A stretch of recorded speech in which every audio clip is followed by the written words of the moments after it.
What is the quickest way you've seen someone fuck their life up?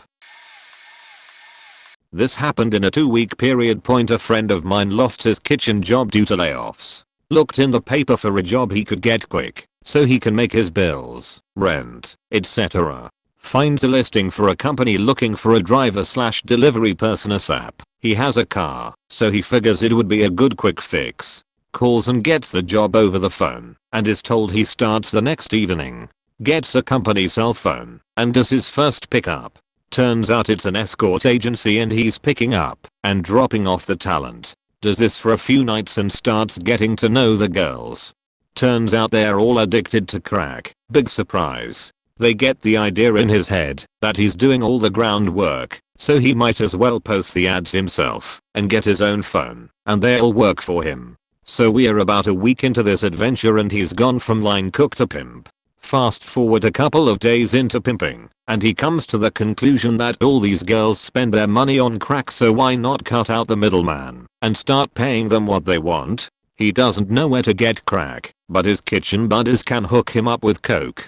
Gets a bag of coke and googles how to make crack. Yes, really. Whips up a batch of kitchen crack and then is concerned that maybe he didn't make it correctly, so logically he should try it first before giving it to his latest 36-hour crack binge later. He's hooked and proceeds to sell off everything including the car and phone in the next few days.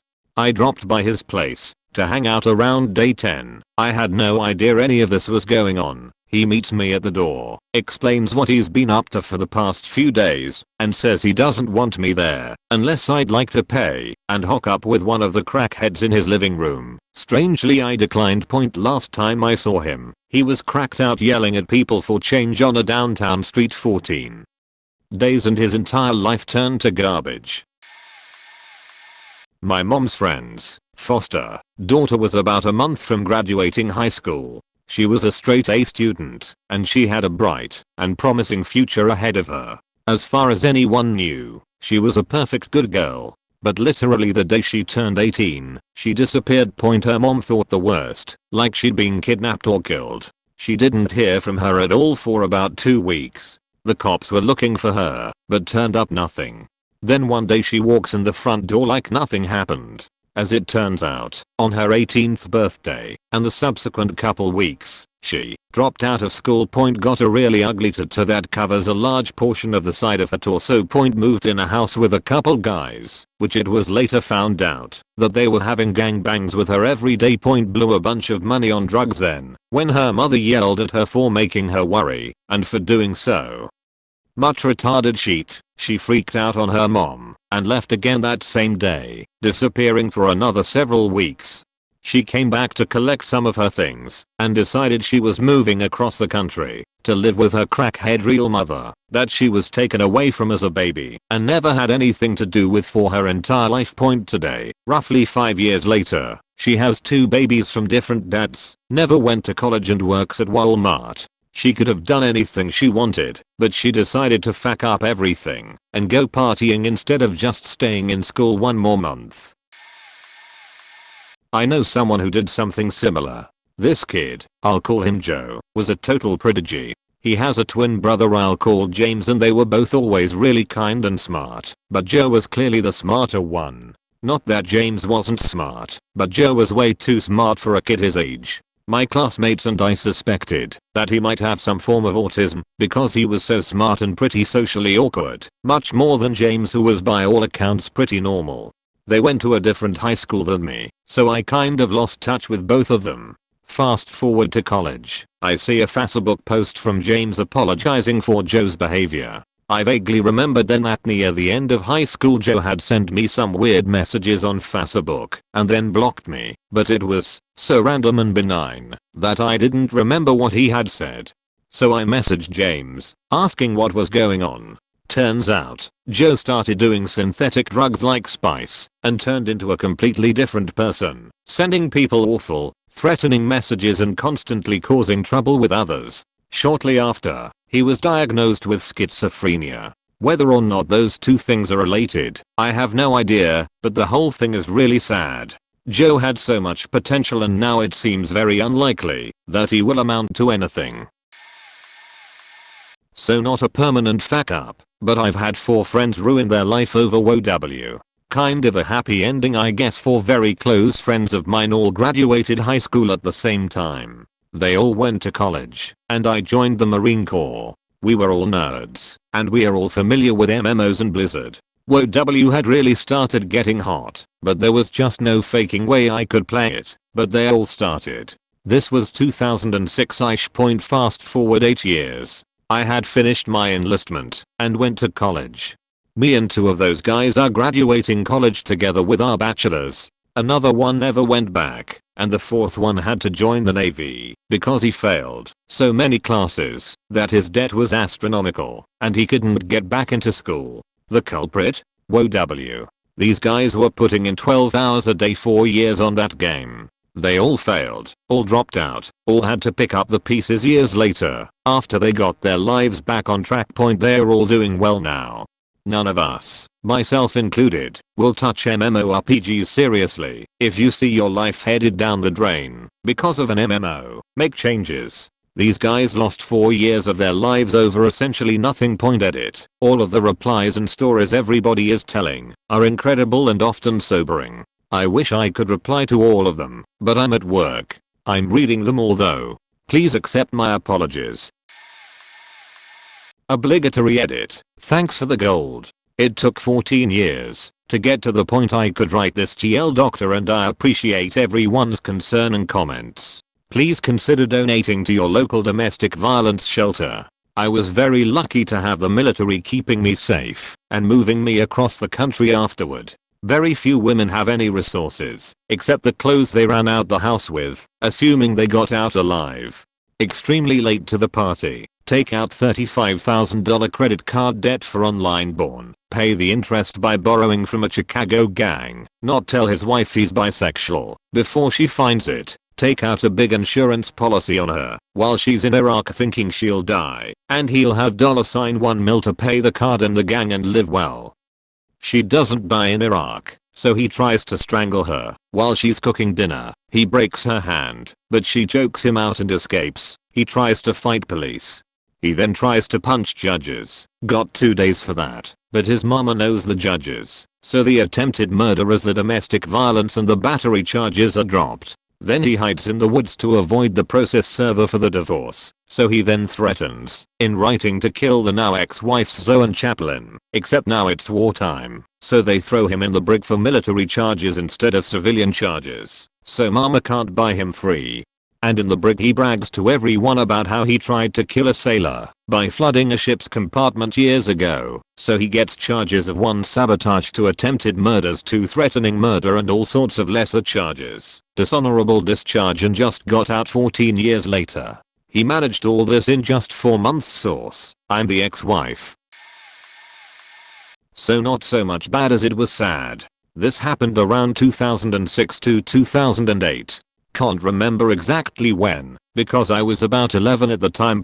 I had a friend in elementary school and middle school that lived within 2 miles from me, and a CVS between our houses. Her, 12-yo, her little brother, 9-yo, and her mother, 40-ish, were at CVS picking up a few things, and were walking to their car in the parking lot. Apparently as they were walking, the mother pushed both my friend and her brother away from her. My friend hit her head on the sidewalk and woke up to her brother screaming and crying. What happened was that as they were walking, the mother noticed a car that was slamming on the gas while trying to back out of a parking spot. The car was heading straight towards them, and the mother pushed the kids out of the way. Car pinned the mother to the wall of the CVS, and she died within minutes. The little brother saw the whole thing happen and has been struggling with depression and traumatic PTSD since, and my friend got a concussion from the incident, lost her mother, and has never been the same. Sad thing is that the driver wasn't drunk or high or anything. It was a tiny little 80-year-old lady that wasn't used to driving the car and pressed too hard on the gas pedal. Don't exactly know what happened when the police got involved, but my friend has been messed up ever since. This forum has had a lot of comments about terrible people that have done terrible things. Not all bad things happen because of bad people. Sometimes they just happen. Edit. Thank you for the gold. This was my 2nd post ever on Reddit, and it was important for me to share. Thank you. I had the pleasure of meeting the kindest person I've ever met. He came from a really snobby and popular family, but he was friends with literally everyone. He would hang out with the outcasts. He would actually come over if you posted online about how you were lonely. He didn't care at all about high school politics. I met him once, and he made a significant impact on my life. He was just genuine about being fair and nice to everyone he met. He had every chance to be a dick given that he was smart, good looking, and came from a wealthy family, but nope. He gave off this huge sense of peace when you were around him. If I had to describe the second coming of Jesus, it was him. A year after meeting him, he ends up missing for 3 days. Eventually the story unfolds that he was at a party the night he went missing, but he was the DD for everyone, so it was odd that he just suddenly left before anyone else did. 3 days later, my brother finds him on an old logging road in his pickup, head blasted off with a shotgun. He had apparently taken shrooms and wanted to meet God. His family found his Bible, and it was filled with highlighted passages about heaven and the soul finding peace with Jesus. I'm guessing that the church he went to had a lot to do with it.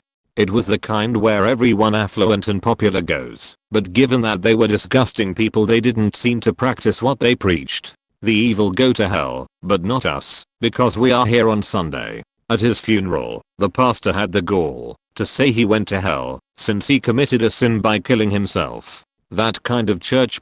I really miss you, Stevie. Thank you for showing me the single bit of kindness I ever found in that town. Very weird one here. Without going into too much detail, this was a single dad who ran a youth club. The other staff tried to hush this up, but his kids were integrated into the main social group here, so it got out pretty quickly. He was fairly religious, adamant that his 15-year-old daughter was not to have a boyfriend, never let her have boys over, even as friends. She of course had a boyfriend who came over during the gap between the end of school and when he got home from work. He suspected it, but couldn't prove it.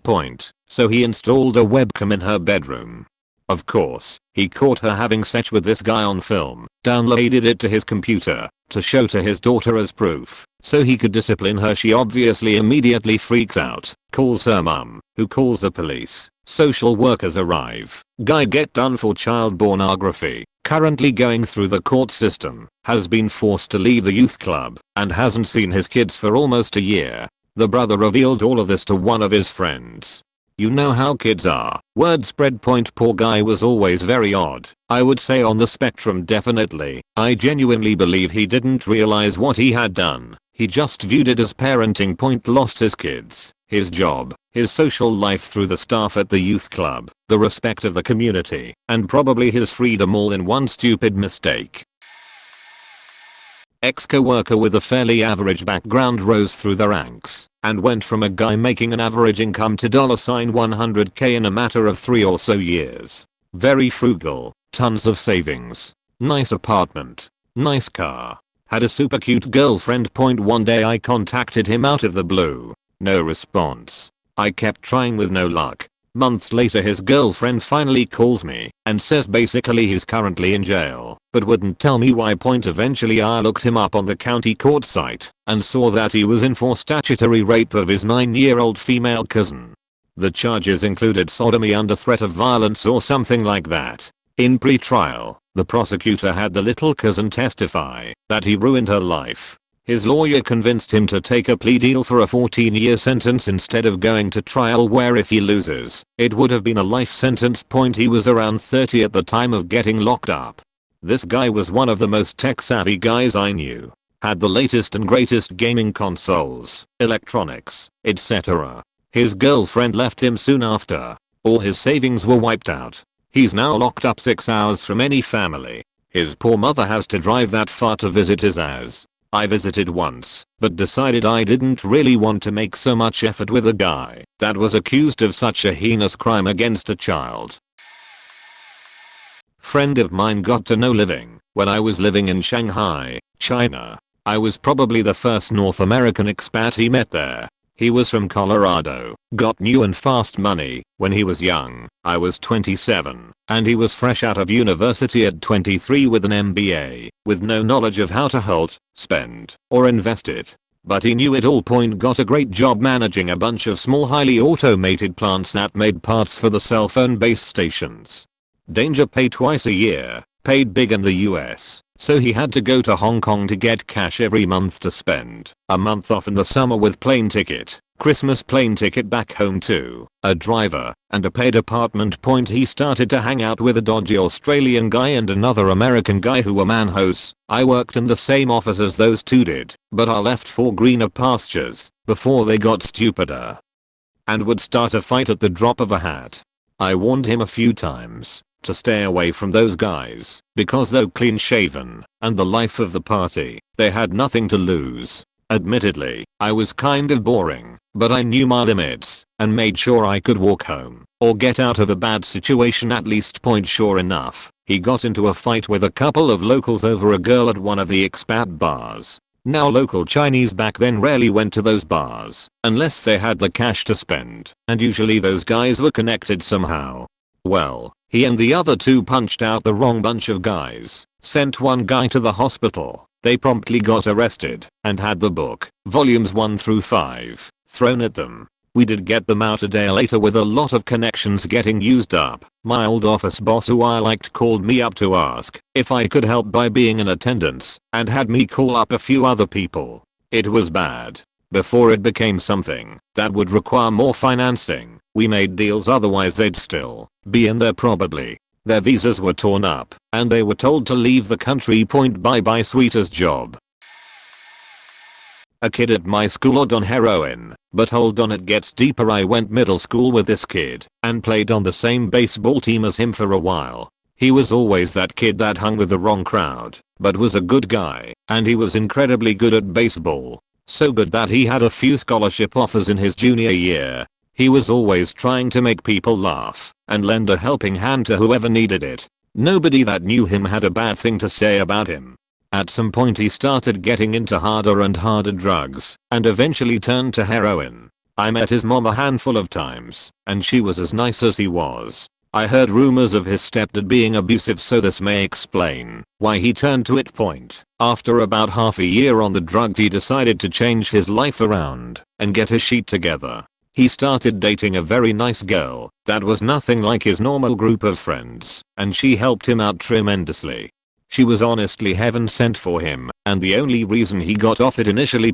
Around the first week back from winter break, he got into an argument with a friend of his, and they almost fought. For some reason he decided to relapse and texted his old dealer for some H. The dealer called up the kid that he was arguing with and said, "Hey man, if you two are still arguing, I can give him something dirty." The kid replied, "Give him some dirty sheet." He died that night and died. The autopsy says that he had ingested 100% fentanyl.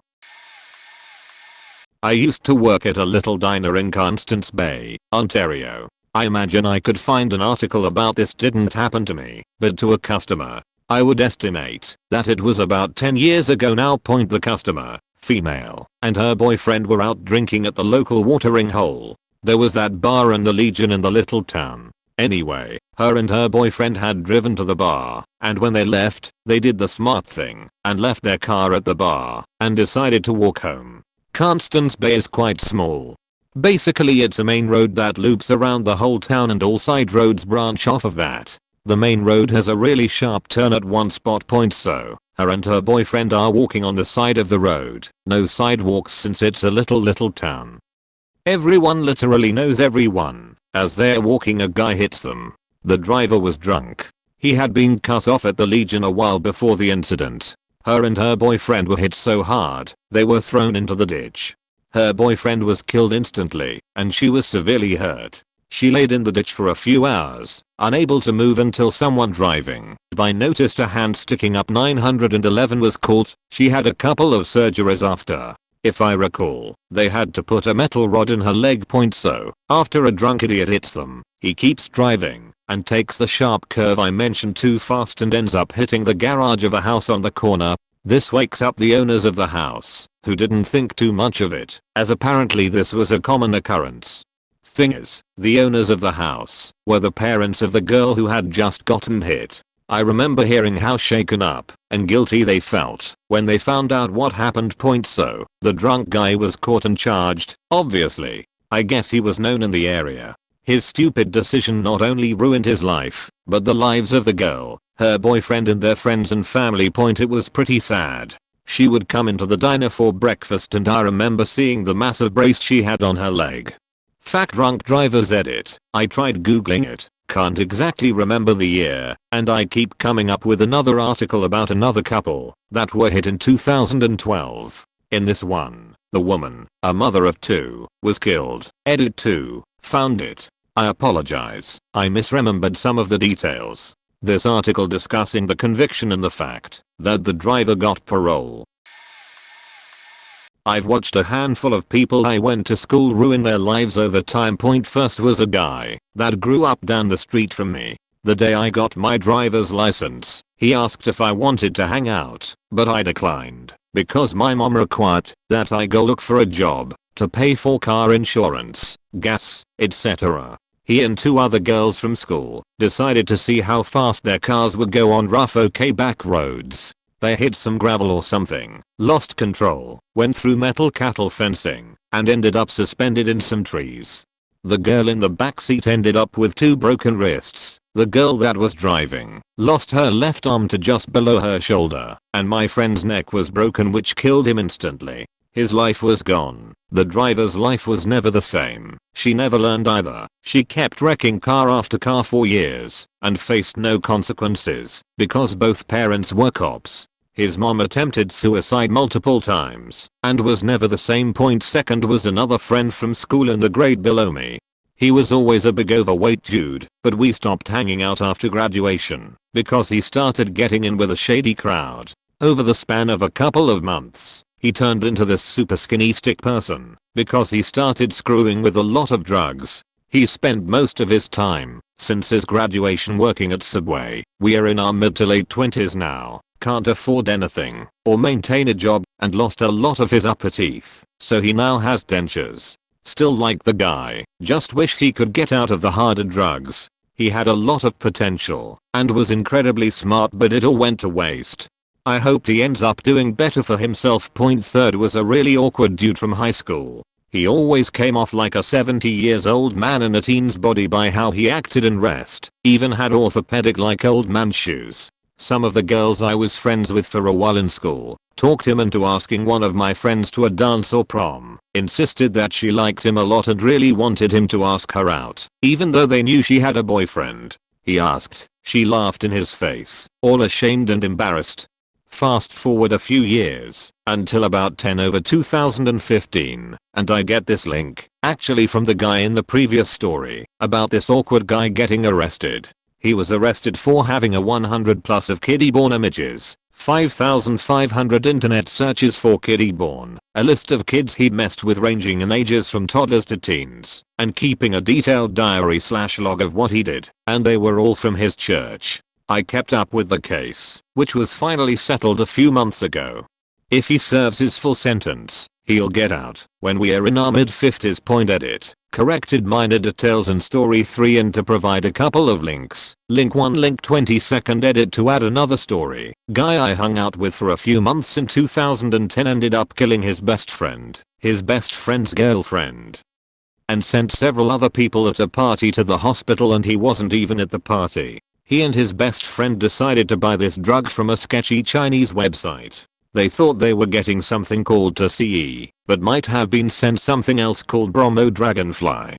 Plan was to mix this stuff up in some water, sell it by the capful, think cap of a water bottle, for $20 each, make some money and let everyone have a good time. He ordered it, mixed it up, sent it with his best friend and his best friend's girlfriend to the party. Then he went to work. His friends went to the party, started selling it, then shit went south. Best friend's girlfriend started hallucinating and having seizures. The 911 call that was released had her screaming in the background and she ended up dying.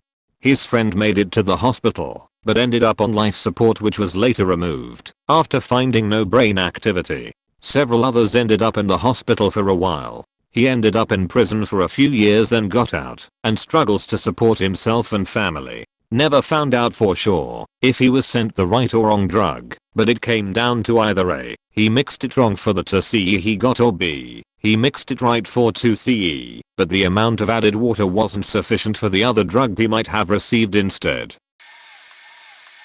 Company to cut costs throws a Christmas party luncheon in the boardroom. Various people get annual awards for large bottles of scotch, vodka, etc. About 30 people were in attendance. At 4ish the manager leaves because of family obligations. The bottles come out. 1. Married. Guy goes nuclear on the booze. Hits on our staff lawyer. Also married. Groping her and whatnot. We stop that stuff as a group and walk him to the elevator with taxi money and off he goes. Our lawyer, a nice lady, says not to worry, she brushed it off. So we all just agree it didn't happen. The guy was away on vacation starting the next day. So we get midway through the week and management starts asking what really happened that night. We were all in the hot seat for not reporting it. Turns out the guy didn't get into a cab, he got into his car. Luckily he bottomed his car out on parking curbs after running the parking gate. Couldn't figure out how to use his parking pass to get the gate to lift.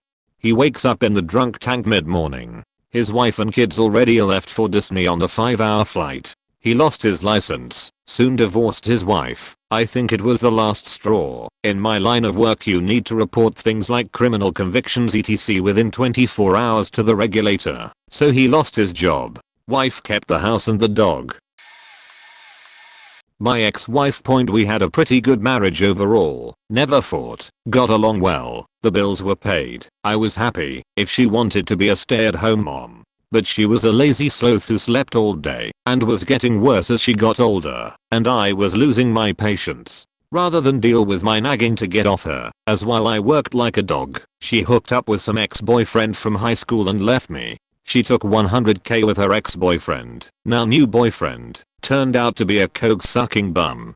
She rented a massive country home, bought a boat, a new car, and sat around drinking and doing coke all day. We never did drugs when we were together. She blew the $100k in 5 months, gave me the kids full time, and moved 45 minutes away with a new loser boyfriend where they both collected welfare and lived in a trap house. One night, he blacks out, thinks she's a prostitute he hired, and gets enraged when she refuses sex with him. He beat her, threw darts into her back as she ran away, naked, into the streets. He gets in her, uninsured, car, drives off, and rolls it into a canal.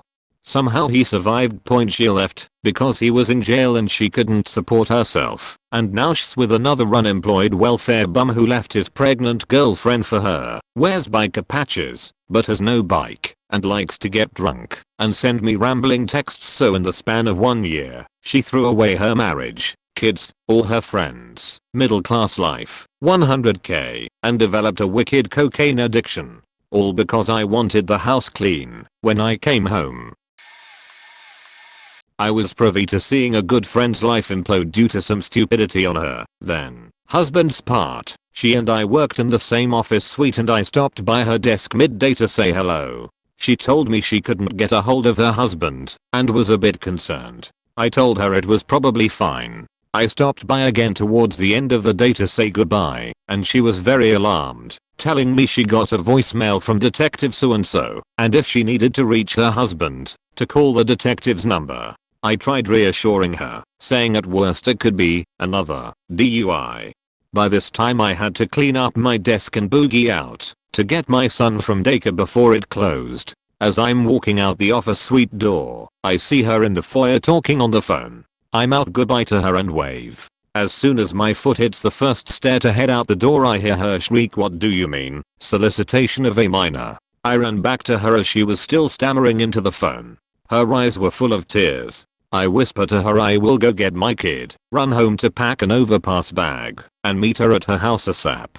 When I got to her place, she was teary-eyed in the kitchen with a glass of wine. I got our kids settled and playing, and then went to talk to her. Long story short, hubby got busted to catch a predator style. He had been trolling chat rooms during traffic on his long daily commute looking for an affair while drinking in the car. Got to talking to a chick who said she was 15. He agreed to meet her, and the cops arrested him as he was buying condoms at the gas station across the street from the meeting place. For clarity, there never was a 15 years old, it was police the whole time. I drove her the next day to the major city an hour away to post his bail and pick him up from the holding facility. When he walked out of that building and saw me with his wife, the look on his face spoke volumes. It was so awkward I declined to drive home with them and just hung out in the city until a friend could pick me up. Husband had money, so he got off with really strict probation and had to register. They tried for a while to make the marriage work, but finally divorced. I guess it was just too hard to come back from something like that. Pretty surreal to watch my friend go through all that. I still see her ex's name pop up on such offender watch list sites. Guy I went to film school with and made several projects with ended up murdering his girlfriend. He joined the military after school, and I guess that changed him. He drove her to his storage unit and shot her 3 times in the car. She managed to run, but he chased her down and shot her 4 more times. Super surreal. Guy I went to church, grabbed his gun, told his wife he had to go defeat Satan, walked to his neighbor's house and killed him. A 40-year-old music pastor at the same church tried to get a 19 at the time guy drunk so that he could sleep with him. Note of interest, the 19-year-old ended up being the same guy from Story 2, 40-year-old youth pastor at the same church, charged for statutory slept with and attempted to sleep with the youths he was pastoring. I actually witnessed him getting a massage from one of the youths involved years before the story came out, and at the time I didn't say anything about it, but felt like it was really inappropriate. Really wish I had said something at the time. Now that I know that Eli don't go to that church anymore. Well, 8 edit. I know this is super old now, but I just remembered another one that is definitely worthy of this list. 6. A deacon from the same church. What the fuck was I doing at this church? Why did I stay so long? Took out his business while he was driving and showed it to a woman in the car next to him. She called the cops. It was the day before Thanksgiving. Cut 2. He and his family have to spend Thanksgiving hiding out in their home from reporters. Story time. Co-worker I've known for 20 years. Had been with my current company for 17 years at a place where it's near impossible to get fired. This is important. Later he and his wife adopt a child because they were unable to have one of their own. The wife decides to quit her job making twice as much as he did to stay home and take care of said kid. Money problems ensue. They get involved with neighbors and end up divorcing. He has even less money then, so rents a shitty house, can barely pay child support. Gets involved with women on the internet that scam him and take even more money from him. Starts drinking heavily. Starts coming in late, smelling of alcohol all the time. Becomes a belligerent hateful person that cusses at coworkers, etc. Bosses feel bad for him and let him stay. Gets his first DUI, loses license and still drives without it. Gets pulled over for running a stop sign, then no license. Continues building up fines and citations he can't afford. Meets another chick online, marries her within 3 months. Claims she has a drinking problem after a few weeks of living together. He is still drinking a lot, yells at her kids over a holiday, and she has her brother come kick his ass and kick him out of his house. Divorce again, drinking even more. Starts having health probs caused by drinking all while insisting that he rarely drinks.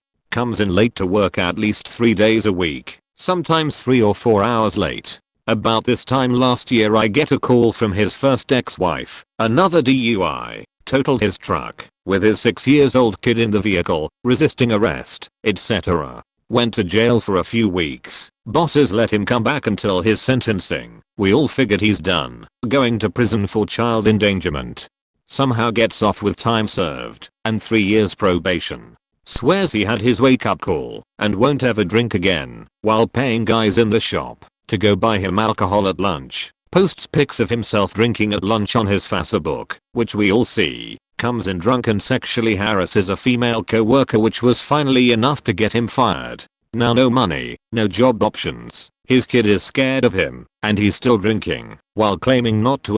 Texted me drunk at 4 in the morning a few weeks ago still saying he doesn't do that, and we lied to fire him. He was so drunk he couldn't even type full sentences. That's how you ruin your life. I assume he'll go to prison for breaking probation, still driving without a license, not doing the stuff that he was ordered to by the judge. Sad story. He had it made at this job and threw it all away.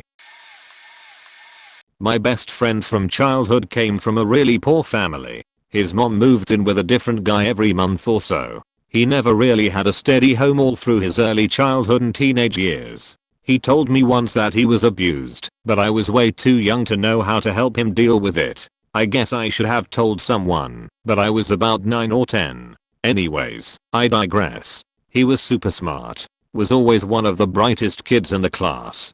He knew everything. Eventually, he got a full scholarship to the engineering program at the same university as me. Student residence fees paid and everything. He had an awful roommate who did a lot of drugs and drank himself silly every night. He basically followed him everywhere. His marks were terrible. By Christmas, he was on academic probation. By February, he dropped out and moved back in with his mom, who, at this time, was a miserable alcoholic. He kept drinking and doing various forms of drugs and eventually got married to a real piece of work. He now works as a part-time receptionist at a vet clinic and posts really weird Instagram photos of himself in tights. He claims to be at one with the fairy folk and paints weird pictures. Lots of odd bathroom selfies. On Facebook, he posts weird rants about stuff that makes no sense. Sometimes I call him, and I can tell he's not with it at all. He's always drunk or stoned on something. I just feel bad. We are in our 40s now. He was always smarter than me, so I feel like he deserves to have ended up as successful as me, if not more so. I wish I could have helped him somehow. I think maybe he just didn't know how to deal with all the complete freedom that college gives you. I kinda miss the guy I knew growing up. Well, that was more depressing than I thought it would be. Happy Thursday. None of this was the fault of my friend, but his life changed drastically in a short amount of time. Our freshman year of HS, he tells me that he saw a bunch of emergency vehicles outside of his house while he was waiting for the bus that morning. We go to the school officer to ask what happened. Turns out his mom had died and died. My friend had been living in a duplex in a bad neighborhood at that time with his mom and stepdad. Now his mom's gone, so it's just him and his stepdad until his stepdad dies 3 months later from cancer. His real dad lived in another city and wanted nothing to do with him, so he's now homeless. My friend now hates the world, hates life, and no longer believes in God, but the only person he has to turn to is this buddy of his with these Jesus freak parents in the same bad neighborhood. So now he's living in a bunk bed with this other guy, Alan, with Alan's 2 younger siblings in the next room. Only 1 week later Alan decides to run away from home, never to return. So now it's just my buddy, the Jesus freaks, and their small children.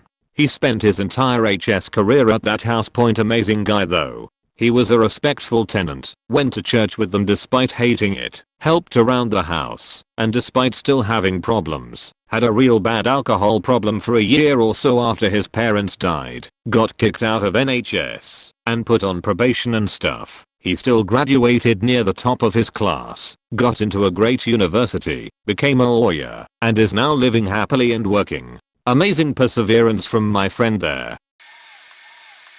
No one is probably going to read this, but fact it. My best friend has always had a gambling problem. He's betting on sports and playing poker, and he's actually pretty good at it. I figure that's only making it harder to quit. But anyway, he had a decent life, got a job and a very sweet girlfriend he lived with, won about $10k a few times a year in poker and $500-1000 every few months. On sports. Pretty good if you ask me. The bad thing was, every time he won a big amount of money, he would lose it again in a few days on betting. Some years ago, just before Christmas, he wrote to me in the middle of the night, "Dude, I just won $10k on poker." And I was like, "Awesome man, now withdraw 90% of the money and you still have $1,000 to play with." Next morning when I woke up, I had a message from him and he faked up big time. He spent about $6,000 on his girlfriend's credit card to buy nice things because he was going to withdraw it the next day. Problem is, he placed all the money he won on some very safe games and lost it all. From that day, it's just been downhill. Needless to say, he lost his girlfriend, became homeless, no family, but of course he stayed with me a lot, lost his job, became a drug addict, and had a shitty life for years. I helped him all I could, but there's only so much you can do. Without giving him any money, he was just going to lose anyway. Point on the bright side, he is recovering now. Haven't gambled in a year or so, haven't taken any drugs the last months, and just generally recovered. But damn, that one stupid decision ruined a lot of years for him. My sister. We had never been close, too many years apart, but when I was younger I idolized her. She was an amazing dancer, she was a model, she was a manager at a makeup store. She did makeup for famous people, dated a few of them too. Then she met this girl, who was loaded, old money from the Middle East. She introduced my sister to high quality cocaine. My sister's looks started to go, got bloated, didn't dance anymore, her job went to shit. My sister became a lesbian for coke, claiming she only did it to keep getting the good stuff. The girl was a lesbian, and spent a couple years trying to ruin my life and my family's any chance she got. She beat the shit out of me a few times, broke my nose, threatened to burn me alive while I slept. I was much younger, so I didn't tell my parents. I made up excuses as to why I was bruised. Finally I couldn't take it anymore. My grades were shit because of lack of sleep, staying up in case she kept her word about killing me, and I told my parents. She had some in the house and I took it to my mom. She called my dad up. Dad tasted it with his finger and took it and flushed it down the toilet. He then grabbed the trash bags, went to her room, filled them full of her room and clothing, chucked them out the window, and sat down with my mom at the kitchen table. When my sister got home she went insane, denied it, denied hitting me, then said I deserved it for being so fat and ugly, that I was an awful little sister and she hoped I would die. Said more hurtful things to my parents about how they sucked. They didn't, they were amazing, and left. Few years later she got clean, found Jesus, got married, had kids, hates her life, is mean to anyone who doesn't have money, and made her children pray to George Bush when he was president, like you would Jesus, and called him the second coming of Christ. I've not spoken to her in 12 years. She is the sole reason I have never for self-esteem. My relationship with female friends goes sour, and I feel like throwing up every time I hear her name or someone has asked me about her. I still feel like that fat little 10-year-old being told they were worthless when she hit me, being told my parents didn't love me, that I was going to grow up and be nothing. I'm something, did well for myself, but smiles hide me wishing I had a real sister, and wishing I would have told my parents long before I did. There are a lot of drug stories here, so I thought I'd share mine. There was a girl I knew since year 4 that was really bright and intelligent. She was popular, cool and genuinely nice to people. I went to middle school with her, but we went to different high schools. Then she transferred and randomly appeared in my history class one day. Same thing happened in college. She appeared next to me in English, and then what do you know? She works at my favorite record store now. She was always popping up in places, and I was always bumping into her. She was really kind to me and wanted to help me get a part-time job. Helped me with homework in college etc. and talked to me about metal bands when I had no one else to talk to about them. I was in college one day with my art group and a message came round to let everyone know a student had died at the weekend. The name was read out, and I was shocked. She was celebrating her 18th birthday party and tried ecstasy for the first time. A drug a lot of people think of as a pretty safe party drug. She didn't feel good, went to bed, and they found her dead the next day. I don't know if her brain swelled, or if she choked on her tongue, or vomit or whatever, but that was 10 years ago, and she spookily popped into my head just a few days before the 10th year since she died. She had a lot of potential, and I bet there are people thinking about what she's achieved by now that don't know she died 10 years ago. 10 years seems crazy. She should be worrying about turning 30, maybe be married by now, and have a career. I often find it difficult to imagine someone I grew up with not experiencing the same things as I have. All because of one dodgy pill. I've never done drugs myself. I've not even smoked weed. I was always pretty anti-drugs, but my memory of this girl will always prevent me from even contemplating. I knew this kid who was incredibly intelligent, funny, and outgoing. A rare combo. Straight A's all throughout school. He was good looking too. I'm talking we'd be out, and girls would approach him constantly. I'm no slouch myself, but this guy was on a completely different level. I always thought to myself, I wonder what Scene will do when he gets older. He could've done anything. He started his own computer repair business at 16. The next year he started working for an even bigger operation that afforded him a company car at 17. After graduating high school he got really heavy into hood rat shit. He loved to steal things and take advantage of people, get into general mischief and break things. Over time his behavior escalated into heavy drug use. He started with a lot of the lower tier stuff, but fast forward to where he became dependent on heroin. He started slinging it because he had good connections with some people that knew cartel members, and it paid for his habit. It was just any other day for him when he sold 7 grams of black to a customer. Well, that customer was an undercover police officer. Straight to prison for 2 years. While incarcerated he learned nothing other than how to be a criminal. He made pruno. He got into fights. He manipulated people. After 2 years, his time was up and he was released. I'd see him every now and then through mutual friends. But this guy had changed. I mean, even when he was getting bad into drugs he was still that same funny guy. You couldn't talk to him at all. He blew up on one of my friends and openly slapped him for jokingly calling him a beach. To be fair, if you're familiar with prison culture at all, this was a poor choice of words. But still. 2 short years later, Scene was doing meth and hanging out with some Nazis his brother had introduced him to. He was arrested for grand theft auto and eluding a peace officer when he stole an RV and tried to run from a US Marshal. He got 10 years for that. One point they let him out after 3 due to good behavior and prison crowding. But it was too late. He was now affiliated with a well-known nationwide criminal organization. They are actually responsible for a very famous murder involving a professional very high up in the prison system. He's out now, and I assume he's doing the same old hood rat shit. It will only be a matter of time before he goes away again. This time for a really long stay, I'm sure. I know he didn't fuck up his life particularly quickly, but he faked up his life so profoundly from a place where he had so much potential. I felt it was somewhat relevant. My ex-girlfriend. We dated for just under 3 years. We broke up when I tried confronting her about her increasingly strange behavior. Wanted to get her help. She thought I was the one who needed help. Long story short, she ended up telling me she didn't love me. We broke up. Fast forward about 4 months. She was in and out of hospitals and eventually ended up in a group home to escape her drunk abusive mother.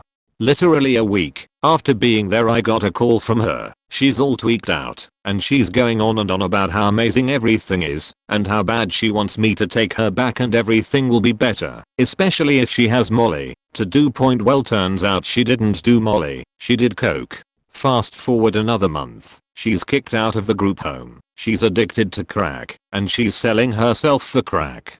Doesn't end there. Because of these escapades she eventually ends up living with a dealer who was whoring her out and he'd pay her in crack. For whatever reason she left that situation to go live with her abusive father. Now this is where it gets good. She started faking her biological father in exchange for drugs and a place to live. The father took over her social media outlets and documented, in detail, the fact that they had a romantic relationship of sorts. People who don't even know her know about the situation because of how much attention it drew. The last picture I saw of her, she had the darkest black eyes I ever saw on someone, with a fake smile giving a peace sign, sitting next to her dad who's flipping off the camera with a smug smile. Needless to say, she went from a comfortable suburban life where all her needs were met to smoking crack and faking her dad. In high school I was in a band with an extremely talented guitarist. He could play solos from Hendrix to SRV, and his parents bought him like $20,000 worth of equipment. He had pedals, speakers, and amps for days. It was awesome. He was a straight edge guy, straight A's in school, and didn't even drink. He had a dirt bike, a lifted K5 Chevy Blazer, and all kinds of awesome shit. Well, senior year he decided to try some beers. When we had a party one night, his parents went to their beach house nearly every weekend. so we'd always hang out at his place. His mother would stock the fridge with drinks and frozen pizza, basically perfect high school weekend hangout. We'd smoke a little weed, drink some beers, eat, play video games, finger bang sheiks, and play music. He had an extremely addictive personality, and not long after trying booze he was crushing pills and snorting them with shady people. It took about 6 months for him to turn into an addict, and about a year and a half before he had alienated everyone who used to care about him. By then he was addicted to cocaine and alcohol really bad. All of his new friends were just around because there were drugs. His parents kicked him out shortly after because he had a mental breakdown, beat up his mom, took his dad's shotgun, blew holes in the walls, shot up his music equipment, walked into the middle of the street, put the shotty in his mouth, waited a few minutes, then walked back inside and went to bed. Cops were called. Guns were moved out of the house. He went to the doc who told him he was bipolar. He said he wasn't. Refused medication and got clean for a few days. Then he started doing those whipped things, coke too, and got back into old habits. Coke and whiskey. That was 10 years ago. Last I heard he was in and out of rehab and living with his grandmother. This was also my crash course in how manipulative and deceptive addicts can be. TLDR. Guy I was best friends with went from a very talented straight A student with an extremely bright future into a drug addicted piece of shit within 2 years. Here's a story that made the news big time in my area a decade or so ago. There was a super smart girl with a rich lawyer for a father. She attended a great high school. It was super competitive. She was in the running for valedictorian. She had articles in the local paper. Was offered a full ride from Harvard. Who could want more? Her, apparently. She, at least how the media spun it, wanted to cement her position as valedictorian. So she had her rich lawyer dad pull some strings to get her classified with a disability, to get her out of gym class, only worth 3 credits, with the extra free time she had, because she didn't take gym. She picked up an extra rap class, worth 5 credits. The other girl in the running for valedictorian didn't have a disability, so she had to take gym, so she didn't have the opportunity to pick up the other rap class. Since they both had straight A's, when it came time to pick valedictorian, the disabled girl was technically ahead. Because of the 2 extra credits, the principal, among many others, didn't think it was fair to the other girl. Principal decided the 2 would be co-valedictorians. Girl had a fit. Rich lawyer dad sued. School backed down and gave the rich girl her title. During her valedictorian speech, the entire assembly stood up and turned their backs on her. That made the news. In the shitstorm that ensued, it was found that some of the articles the girl wrote for the local paper, remember those from the first paragraph? Pay attention, were straight up plagiarized. I don't 100% recall the details, but I think they ended up finding some academic dishonesty in some of her schoolwork as well. Word got out to Harvard, who cancelled her scholarship and her acceptance. TLDR. Rich girl could have had everything if she just shared the spotlight. Got greedy, got caught, got her sheet ruined. Heroin is the absolute worst. Someone can ruin their life. My younger sister started smoking it nearly 2 years ago. Then she got pregnant, so she got clean, had a beautiful baby boy, and was doing really well. Then relapsed but went straight to injecting, all despite having a lot of support from workers. She has additional support from social workers due to issues when she was a young teen. She put herself in situations which made her alone, or gave an excuse to use again and again. Her son was taken off her, and she got 3 more chances over the last year. I offered support which was often refused, unless I was giving her something, clothes/money. Anyway, I get a message last week to say she had died and had to be resuscitated. She was admitted to a mental hospital, to which I was thinking, great, at least she'll get help. I spoke to the nurses on hand on the phone to say she had messaged me to say where she was and that she had indicated she wanted to take her life, but the nurses fobbed me off. She messages me to say her phone was nicked and that she is messaging me from someone else's phone. Can I get her a cheap pay?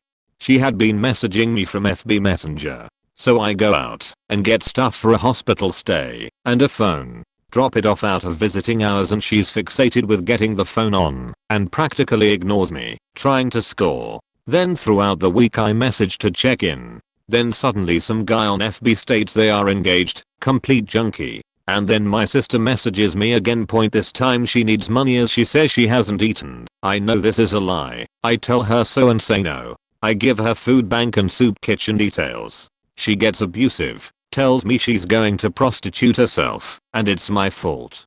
She had a pretty tough childhood. She grew up with our mother, who is an awful human being. 5 kids to 5 men, never worked a day in her life, are some of her better qualities. I grew up with my gran. We lived in towns next to each other, so we only saw each other a few times a year growing up, maybe a month in total each year. I never got on with our mother. Now I might sound like an awful sister and people might think, how do I know when she's lying? You see, my sister knew all about how heroin can ruin someone, as our uncle was a heroin dealer turned addict who lived with me and gran over my teen years.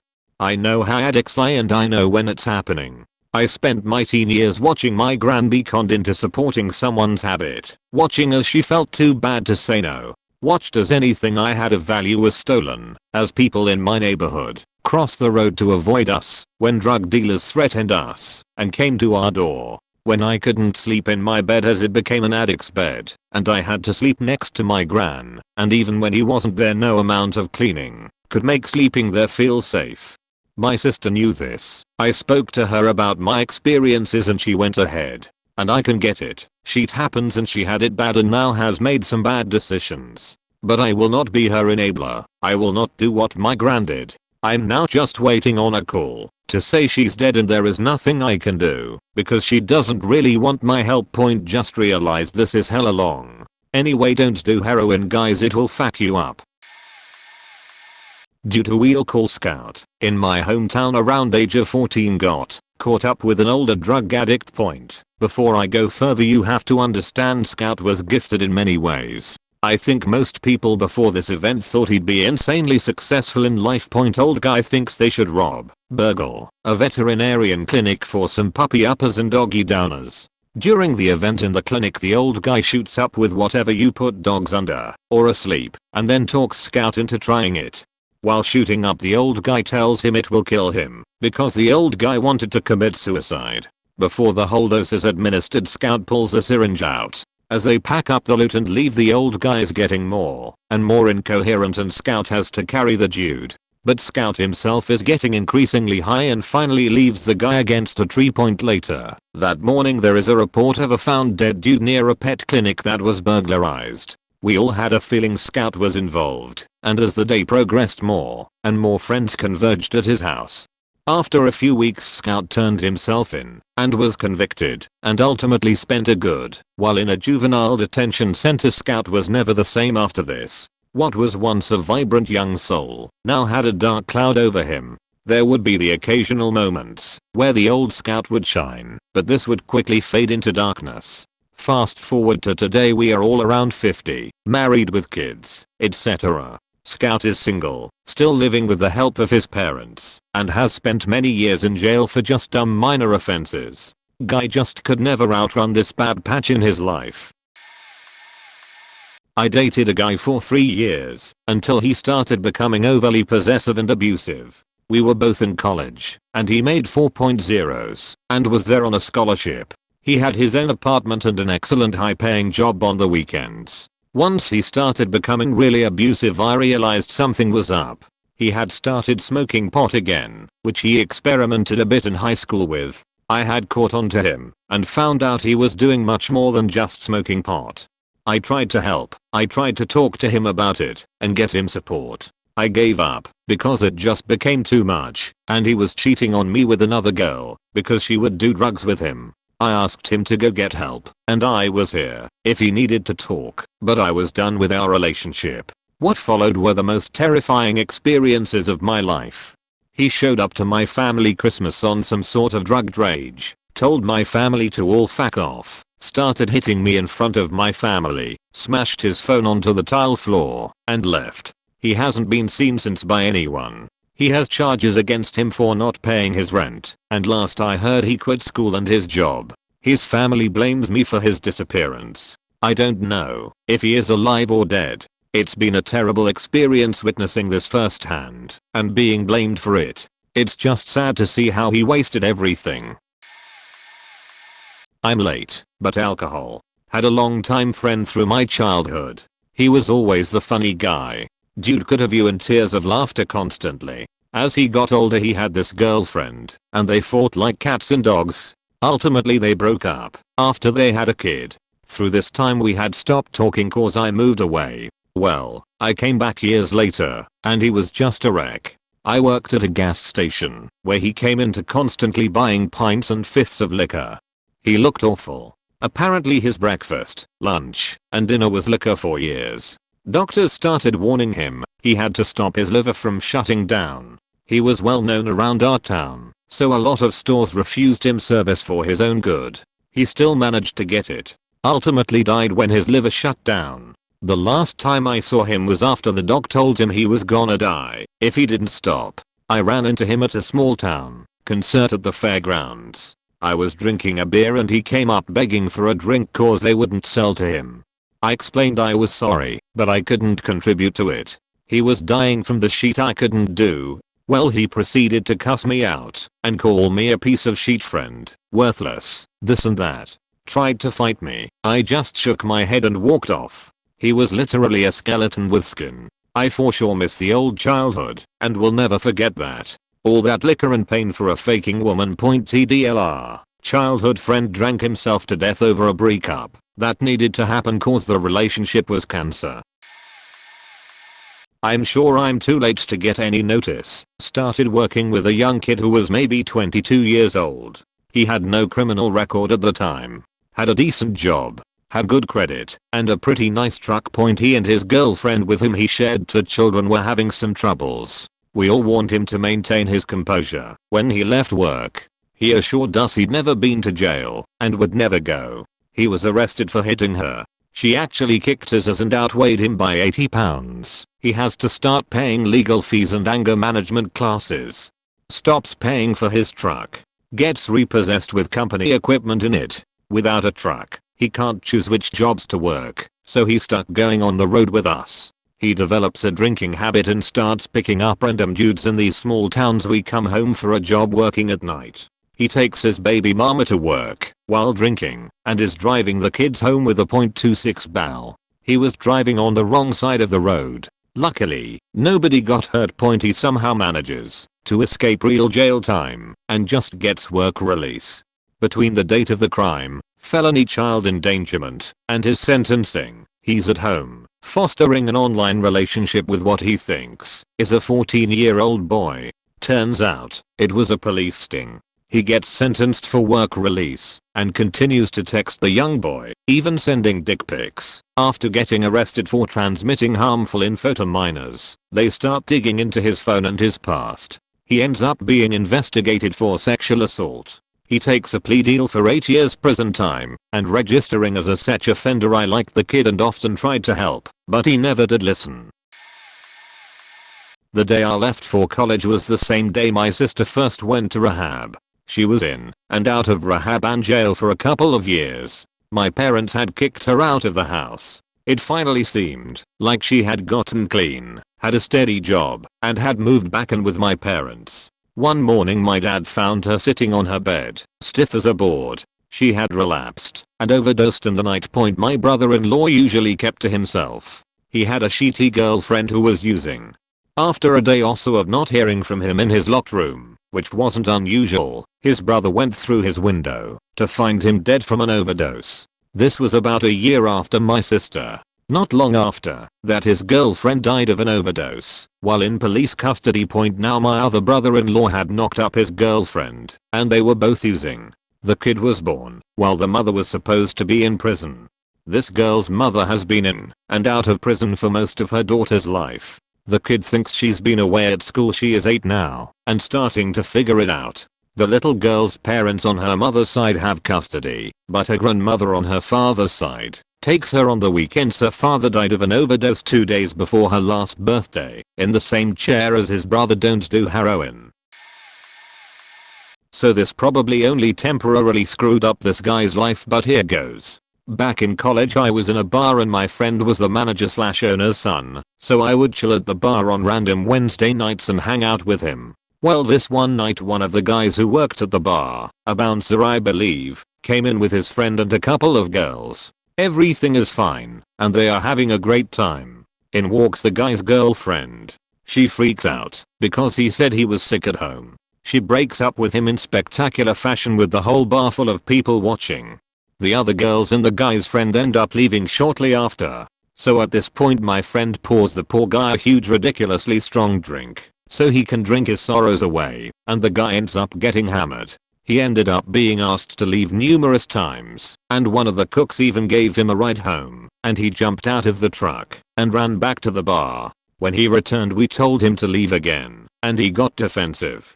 The police happened to be out on the street and could hear the yelling. They came over to see what was going on and my bar manager friend explained what happened and asked them to get him to leave. He even said, I don't want him arrested, but just can you help telling him to leave? They were great and nice to the guy. Everyone felt bad, but when he got wind of what was happening he swung at my friend and tried to punch him right in the face. My friend ducked it and stepped back and looked at the cops and said, he's all yours. The cops try to get him in a police car and he starts trying to fight them. He ends up getting sprayed with pepper spray and pushed in the car and arrested. He was fired from his job. 2.TLDR. Saw a guy get dumped by his girlfriend, fired from his job, pepper sprayed and arrested for trying to fight. Cops all in the span of about 2 hours. TLDR. HS acquaintance burnt down a church, tried to have his best friend killed for turning him in. Point grew up in a fairly affluent suburb. A friend of a friend from high school, let's call him P, thought he was a sort of untouchable criminal mastermind, pulling petty scams here and there. One day, when we were about 20, he was walking home drunk late at night and found himself passing a church he had gone to growing up, affixed to his former Catholic elementary school. He waltzed in and putzed around a bit before deciding to burn the place down. Oh yeah, and this was just a couple months after he had attempted to burn his neighbor's house down, just for the hell of it. Point a couple days later, P bragged on the phone to my friend, call him Jay, that he had burnt down the church and was laughing about the uproar in the community it had caused. Jay was absolutely grief-struck and after a few days of consideration, felt it was his duty to report it to the police. The police sent over detectives to his house and arranged for Jay to call P and go over the story again. P walked right into the trap and enthusiastically copped to the entire thing. Point he was arrested and was in prison awaiting trial. I don't remember if he wasn't eligible for bail or what, but he was in there for several months before another inmate ratted him out, saying this guy P is running off his mouth to anyone that will listen, that somebody needs to take care of the witness. They actually sent in an undercover agent posing as another inmate to facilitate the hit, which P was under the impression that he was arranging for about $1,200. To make matters worse, he was recorded telling the agent, you know, if you want, you can kill two birds with one stone, because I happen to know the state prosecutor lives on the same block as J. The real kicker is that at trial, his convictions netted him only 8 years for the arson, but an additional 32 years for the murder solicitation. Edit. Spelling. I think this qualifies. So a guy I was good friends with all through elementary and middle school recently reached out to me on Facebook. After middle school I went to a private high school and lost contact with him until about 3 years ago. He never finished high school and was just coasting through life with no job, posting random stupid crap on Facebook about his life with his fiancée and kid. Well, it was almost overpass, but it went downhill quickly. He cheated on his beautiful fiancée, she was stunning, and he definitely didn't look like the type of guy that would get a girl like her, and then lost the right to see his kid. He then began drinking even more heavily, doing drugs, etc. until he was arrested for supplying booze to an underage person, who I believe was 19 or 20. He goes to jail for a year. Fast forward to when he gets out of jail. He goes and gets his JED, decides to apply for online schooling, then meets a new girl, they start dating, and his life is going well. Gives up drinking and smoking, gets a job, and is trying to turn around his downward life. Then he gets the new girl pregnant, they have a kid, and he decides that he is going to be the best dad ever, and get a better job, provide for his new daughter, and try to get back involved in his son's life. He hasn't seen his son since he went to prison. Welp, he then decides to cheat on his current girlfriend with another girl, because I just wanted sex, and then starts the downward spiral. He basically turns into a stalker, scares his current girlfriend till she left him, starts posting on Facebook about being suicidal. He gets 302'D. Someone reported him to the police about the terrible shit he was posting on Facebook, and is no longer allowed to see any of his kids till he gets professional help. He starts drinking again hardcore and drugs, while posting shit about how he loves his ex and all this crap, and now it looks like he is going to jail for a long time due to not paying fines and stalking his ex. She has a PFA against him, so yeah, it was looking really good for him, and he was really turning it all around, but then he wanted to get his dick wet and threw it all away. Sad really. This might get buried now that this post has 22k comments, but I have an insanely relevant story. One of my friends from law school, let's call him Jack, decided to study abroad in South Africa for a semester. Everything was fine until one night when Jack decided to take the train back with this girl he was seeing at the time. When he went aboard the platform, some locals grabbed his bag in order to mug Jack. Jack pulled back and was caught off guard, so he tripped. He fell and hit the back of his head on the edge of the platform, and nothing had been the same since then. He was rushed to the hospital, but was in a comatose state.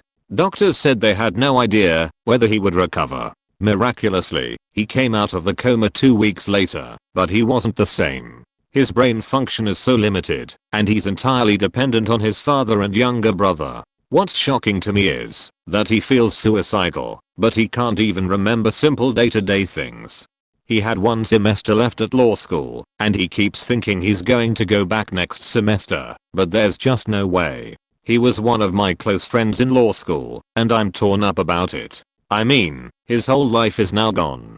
He was this charismatic, attractive, smart, nice guy who had his whole future ahead of him, and it was taken away by some idiot mugger who just wanted some money.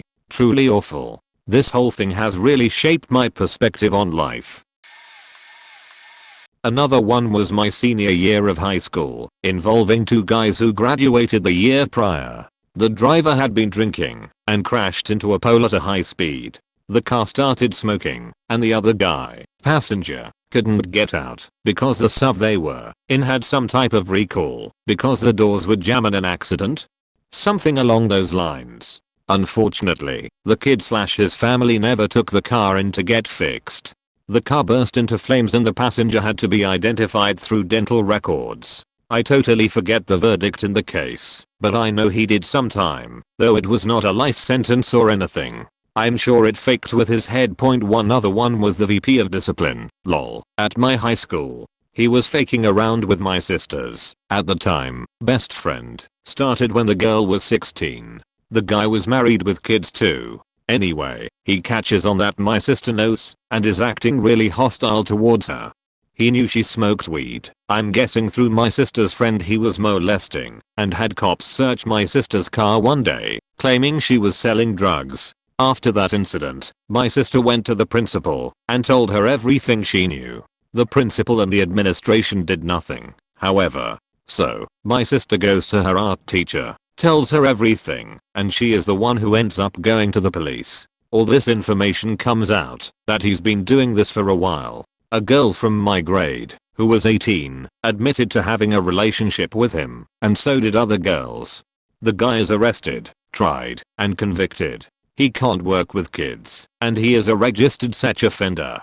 Also, the principal was asked to step down. I think she retired. It was unbelievable how the administration tried to cover for this guy. Bonus story. The girl and my sister weren't friends after that. Understandable. Months later, on a hot summer morning, my sister finds the car she and I share covered in ice cream, tomato sauce, with anchovies stuffed in the front grille. We clean it as best we can, but it ends up being totaled from all the paint damage.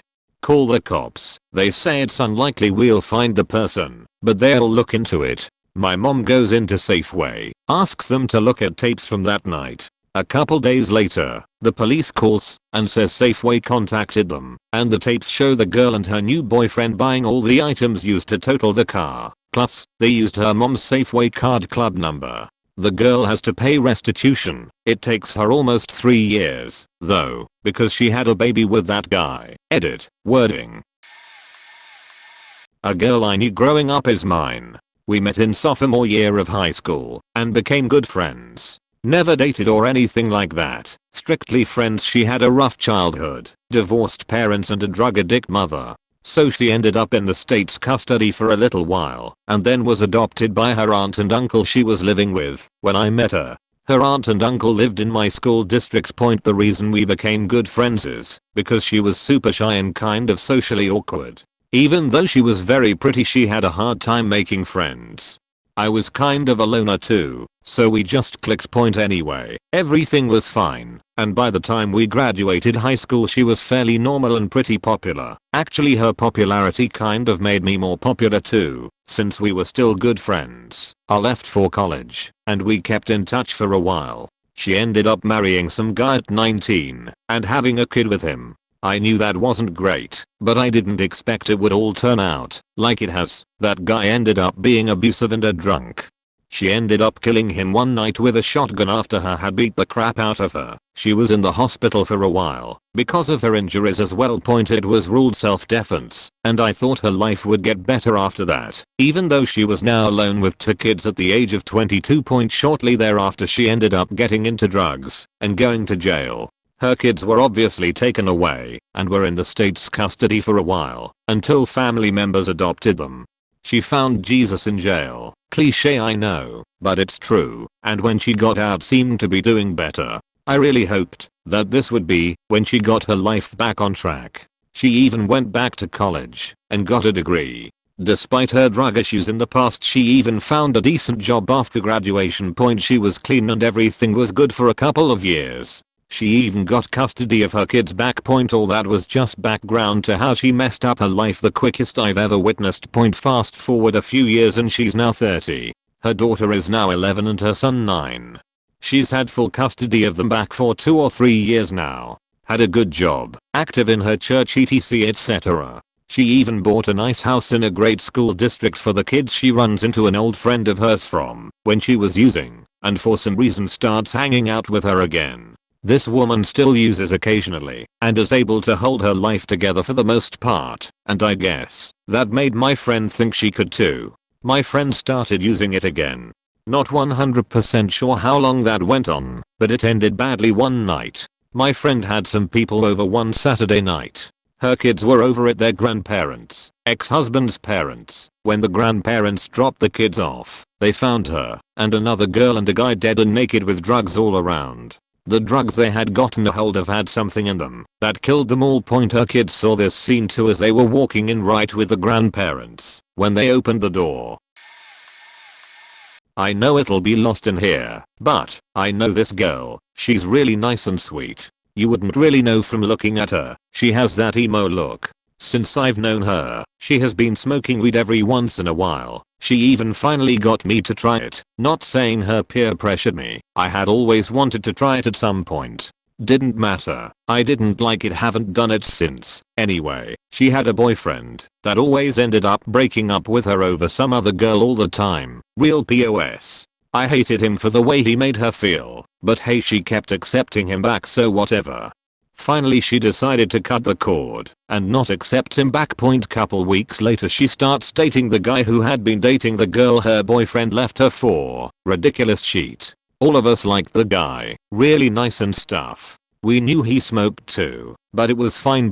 Later into their relationship they started to do more drugs, LSD and other stuff. As far as I know that's the hardest drug they've done. So they've basically been propelling each other's drug use.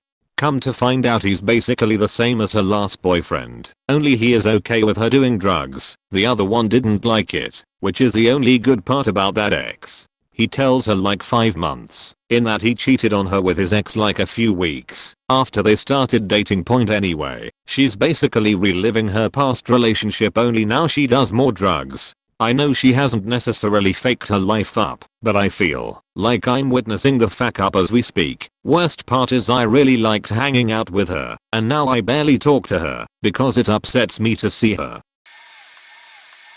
Good friend of mine. Problem child. Parents separated. His father had a somewhat loose hand on drugs and drinks and the bad habit of being quiet about problems for too long. First came the booze, then the weed, then the speed, then the LSD, then opium, then the heroin, and then the rest. He was 15 when I found him in his garage, almost passed out.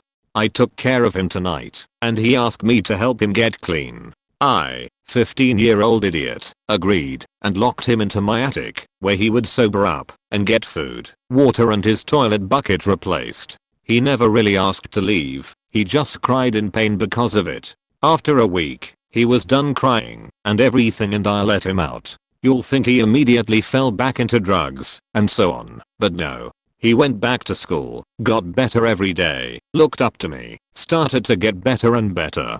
I was proud. Then I left on the 18th January 2017 for New Zealand where I wanted to spend a year. After 2 weeks his father told me he had died. 1 week after I was gone, he took drugs with old friends of his and a girl he had a crush on, fell into shock, and vomited into her mouth and fell unconscious. On heroin they ran out and left her behind. She died in this room 5 days later. He put a plastic bag on his head and died. I think I was never so sad in my life. A friend of mine went from productive manager for an oil change to dead in 2 years. He hurt himself and went on disability and was rushed back because the company did not have a limited work role for a manager. This caused him anxiety about possibly losing his job. He took a second job to supplement his income while being on disability. This caused him to lose his first job. He was treated for anxiety with Klonopin, SP, which amplifies the effect of alcohol. Important. Lost second job when they found out about his injury. Liquor store required heavy lifting and working alone. He continued drinking regularly and became more and more of an alcoholic. First DUI tore up his truck when he was attempting to leave town after his wife telling him to choose family or alcohol, surrendered his house, and convinced family to help him buy an RV to live in with wife, 2 daughters, and 2 dogs. Second DUI totaled his truck. Eventually spiraled into abuse of wife and children, physically and psychologically, abandoned RV, family has to keep making payments, and his wife moved into an apartment and let him move in. Kicked out by wife, wound up staying with old man that lived across the street from grandma's home when he was a kid. Continued drinking and stealing from near destitute old man, but not allowed to drink in the house. Walking back and forth to the city park. Fell off of a high bridge onto pavement. Dead. This guy I used to know. We went to high school together, and he was a couple of years older than me. The guy was really into cycling and would participate in every cycling related event in the area. I was sure he was going places as I've never seen anyone as passionate as he was. This was back in the day when the game League of Legends was just getting big, and since we were good friends, he invited me to play with him. I played the game on and off as it wasn't my type of game, but he got hooked. Fast forward 2 years, he became addicted to the game. He convinced himself he was going to become a professional esports player and trained all the time, causing him to miss out on education and sleep. He disregarded everyone's advice against the game and continued to play, and the effects were showing. He became aggressive and would often snap at people. He also became very unfit as he dropped going to bicycling events in favor of playing the game. Nearing the end of his school years he ended up dropping from the school and got in a really bad argument with his guardian to the point where they, allegedly, wouldn't even talk to each other. At this point I stopped keeping in contact with him as I was moving on to further education, but he would still message me on Skype and that's how I kept up with him. After a long period of no contact he messaged me that he was going to join a professional team, but needed tickets to fly out to meet their coach and hoped that I would have helped him. However, me still being a student meant that I had no real cash on me and I was not able to help him in any way, so I messaged him back and he swore at me for not being a good friend. At this point I completely lost contact with him, but recently I managed to find his social media and I've been able to contact his guardian to discuss the events that occurred afterwards. He never flew out to meet the team and, according to his guardian, the team didn't even contact him in the first place. Sometime after that his arguments with the guardian got so out of hand he left to live with his father who lived on the other side of the country. Apparently the father was very strict and had no internet in his household as he would work all day and had no need for it. This broke the guy, and according to The Guardian, made him show signs of MDD as at that point he played the game almost 24/7, and with no internet access he had no way of playing. After some time passed, his father got him a place at his construction company and everything was looking up for the guy. However, during the time when he didn't work he would disappear for a couple of hours a day. This didn't bother the father until he got a call from the hospital saying that his son was severely injured after crashing into a car on his bicycle under the influence of alcohol. This was strange as the guy didn't own a bicycle. It soon came out that the guy bought a bicycle with the money he has earned and has been keeping it hidden from the father as he wanted to get back into bicycling. He is now in a wheelchair and may never be able to cycle or even walk again. It's a great shame because the guy really had potential back in the day when we used to hang out. I tried to contact him, but he wouldn't respond, so I'm guessing he has forgotten about me. However, his story will stay with me forever as he may never be able to experience his life to the fullest. TLDR, talented guy dropped out of school to play a video game he became addicted to, tried to join a pro team, and got in a lot of arguments with his guardian. Moved to his father, where there was no internet access, became depressed but eventually got a job at his dad's company, bought a bike to get into cycling again, but crashed whilst under the influence of alcohol. He is now paralyzed and has no real education. TLDR, in college don't do drugs, drink every day, skip all your classes, and date a drug dealer. My girlfriend's old roommates. Last semester was our first year in college and things were going well. My girlfriend's roommate, let's call her Lucy, was a very nice person, good student, responsible, and had a great boyfriend, army rock, a little religious, but not to the point that it's annoying, responsible and dedicated. We all got along very well, none of us drank, did drugs, all studious, etc., etc. Well, one weekend he had a rotting thing going on a few towns over and was gone for the weekend. One of Lucy's friends convinced her to go out to a party. She proceeded to get very drunk and sleep with some guy. The next time Lucy saw her boyfriend she told him and broke up with her. The next weekend she went out to a party, got drunk, slept with another guy. This happened almost every weekend, sometimes even twice, for the next half of a semester. Then one day this guy, Richard, who was in our friend group, asks my girlfriend if she thinks Lucy is ready for a relationship. She says no, so Richard proceeds to get Lucy drunk, pouring more ALC into her drink while she's not looking, then separates her from everyone else. We finally get her back and put her to bed, then we leave. Richard later that night goes over and they end up screwing, and a few days later start going out. They break up and get back together about 8 times in the next 2 months. One of which she cheated on him after getting drunk again, and a couple of times because he cheated on her. Well, we find out that she started doing coke because her boyfriend is a dealer. She skips almost all her classes. My girlfriend moves out because there's drugs in the room almost every day. She's still not going to classes. She's gotten 5 mix, lost her financial aid, has to take weekly drug tests, pay thousands of dollars in fines, and still blames my girlfriend for it because she was concerned and told the R.0 and her boyfriend is cheating on her again with someone a few doors down from me. When I went to college, I lived in the party town, off campus. Senior year we met a new friend in the hood. Partied with the guy for the entire semester, and he was at our house every day. He was an African immigrant and his take on things was fucking hilarious. He fit right in. He had been staying at a childhood friend's house down the road, sleeping on a couch, and was eager to rent a room. Second semester a room opened up in our house. He moved in and started doing oxycontin immediately. I never did fuck with painkillers because I would get so faked up from booze and pot, but the stuff was everywhere at the time. 2 weeks after he moved in, he was late for work and a coworker walked over to the house to wake him up. We found him dead in his room. It had only been 2 weeks since he moved out of his childhood friend's house. It turns out that dude was keeping him straight and the leash was off once he moved into our place.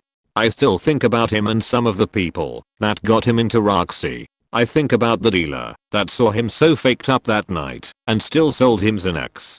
Roxy, 6 beers and is an ex. Kids. That's all it takes. I went from having a good friend move into explaining to his African parents why their son was taking medication, even though he was perfectly healthy. They really didn't understand.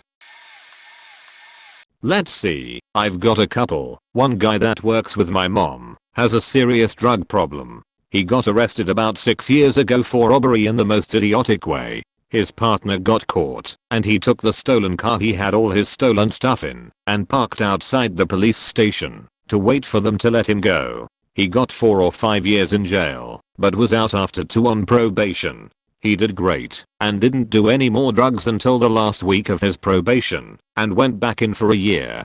After that he was on work release for a year or 2 but managed to get drugs again and was locked back up full time for a year. He got out on probation again about a year ago and did drugs again about the last week of his probation once again. Now he's on house arrest for the foreseeable future. One other girl that used to frequent my mom's work, it's a flea market, wonderful place for trashy stories, is a nurse who worked at a federal prison with great benefits, salary and everything else she could need. Her boyfriend of 2 months got arrested and sent to the prison where she works, which would be a conflict of interests for her. So she got engaged to him and quit her job. Pretty sure she's homeless now. Not really quick because it took like 5 years, but I used to live by a little corner store place. It was notorious for being again, trashy. Most of the customers were on food stamps or disability solely because they didn't want to work, not that they couldn't. A lot of the workers were too. One of them was particularly awful. She'd worked there for about 15 years and had somehow gotten the owner convinced that her manning the register was the only thing keeping the store together, so she could get away with anything she wanted. Things she did included, but are not limited to, no change days. On some days, no one got change for whatever they purchased, no matter what it cost and what they paid with. Food stamp fraud. She'd frequently pay with her food stamps for customers who paid in cash and pocket the difference for booze. This is what eventually got her fired, arrested. Straight up telling customers to give her money, just cause. Violating basically every health code rule I can think of, and more. I put this in another comment, but it fits here too. My mom got a car title loan one time. It's a wonderful little system. $800 loan and you're immediately $2,000 in debt the second cash touches your hand. $400-ish payments every month a year, just to cover most of the interest, so that you only owe $3,000 by the end of that year. Then they tell you to start paying something like $750 a month, so you can actually barely scratch your balance or they'll take your car. Didn't witness this one personally, but in my high school the year before I started going, someone called in a bomb threat to get out of a test or something like that. The story always varied and immediately got arrested. Right out of high school, the weekend I was set to move in with a friend and my boyfriend. They threw a party to celebrate. Only I didn't make it that night because I was sick, so I slept over at my sister's place. Arrived the next morning just in time to see several cop cars driving away while my friend and some other people I knew from high school were sitting around crying. Apparently one of the people at the party, a guy I sort of knew from high school but had never hung out with much, had shown up to said party with a handgun he'd just purchased. At some point in the evening he thought it would be fun to scare the girls, so he emptied the clip, then stood up and announced Russian roulette everybody and pulled the trigger and shot himself in the head because he hadn't cleared the round that was still in the chamber. I'm told he looked at everyone for a heartbeat, said, "I faked up, man." Then dropped to the floor. We were told he was gone before he even hit the floor. 18 years old.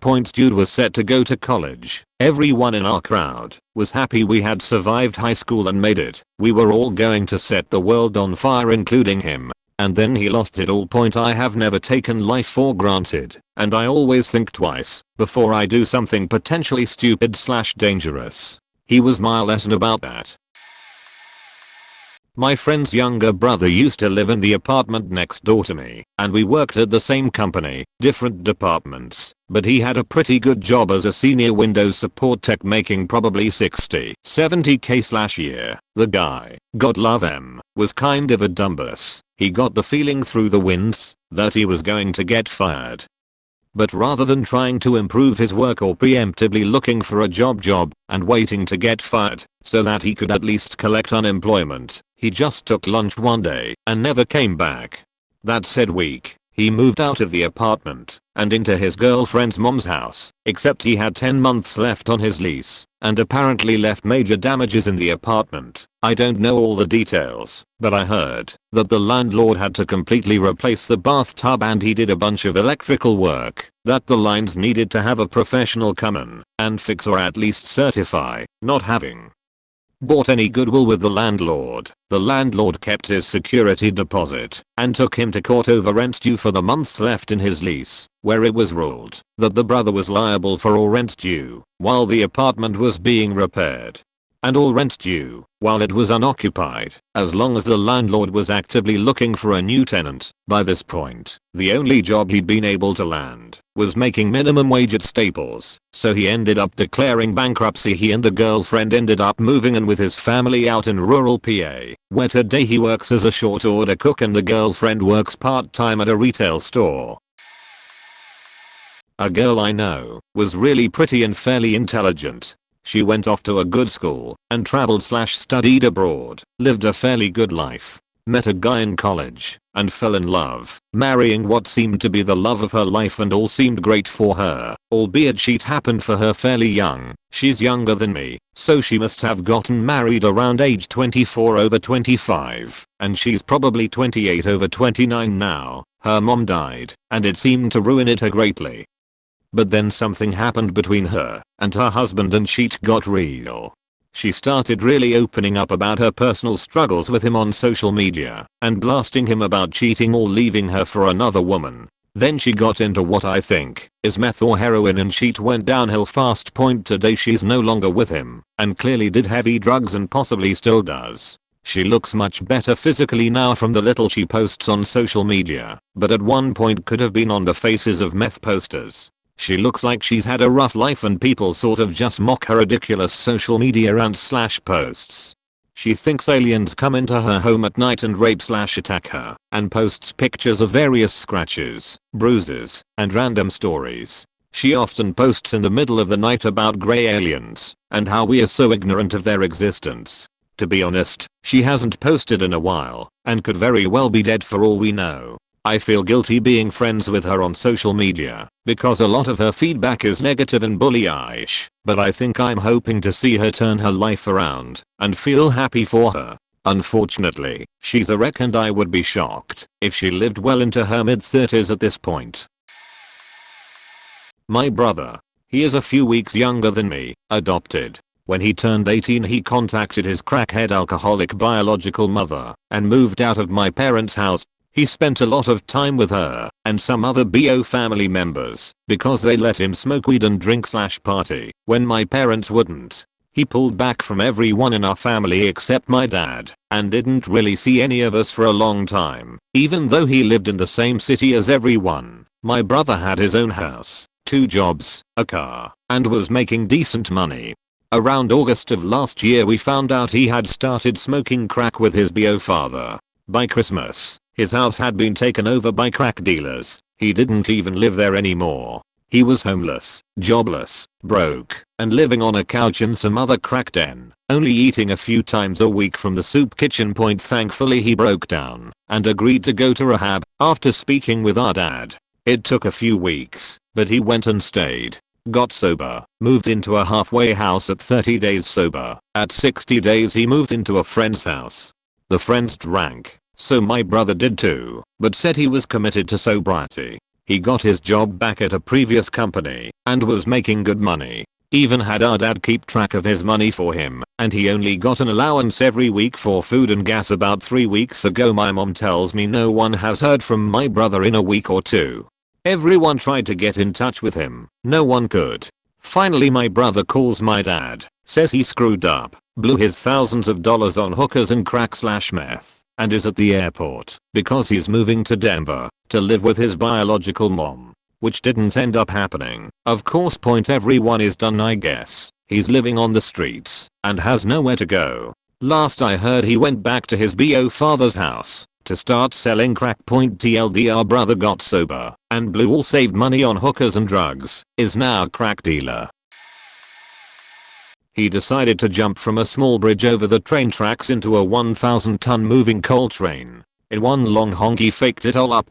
He was a bit of a stud on campus, getting pretty good grades in engineering and getting his fair share of ladies. Friendly and agreeable with everyone. No one had a bad thing to say. Ahoy the guy. It was college. He fell in with the kind of guys that tape up their fire alarm so they can smoke pot. They weren't bad guys, just your classic potheads. Fast forward a year and he's the likable, peas get degree, stoner, but he was still the best of the bunch.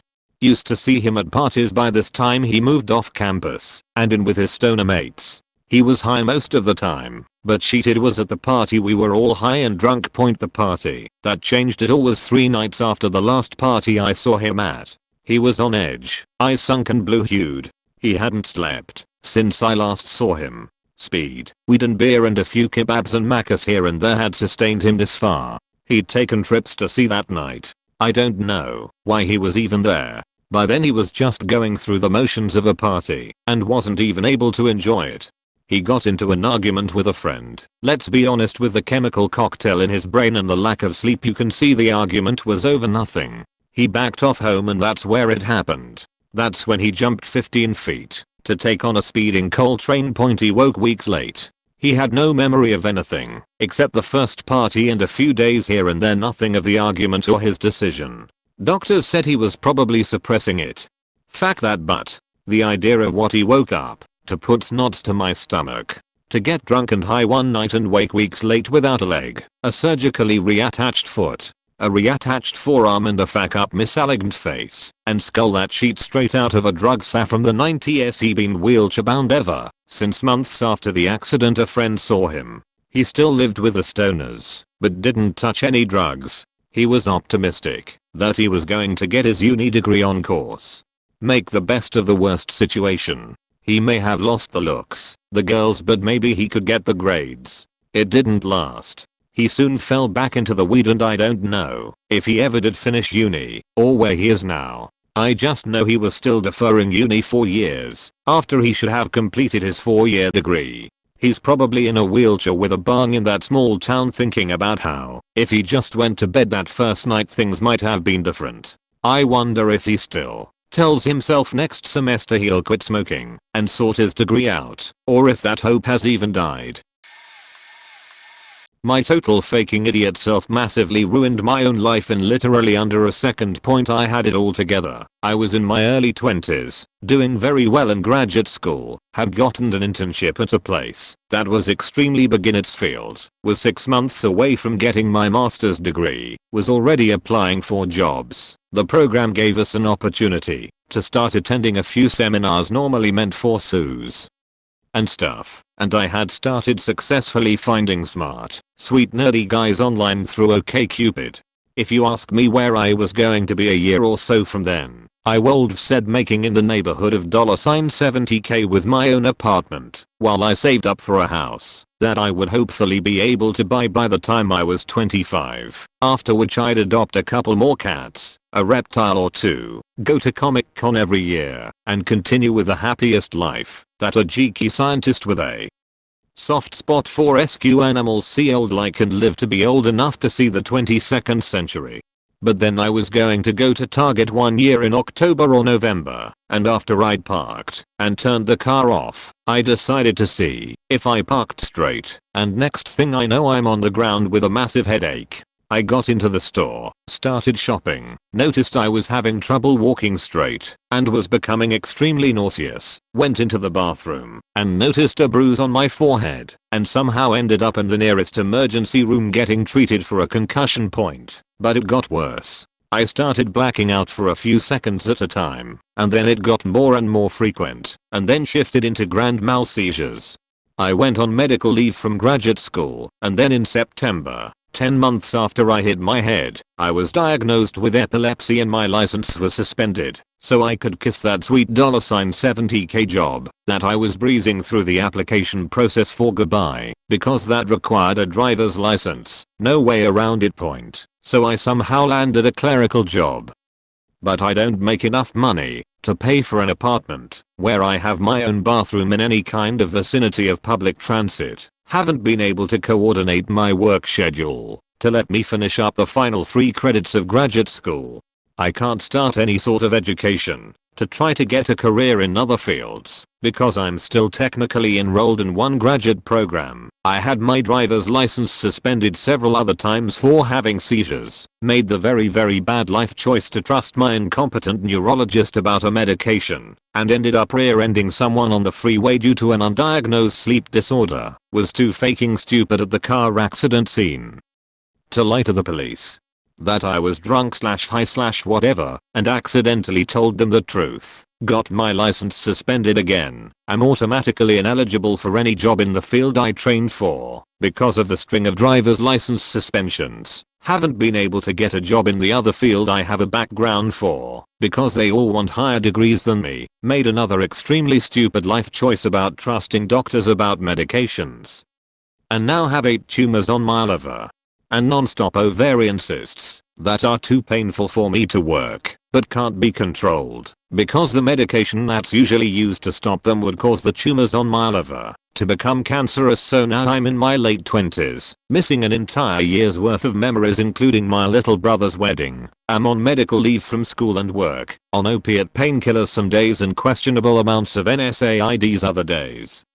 Have taken to drinking a little too because the painkillers alone won't take care of it, so I have to find some way to stop the worst of the pain. I'm generally probably headed for an early death at the hands of my liver, live in utter terror of anything happening to my health insurance coverage, and have generally impressively ruined my life, especially compared to my younger brother who's got a high-paying job and is getting his master's degree.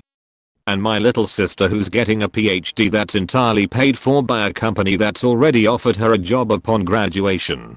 All because I was a faking dumbass who just had to be a stupid goody two-shoes who cared about whether or not she parked inside the lines in a nearly empty parking lot point every single day. I hate myself so much for ruining my own life like this, and I'm surprised that the massive string of self-destructive impulses and rampant disregard for my own health and safety I've shown haven't escalated into being actually suicidal yet. Or maybe that's the mood stabilizer side effect of my seizure medications that's keeping me safe. In any case, don't panic. I'm particularly not at risk of hurting myself when there's still 2 more Star Wars movies I need to see.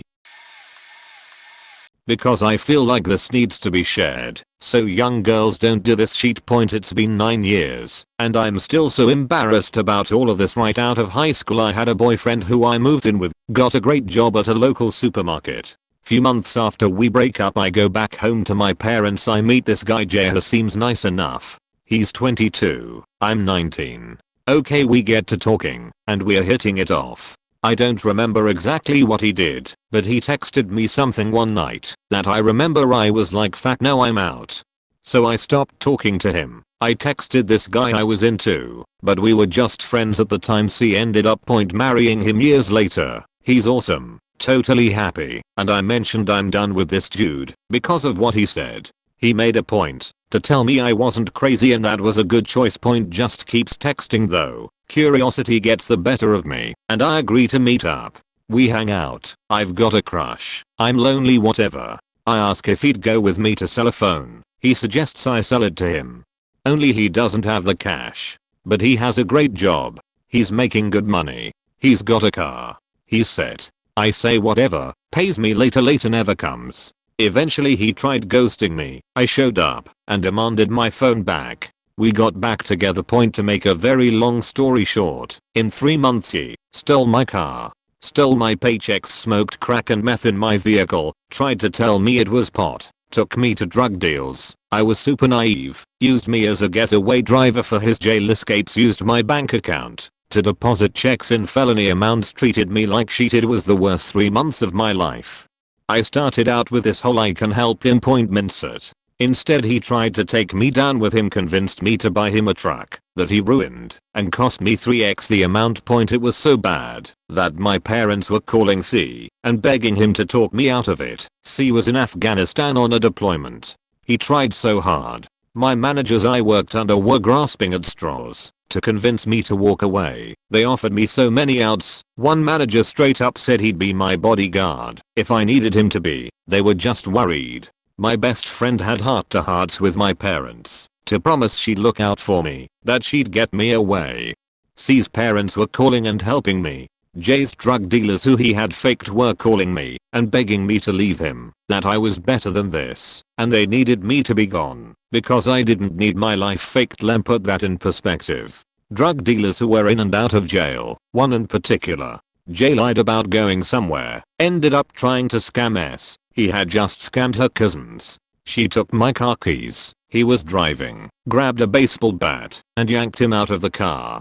Her cousins held him down, sat in the car and straight asked me, is he faking with me? I said yes.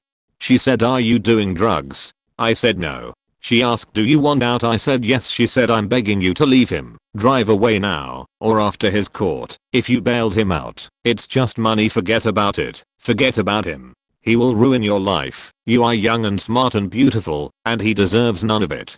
Do not become what he's trying to make him. You become point. I don't wanna see you ever again. I don't wanna hear your name or hear you're with him ever again.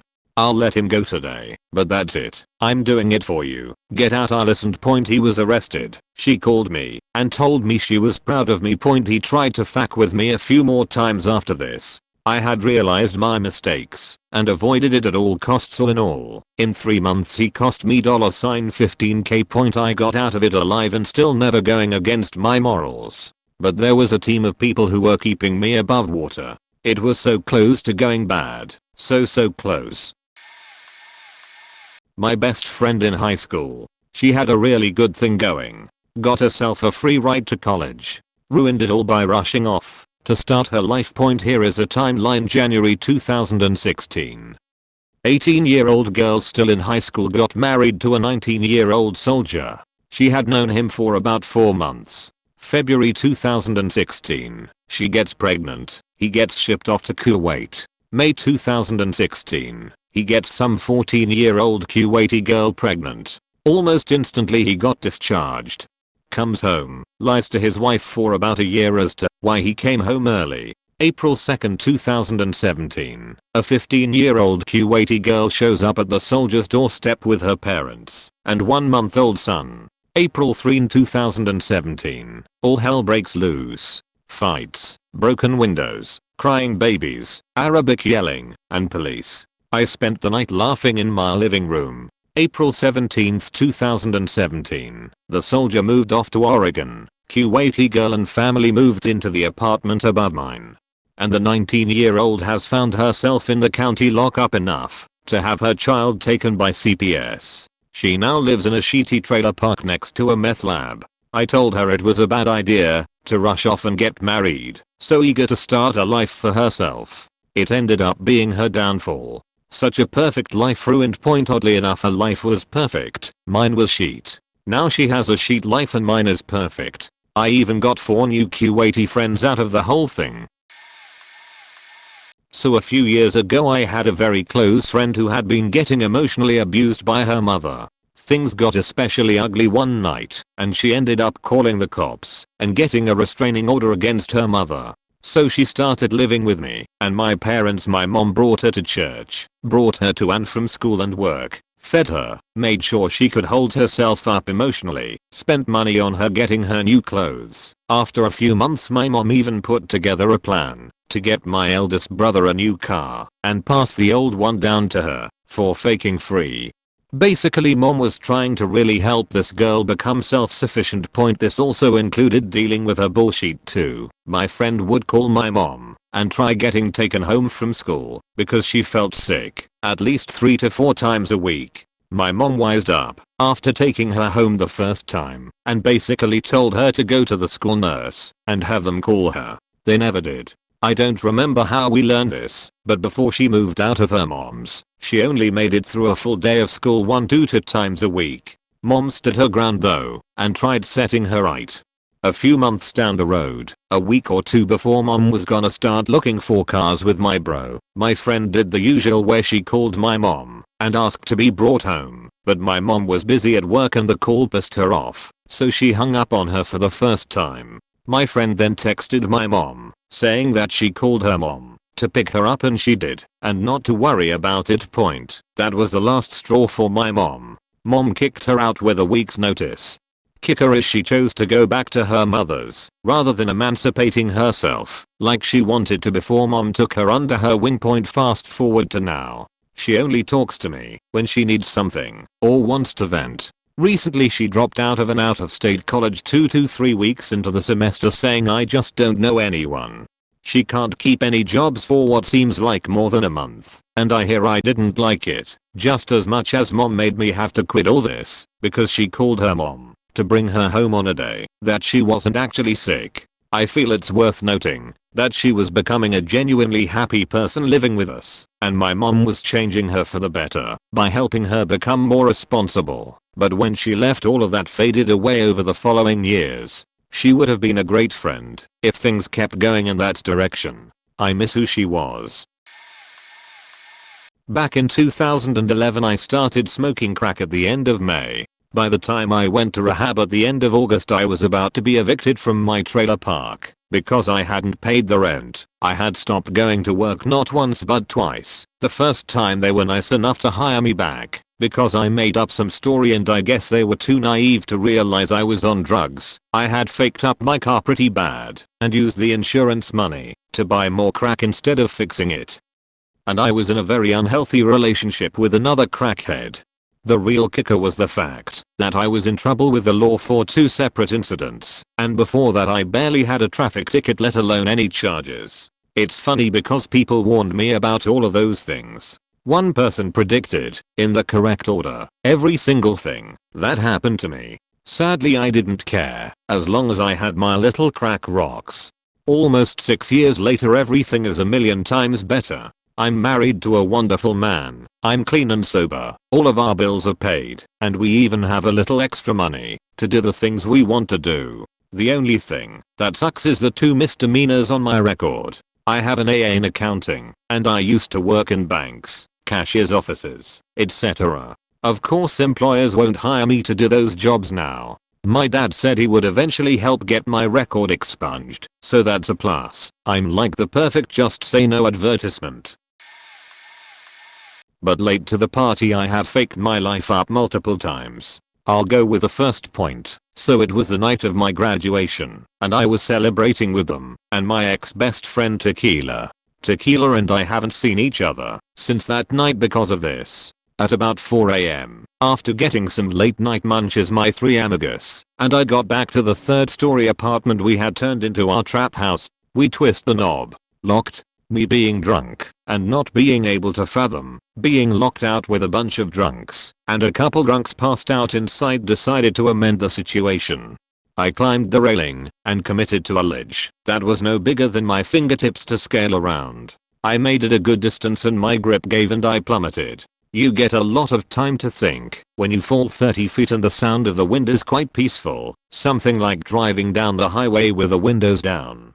Meanwhile, I concluded that my best hope is to stay limp and try to roll off the energy. I also had to get prepared to die if it didn't go in my favor.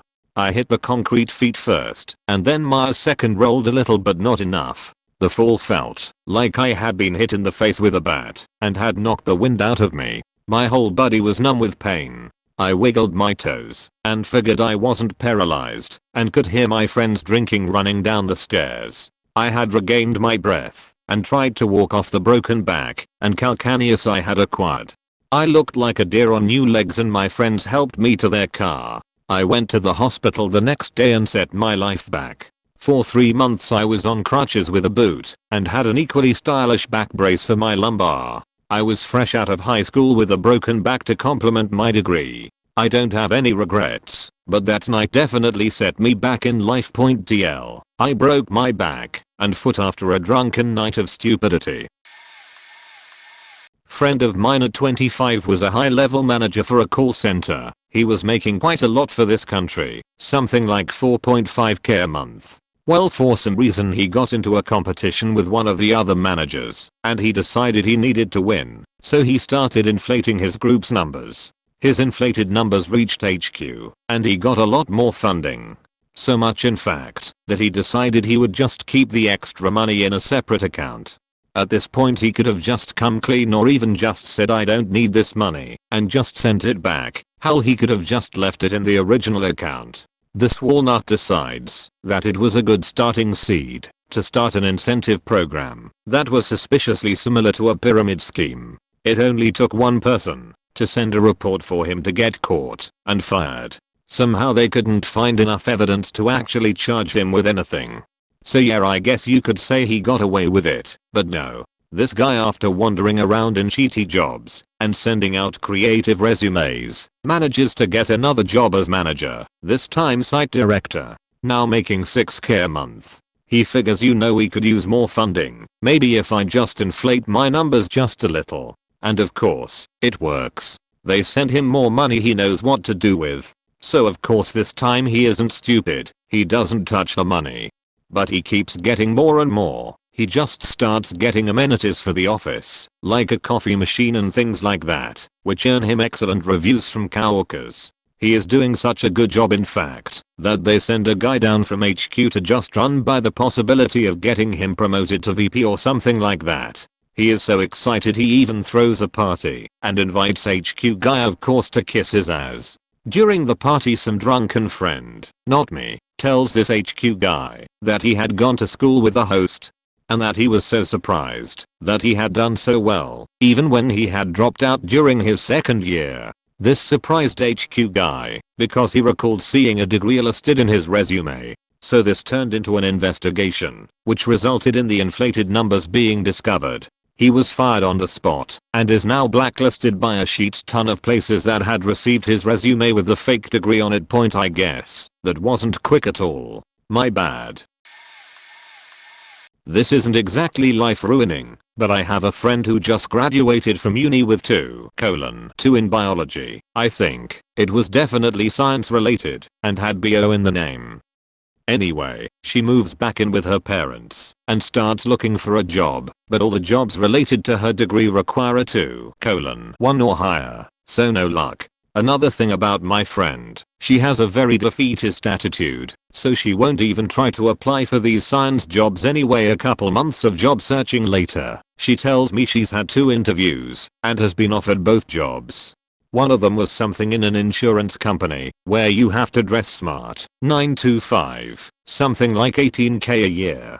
Very cushy. And the other one was a part-time 0-hour contract at a bowling alley. Point, she chose the bowling alley. Point, I asked how come. Hiding the disbelief in my voice, she said I think it'd be cool to work at a bowling alley, plus I get more free time. Now, this was the first time she's been hella excited about life since leaving uni. She was getting sadder and sadder as each day passed by, until today, where she was offered 2 separate jobs. I didn't want to put a damper on her good mood, and I never want to tell my friends what to do with themselves. But I thought it was the worst idea ever. But she goes through with it. Point, it's been 2 years. She's currently still at her parents' house, her dad is never at home, and her mum is the most passive-aggressive person I've heard of. She hates living at home and is constantly looking for a different job. She keeps getting sadder and complains about everything now. I'm worried that she'll do something stupid soon if she doesn't seek help / get a new job. Point, but I can't help but think about how different things would be if she accepted that job with the insurance company. TLDR, took a 0-hour contract at a bowling alley instead of an $18K a year job at an insurance company. Not massively life ruining, but still the biggest example that I've ever seen. By partaking in the brutal, senseless killing of a homeless man, a few years after my parents divorced, my mom moved to the US from where we were living in South America. So for my freshman year of high school, I thought it would be great to spend it with her and indulge a bit in some American culture. Over the summer before classes started, I met the 2 guys that would quickly become my best friends for that year at a BMX track on the outskirts of the seaside town we lived in, Tim and Jess. It was idyllic, to say the least. We spent our days riding our bikes around town, listening to 311 and Incubus, drinking Slurpees from Circle K, chasing girls and hanging out at the beach. Tim was entering his sophomore year, while Jess was a freshman like me. Tim lived in the rough part of town and didn't have it quite as easy as Jess, and I did on the home front, but despite all that he was a good kid and one of the kindest people I had ever met. So it came as quite a shocker when I found out that Tim was involved in the brutal murder of a homeless man. By this point, it had been almost 3 years since I had moved back to South America when I received the phone call from my mom. She went on to describe the tragic events that transpired that fateful evening, as told to her by the account given to Tim's dad by Tim himself. As the story goes, Tim was riding around town on his bike, as he always did, when he met what would become his literal partners in crime. They spent the afternoon together and headed down to the beach for a party. This is where things take a tragic turn. They apparently stumbled over a homeless man sleeping, a scuffle ensued, and they jumped and robbed him. The man later succumbed to his injuries. I just couldn't bring myself to believe it. There had to be a logical explanation as to how the kind boy I knew could end up involved in such a heinous crime, but there isn't, other than he was young, at the wrong place, at the wrong time, with the wrong crowd. For more, read this LA Times article.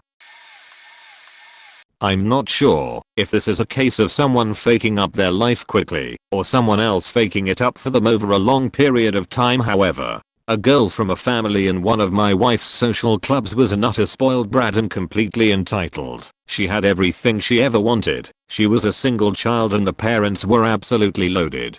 This always caused friction, as if there was something that money could not buy and she wanted it. The general expectation was that she would have it.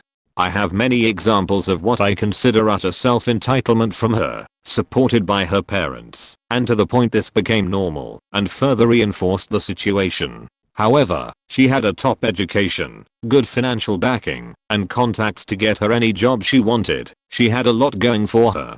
Spring forward a few years, when she is now a fully fledged adult and responsible for herself, and unlike how she thought life went, people started to say no to quite a lot of things.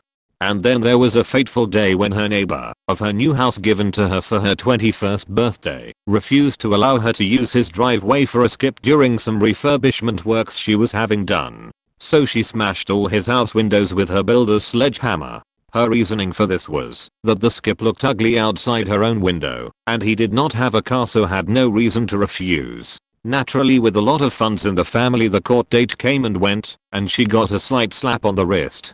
However, the behavior continued. She did not get a promotion at work. She attacked her boss. Fortunately, being a female in science, they were very worried about any claim of sexism, so this was also brushed under the carpet. However, over the space of a year, her retaliation to not getting her own way started to attract antisocial behavior orders, restraining orders, and eventually jail time after attacking a policeman.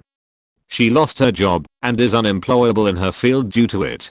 She had remortgaged her house to fund the house refurbishment, but stopped paying her mortgage when she decided to holiday in America for 6 months. When she returned, it had been repossessed. She is now homeless and jobless, living back with her parents. I'm convinced she is an alcoholic. Over the space of 2 years she went from having everything to nothing, but I'm not sure if she faked her life up or if it was her parents over the previous 21 years. One of my dad's friends has a son who went from being admitted to MIT to being under house arrest, awaiting trial, no college, and no future overnight. This kid is in his senior year of high school. A month ago, he got the acceptance letter from MIT. He was over the moon. He and girlfriend are celebrating. The senior ball is coming up, and the future looks bright. 2 weeks ago, he got pulled over on his way home from school. Cops noticed a prescription pill bottle in his backpack, sitting in plain view in the front seat. 5 minutes later, they've discovered the backpack contains 4 bottles of Ritalin, 3 bottles of Oxy, and a variety of other illegal prescription drugs, plus a massive wad of cash and a scale. He had no chance. It was plainly obvious he was dealing. Turns out he was buying up spare prescriptions from other students and selling them. MIT got back to him 3 days ago, rescinding their offer of admission after the police records became public.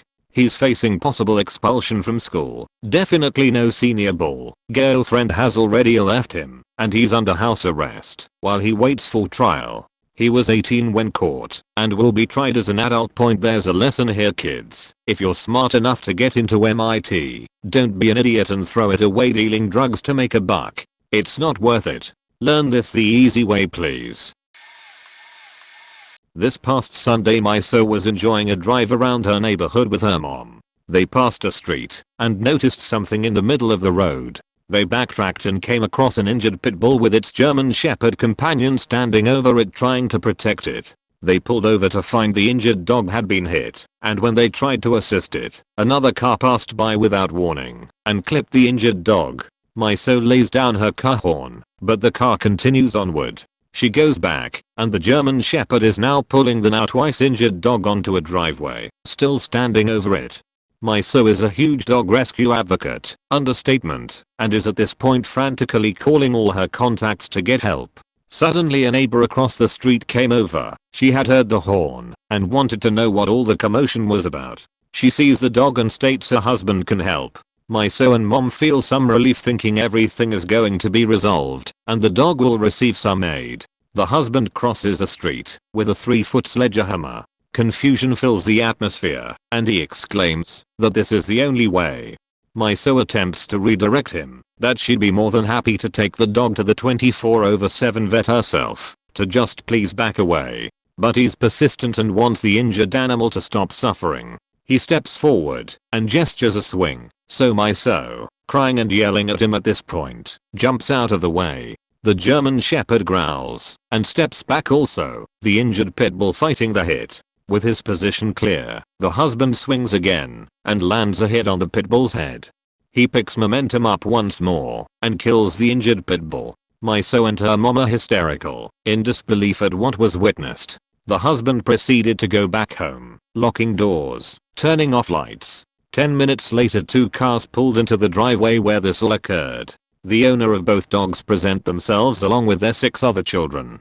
My so explains the situation, still not understanding it. The police had been contacted and arrived, reporting the incident, but were unable to get a statement from the husband. My so goes home and posts the incident on social media and the shares begin. The next morning, Monday, she's contacted by the dog's owner stating the police spoke with the man and stated his intent was to end the dog's suffering. No charges were pressed. But that same day, the shares had spread enough to reach our local news station. My so is then interviewed on live TV that evening and the story spreads like wildfire. The next day, Tuesday, she does another interview through a local radio station. That afternoon she's contacted by a detective now investigating the situation and schedules a lineup for the next day, Wednesday. My so and her mom pointed out the husband out of 12 pictures as did the neighbors that had arrived. The local radio station is still discussing the story on Wednesday, and while we listen to their thoughts and opinions live, my so gets a call from dog owners. The investigation has led to an arrest with felony charges against the husband. My so will be going to court as an eyewitness. She is being interviewed once more today, Thursday, by another local station. An aunt's family spiraled out of control. Her and my uncle were dealing coke with my high school friend's dad, buying expensive things and attracting too much attention for just living in some trailer park. They most likely worked with some Sinaloa cartel. The more I think about they both were eventually busted and did a small amount of jail time and then were deported to Mexico. Their 3 kids get split up in some weird way, with the youngest going to Mexico with one parent. The other 2 stay and have to learn to survive on their own here in the States, so one cousin bounces around 6 different high schools. He is incredibly bright and finishes early despite having to start working full time at 16. At 17 joins the reserves and did very well. I'm talking to him about college and even getting him an iced tea 184 plus. Bastard never used it. He then decides to visit Mexico and falls in love with some money hungry drunk. He gets her pregnant and then decides to either get discharged from the reserves or to just leave and go to Mexico, breaking his contract. I still wonder how he left, but yeah, he's in Mexico with some sheik who doesn't give 2 sheets about him, and he has to just be there for the kid. My other cousin then goes on to get deported because, yep, you guessed it, she was dealing drugs while going to college. Meth specifically, as I believe she got hooked on it big time. Last time I heard from her she was trying to get me involved in some super shady trading through FB. I'm an air traffic controller in the United States Air Force. A guy I worked with totally ruined everything he had going on in about a month. It all started when he was struggling with getting rated ACA qualified in a certain radar position. We work in a dark room and stare at computer screens. Basically the opposite of the tower controllers. Anyways, he is about to wash out and be removed from the career field when he fails a drug test and fails a physical fitness test within a week. Dude had been popping painkillers without a subscription plus got fat as she'd point at first glance, not necessarily a career ender. The next week, his wife decides to leave him and all hell breaks loose. This dude gets caught by undercover military cops selling those painkillers with his 3-month-old daughter in the car. So with all of that happening, the next weekend, he picks up a lady of the night and stops at a gas station to get money from an ATM. Said harlot steals his car and crashes it, leaving him stranded. Wife expedites the divorce papers. The guy's demoted to ranks, dishonorable discharge, and can never be ATC again, either FAA or contracted. He went from having multiple options/opportunities at making over 100k a year, and now he's trying to find a job as he was just laid off from an online hotel booking website. Sad story. I finished a Masters of Education program last year, and on the night we had our final class of the program, one of our cohort members threw a huge party at our house. Our advisor/professor told us that we deserved to celebrate and was proud of us all, but she just said celebrate however you want, but whatever you do, don't be stupid and get arrested. Please. Apparently this had happened to somebody in a previous cohort, and she was just warning us at the party later. The girl who was hosting pulled out some acid and asked everyone if they wanted to do it with her and her boyfriend. Most of us, myself included, declined. By this time it was like 3 AM. Our cohort was only 20 people and most had already gone home, and it was just me and 4 others who remained. So I decided to leave with my group. We called an Uber home and went to bed. Next morning I wake up to an email from our advisor saying she needs us all to meet with her later that day to discuss an incident. Later at the meeting, she tells us that the girl who had held the party was in prison. Evidently while they were blackout drunk and tripping on acid, she decided to drive with her boyfriend to go get food. She swerved trying to avoid hitting somebody right into oncoming traffic. Her boyfriend was killed, and so was the driver in the other car, and the girl broke her ribs and her neck. She was arrested for manslaughter, DUI, and some other charges. In one night she ruined her entire life. Her teaching license was immediately revoked, and she's still in prison, and she's partially paralyzed as a result of the broken neck. Moral of the story: don't faking drive if you are drunk or impaired in any way. Distant cousin of mine went into a downward spiral shortly after having her son. She was shadowing a doctor at the time, was making good secretarial pay, loved her job, had great coworkers, and took fantastic care of her son. She later stole the doctor's prescription pad at the request of some friends and started forging prescriptions for herself and others. She got caught, and when she was sent to jail, her dad bailed her out because he was determined she could turn her life around. He blew his retirement on her bail, and she completely abused his hospitality before leaving town. I'm the only person she hasn't blocked on social media, and I follow her activity for the sake of her father's sanity, since she won't talk to him anymore. We are convinced she's a meth addict. She isn't allowed to see her son, and she's constantly making claims that the father is abusive and keeps him away from her because he has a personal grudge. A few months ago she asked me out to lunch. I was surprised, since I hadn't seen her in person for nearly 2 years, but I told her I'd go to lunch. When she finally showed up 40 minutes late, she not so subtly begged me for money. It's fucking upsetting seeing her this way. She was such a bright person when I was younger.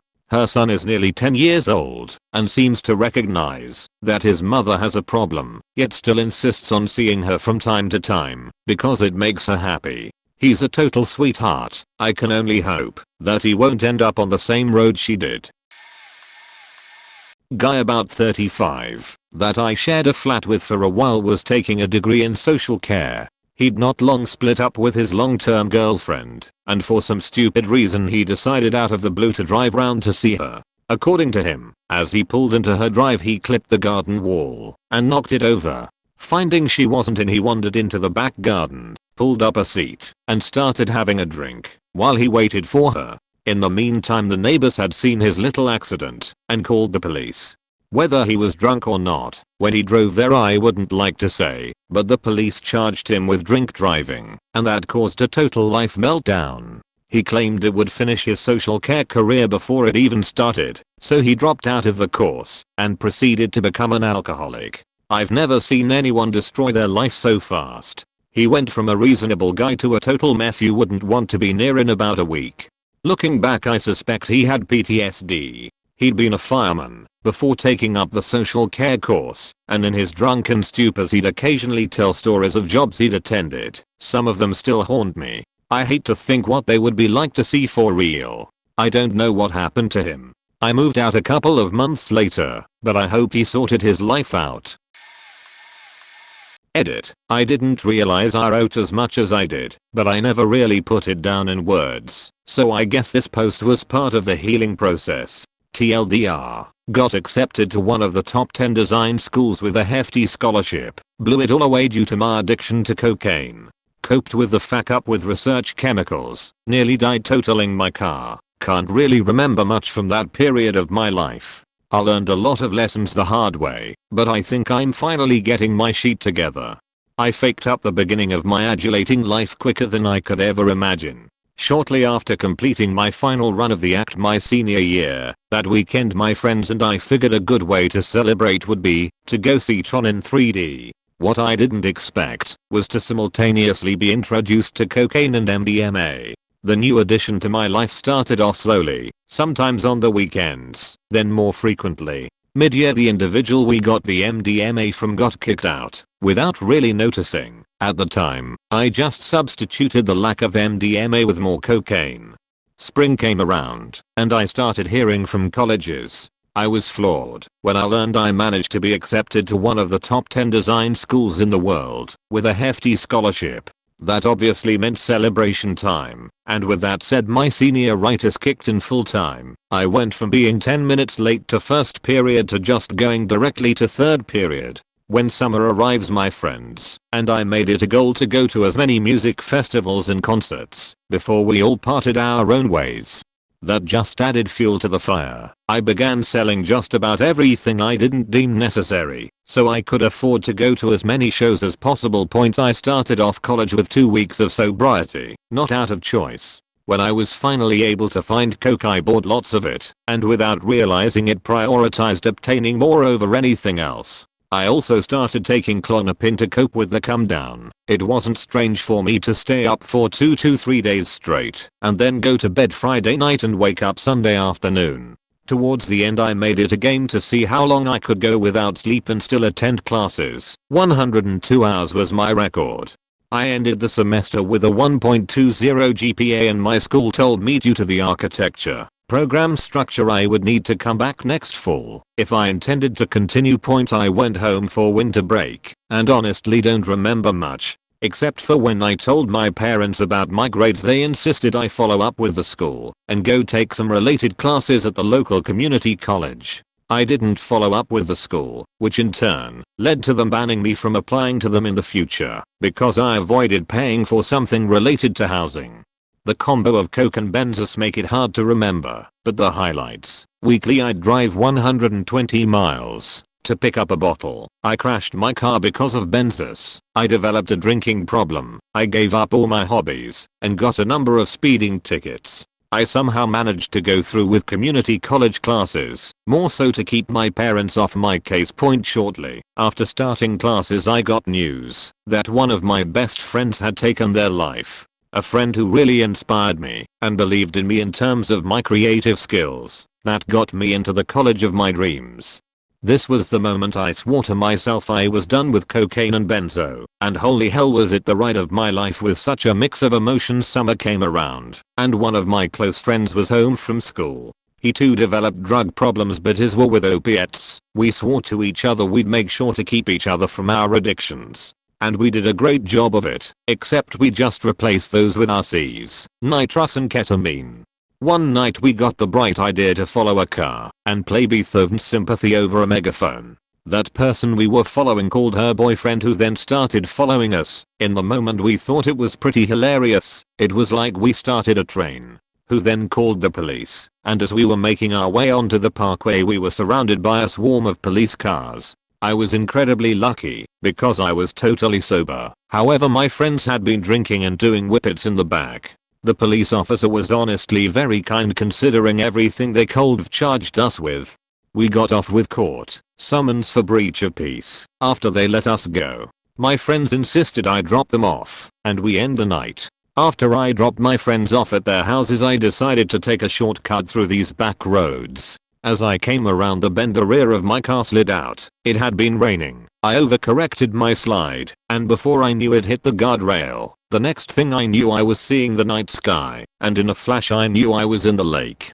Time stood still. All I could think of is, fuck, I need to get that safety tool out of my glove box. Adrenaline took over. My passenger door hit the side of the bridge barrier, which broke the window, providing me with a means of escape. The next thing I know, I'm climbing to the shore and trying to get my head on straight. I flagged down a car and explained the situation and called the police. The end result was I had to go to a driving retraining program because an accident gave me one more ticket to my stack.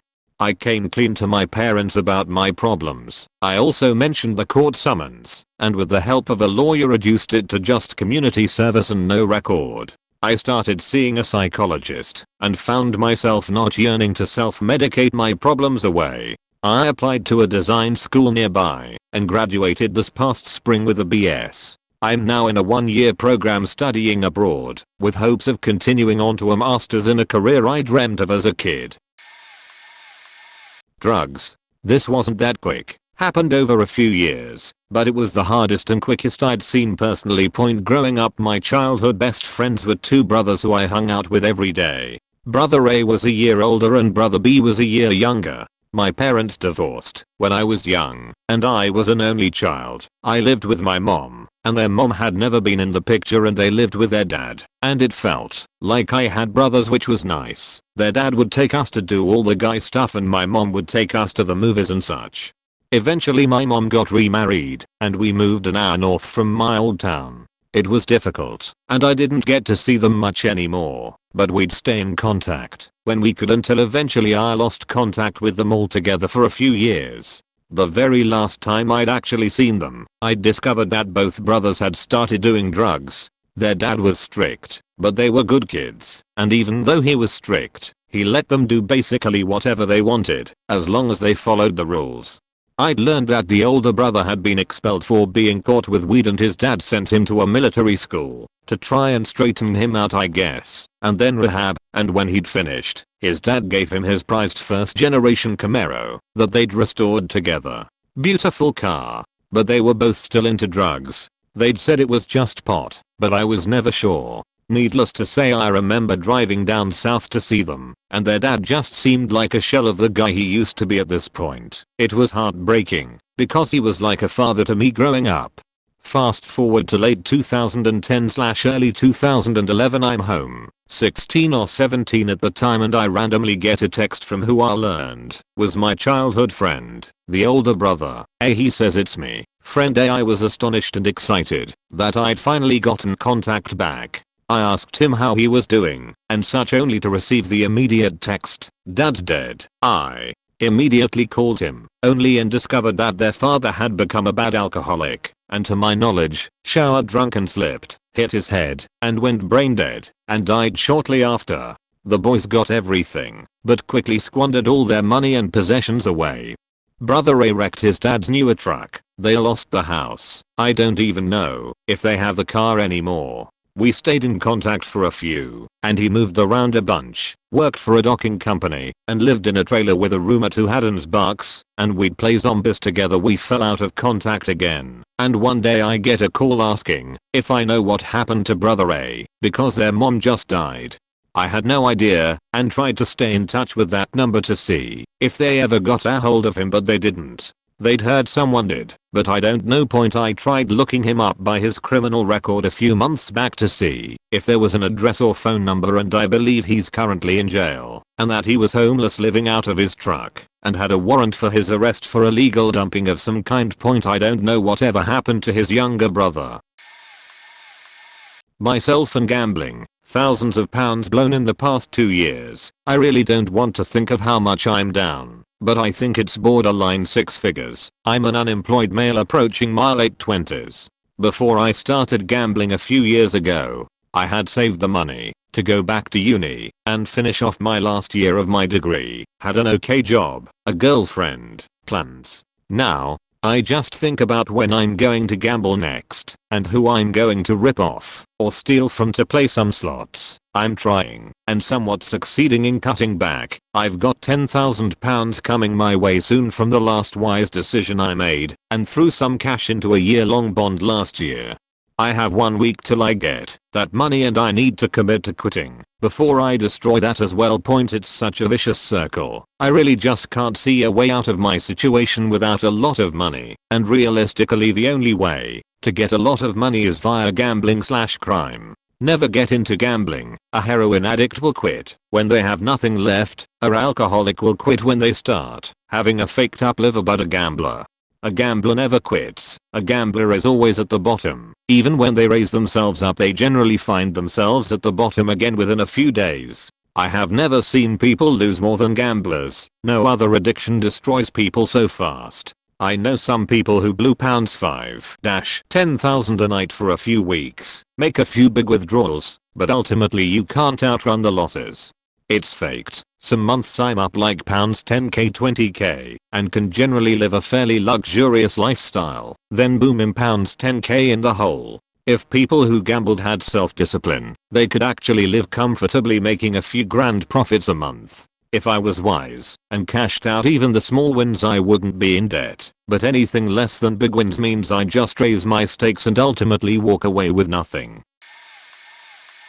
A kid I grew up with lived with his father for his entire childhood. His father did everything to ensure that his son had a good life growing up. He coached his son and supported him in all of his ideas. Eventually, the kid started doing drugs. His father did everything he could, including sending the kid to a nice rehab place in Florida. When he returned, he went right back to doing heroin. He cooked up schemes to make money all the time until he came up with his most devious plan. One night, he needed to get a fix and his father had a safe full of money. The only problem was that his father had the key to the safe on him. The kid grabbed his father's pistol, which he kept in case his son's drug dealers came to the house looking to kill his son, and hid the gun as he went to the kitchen. He struck up a conversation with his father about golf as his father washed the dishes. At some point, he pulls out the gun and shoots his father in the back of the head.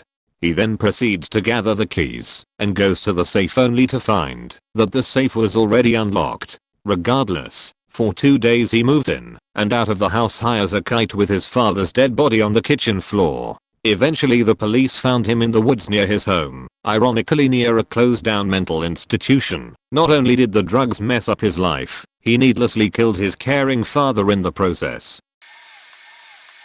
Being Puerto Rican myself, I've met other Puerto Ricans come to the States in hopes of a better life. A common theme among Puerto Ricans is that they come here and bring PR with them, basically using trickery and selling drugs to survive, and a lot of them are actually being hunted down on the island for their actions. Since flights to and from the island is cheap, a lot of ghetto Puerto Ricans are coming here in droves to fuck up Florida, only to get either arrested or ending up flying back to the island. Therefore, I can chalk up a list of people from PR who faked up in Florida, either moving out of the States or just not getting anywhere in general. When I was sleeping in my car, this dude gave me a place to stay and offered me a room to live in as soon as another roommate moved out. In the 2-week time span I got 2 jobs just to show them that I'm trying to get back on my feet. Then the guy went to vacation in Connecticut and his PR roommates kicked me out to put his best friend in. It was a setup.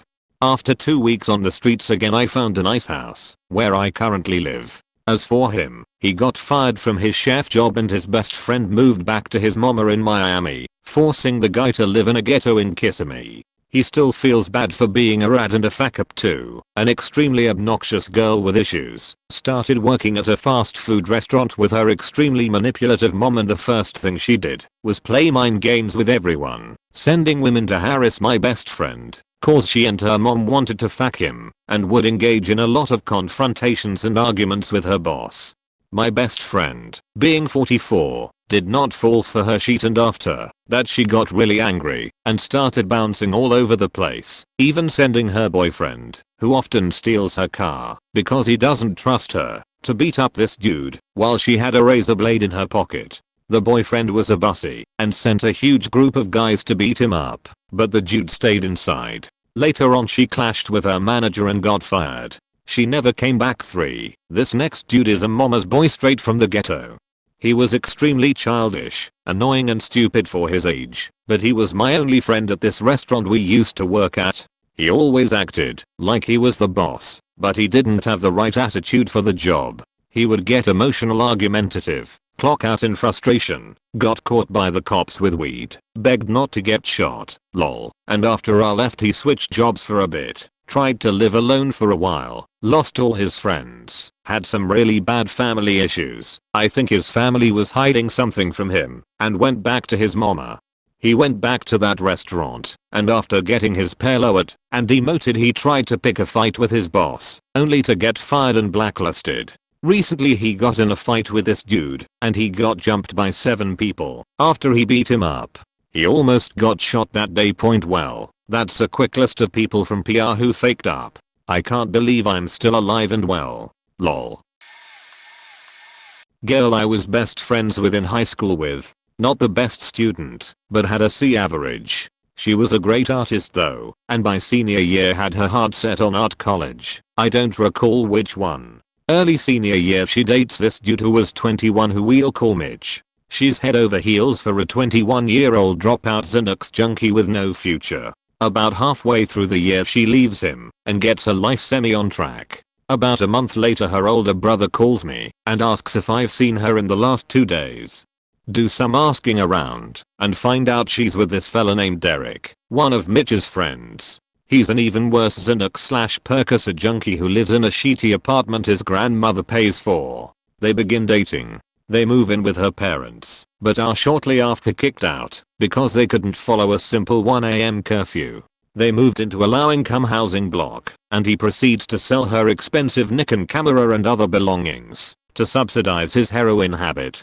He gets her into the HA, while later he beats her and goes to jail. She let him take a plea bargain in court before the trial. I lost contact with her a few years ago after she and a different boyfriend fed cocaine to our friend, who was a recovering and sober alcoholic at the time. Just saw recently that she just had a kid with Eric, the abusive heroin addict. The worst part is that her family was well off and some of the most genuinely kind people I've ever met.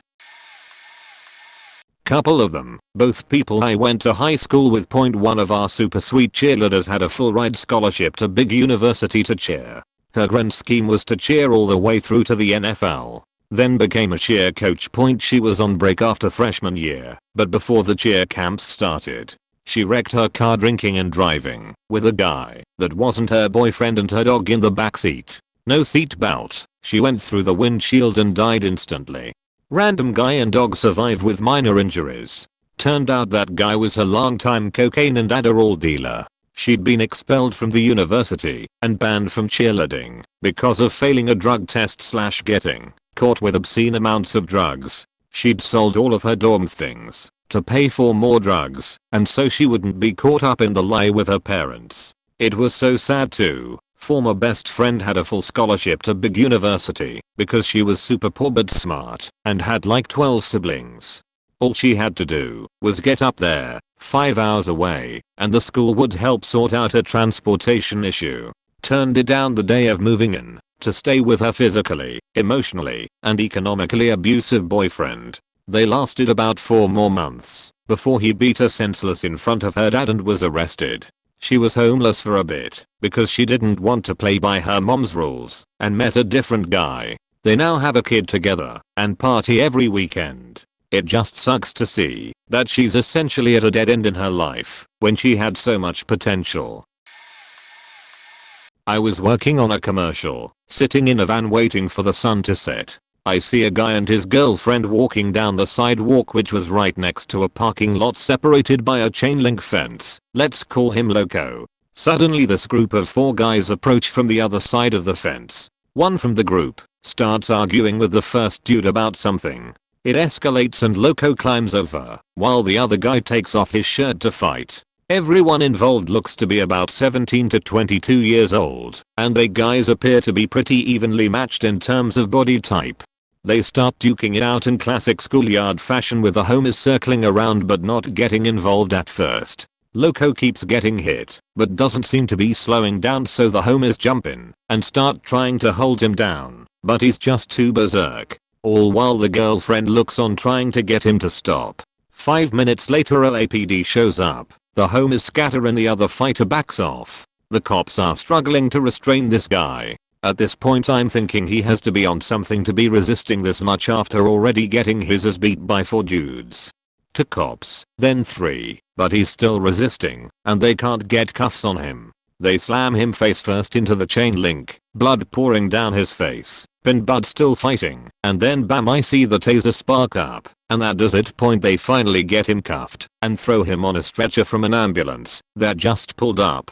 He's still fighting so much that they have to use his shirt to tie his torso to the stretcher. The cops are laughing and taking pictures.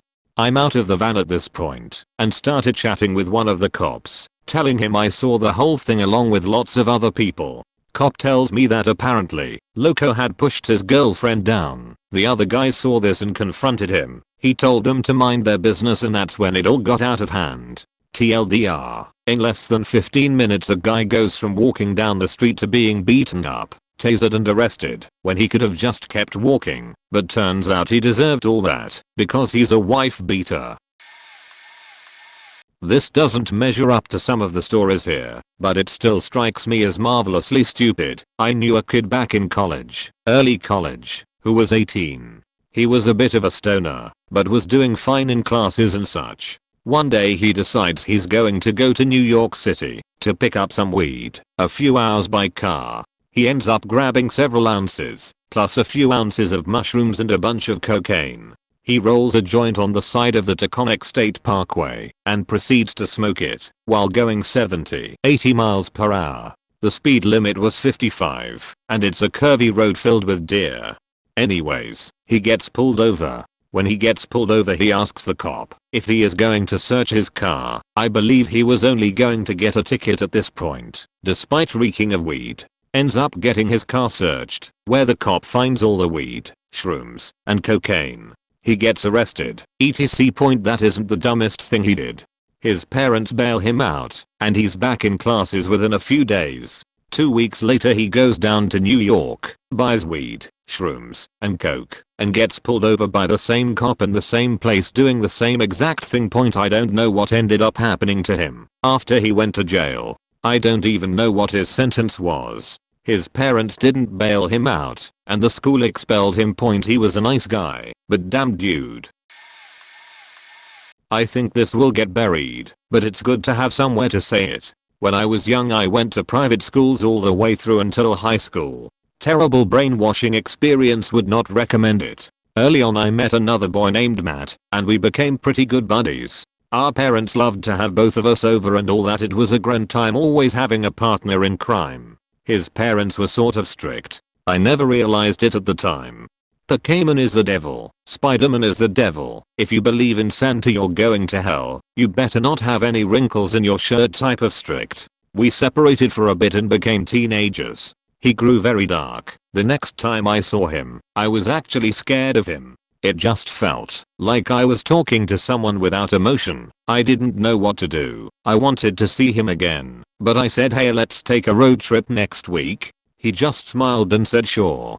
2 days later I'm watching the news while I'm getting ready for school. He killed his mother, he killed his father, he even killed his baby sister, and then turned the gun on himself. Years of memories taint in just one moment, and I remember that whole day not going to school and sticking with my mom hoping that it couldn't have been him. I don't know why he did it, and I don't know if I could have helped, but goddamn I wish he would have opened up.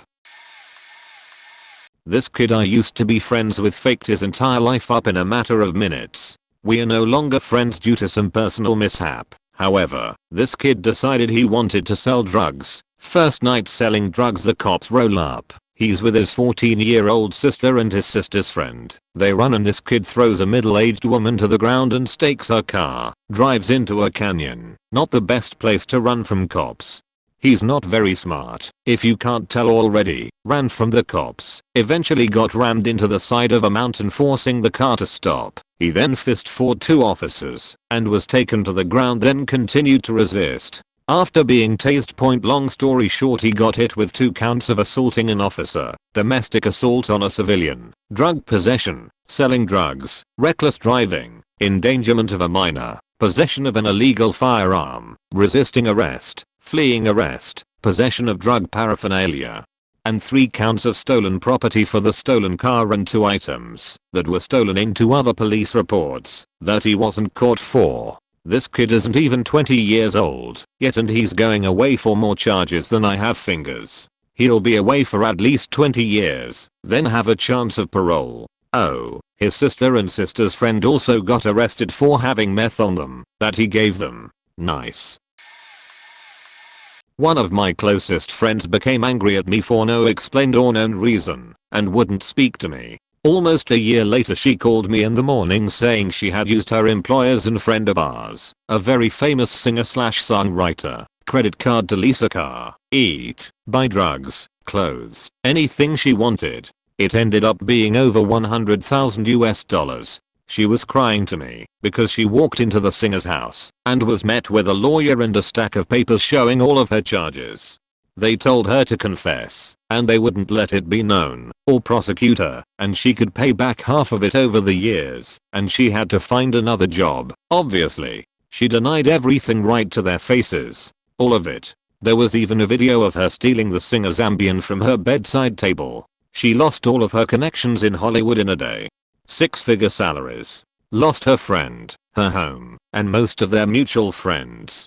She was fired from her other job, had to leave the state in fear. Restaurants wouldn't even serve her. She has been an addict and alcoholic, and living in random places ever since. That was 5 years ago. She is so talented and absolutely gorgeous and brilliant. She still doesn't get how she ended up where she is. It's appalling to see that kind of denial.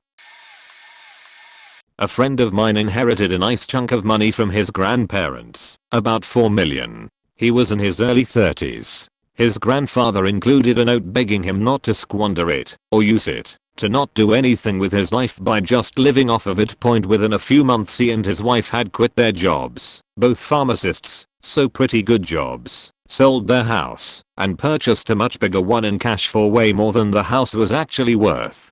They went on vacations all over the place. They had hired someone to manage their money and pretty much paid no attention to their finances, thinking their money guy had it covered. They purchased 3 commercial properties and a few houses so they could be landlords. They bought a brand new Range Rover and a BMW M something. Within 5 years they lost everything. The properties hadn't been taken care of and were in complete disrepair. They were being sued by their tenants, code enforcement, banks, you name it. Their money manager had paid himself over $500K over the course of about 5 years. They can't buy a house because of their credit. They are back to being pharmacists renting an apartment.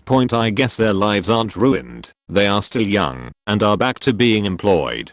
But, damn, they could have lived comfortably for the rest of their lives being wealthy middle class instead of living rich for a few years. If they had just paid off their house and put the rest into CDs, safe stocks, etc., they could have probably received the equivalent of double their salaries each month in interest and dividends with no mortgage.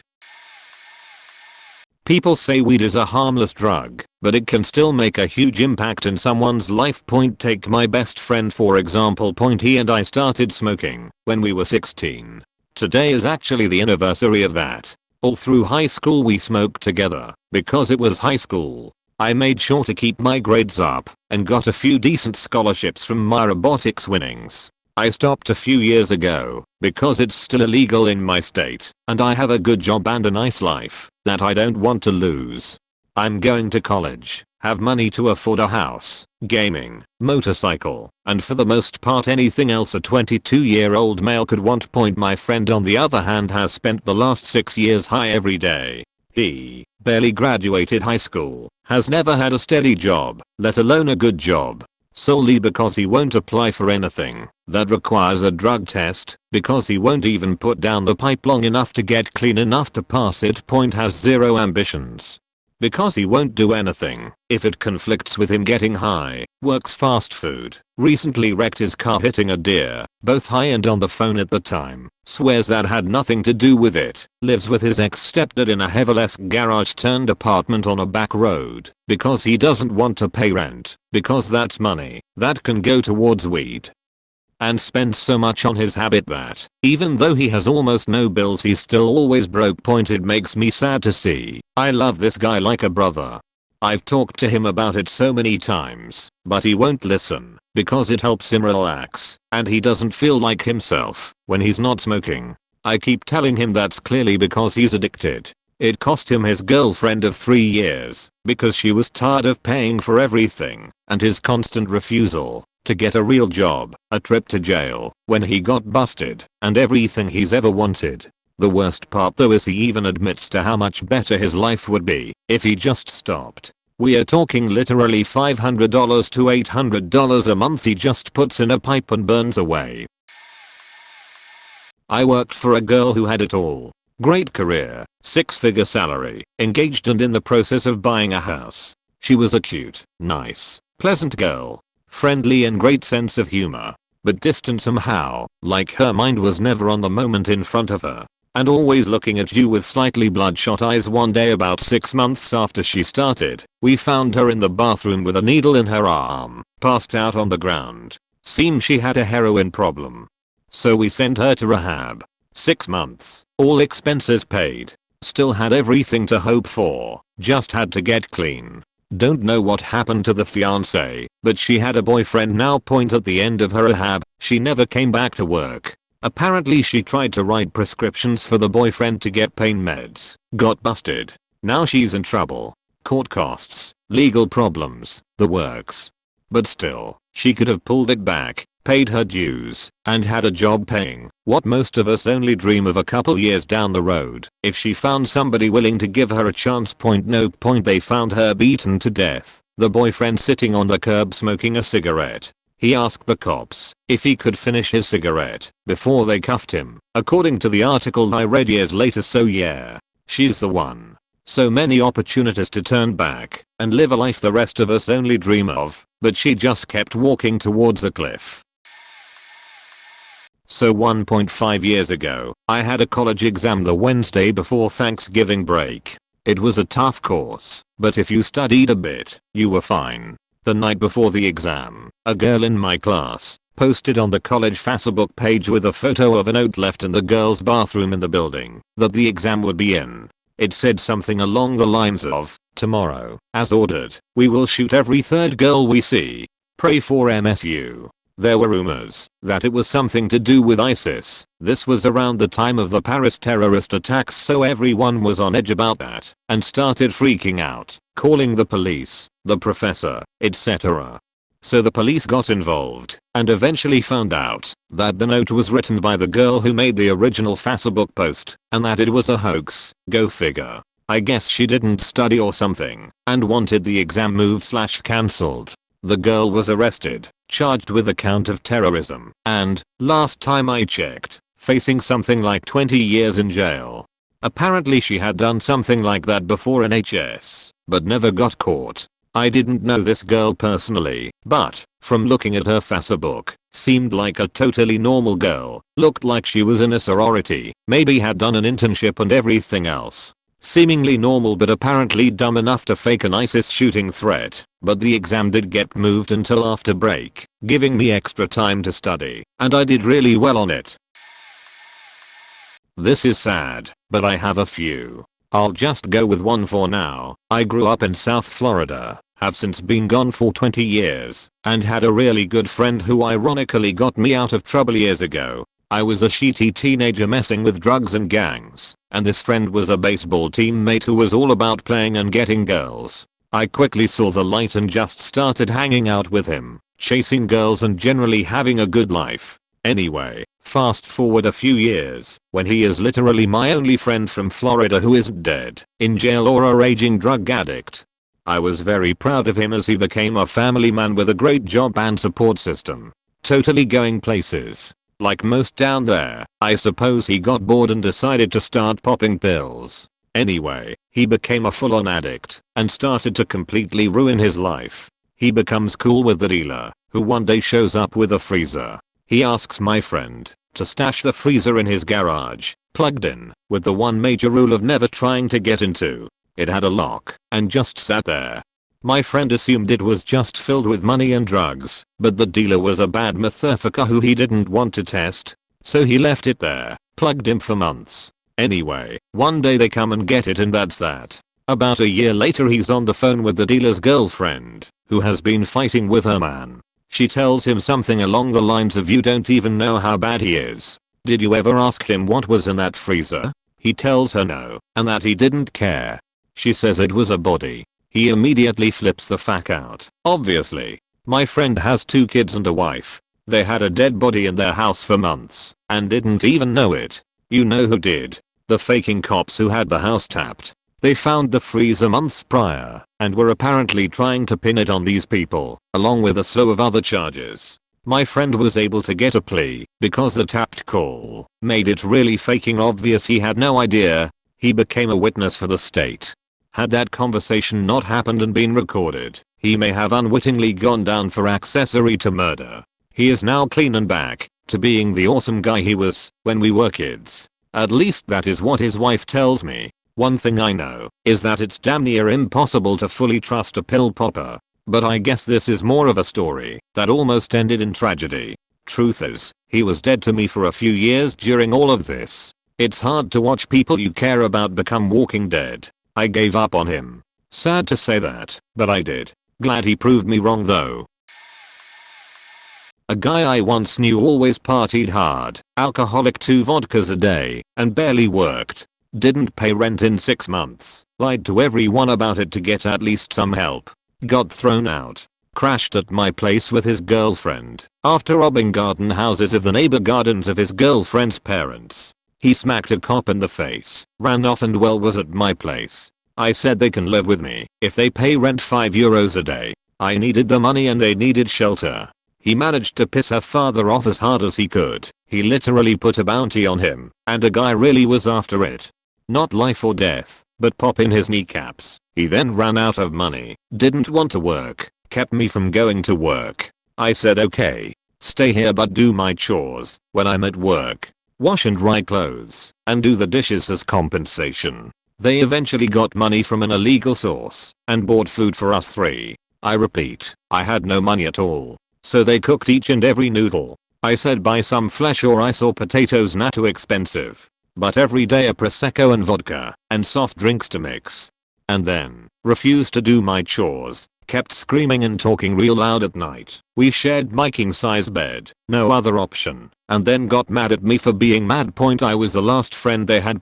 So what do? You threw them out. But they took all the food, my laptop and a bunch of my good whiskey with them, and I didn't notice. A few minutes after they were out I heard them on the stage again. My neighbors let them back in, and they refused to go, and tried to sleep in front of my apartment. I called the cops. They fled. Next thing I heard was they tried to walk from Hamburg to Poland buy food in the winter and she almost starved to death. He lost a fold to the cold and was put in jail for 3 years for robberies, theft and knocking someone over with a bat. Just 3 years, because he's just 18. Also he made like 10k debts by destroying the apartment he was kicked out. That all took him circa 3 weeks all in all. My older brother was the golden child of the family. He was a straight A preppy, took honors math classes for fun, and had a scholarship for college. And then senior year in high school he got the biggest case of senioritis, started missing classes to the point where he tanked his GPA, lost whatever scholarship he had, and ended up having to go to a community college. He seemed to straighten up while in community college. He was dating the sweetest girl, and we all thought they would get married. Her family moved, and she was going to the college where her dad taught. My brother moves down there to be with her. He immediately cuts loose, parties like crazy, sleeps around, and the dream girl breaks up with him. He then gets sick. Rumor was he ended up in the ER from too much partying, but no one will tell me, and misses a bunch of classes. Since it's the end of the school year and they have to enter grades, he gets a bunch of fails and incompletes. He could have talked to the teachers beforehand, but he didn't. So all his student loans come due. Since he's no longer in school, debt collectors start harassing the entire family in an attempt to get their money. My parents co-signed on some of the loans. He now is a 45-year-old alcoholic who lives in my parents' barn while working at Cracker Barrel as a waiter.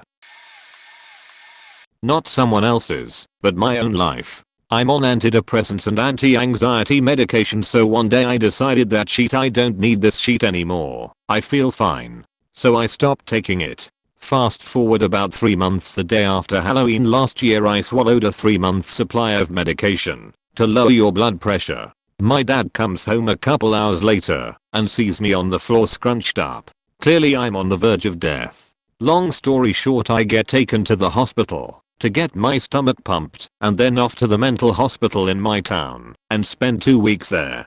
Did I learn my lesson that I need to take my meds? No, I didn't. When I got out, I quickly went back to my drug addict ways. Went to rehab a couple years ago for meth addiction. I started to do anything and everything. I had my son taken from me. That didn't make me stop. I got kicked out of my house. That didn't make me stop. I got arrested.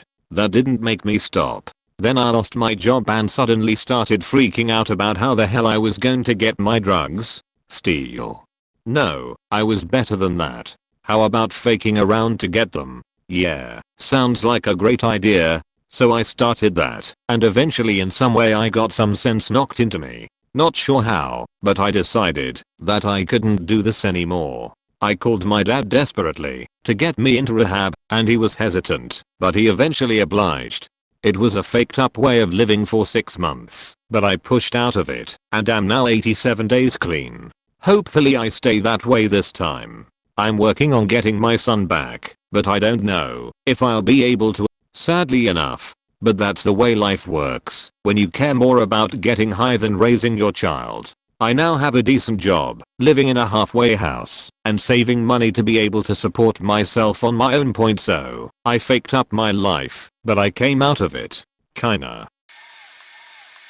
One of my best friends was honestly a Mensa level genius. Smartest guy I knew. He was very gifted when it came to writing books and music, as well as very gifted with the guitar. He was super well read and very articulate.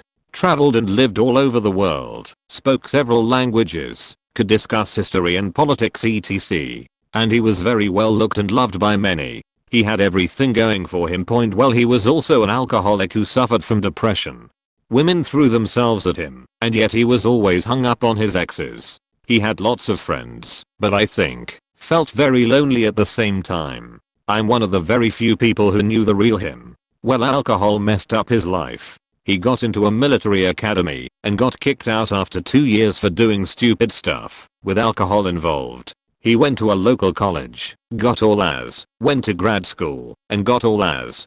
He worked abroad for a bit of time doing God knows what for a company, but got arrested for alcohol stuff in Dubai. He cleaned up his act for many years. I guess he found God. He walked the straight and narrow. He matured. He got a new job with a company doing intel type stuff in Afghanistan. He was gone for about 6 months. He hadn't touched a drop.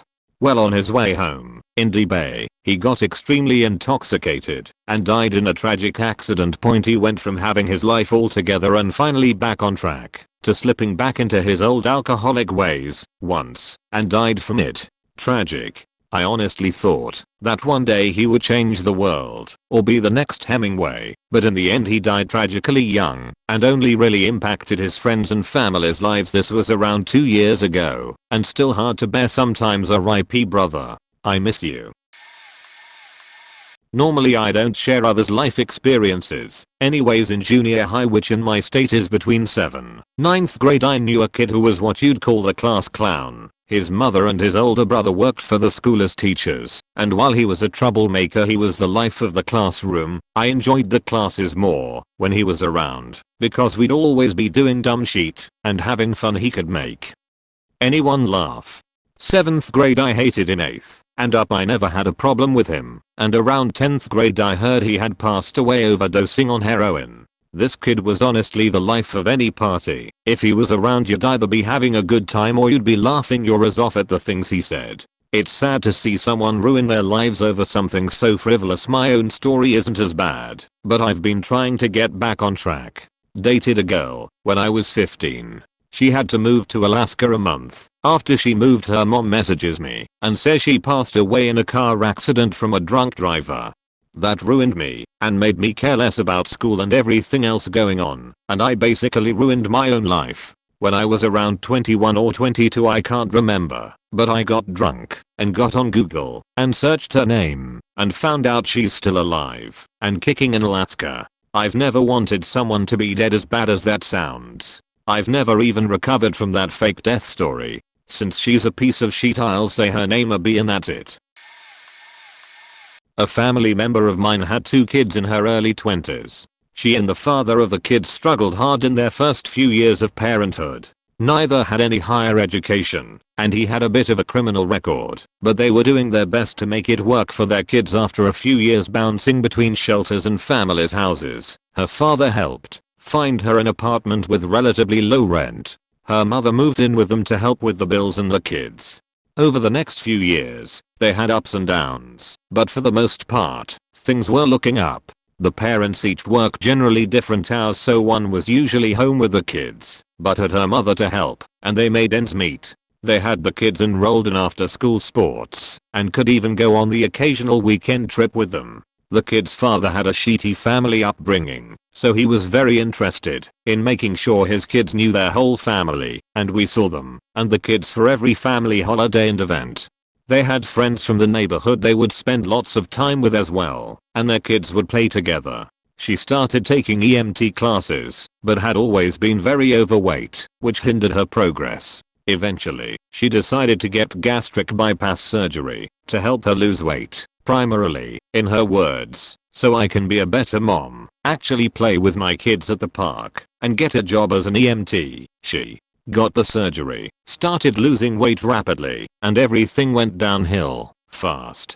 She dumped the father of her kids because she could do better and started dating a guy with 4 kids of his own who will not let her out of his sight. He was not interested in meeting her family, and since she can't go anywhere without him, I've only seen her and her kids once in the last year, at a funeral. I've invited them to multiple family events and usually get no response. Her Facebook is deleted, and she no longer speaks to any of her friends.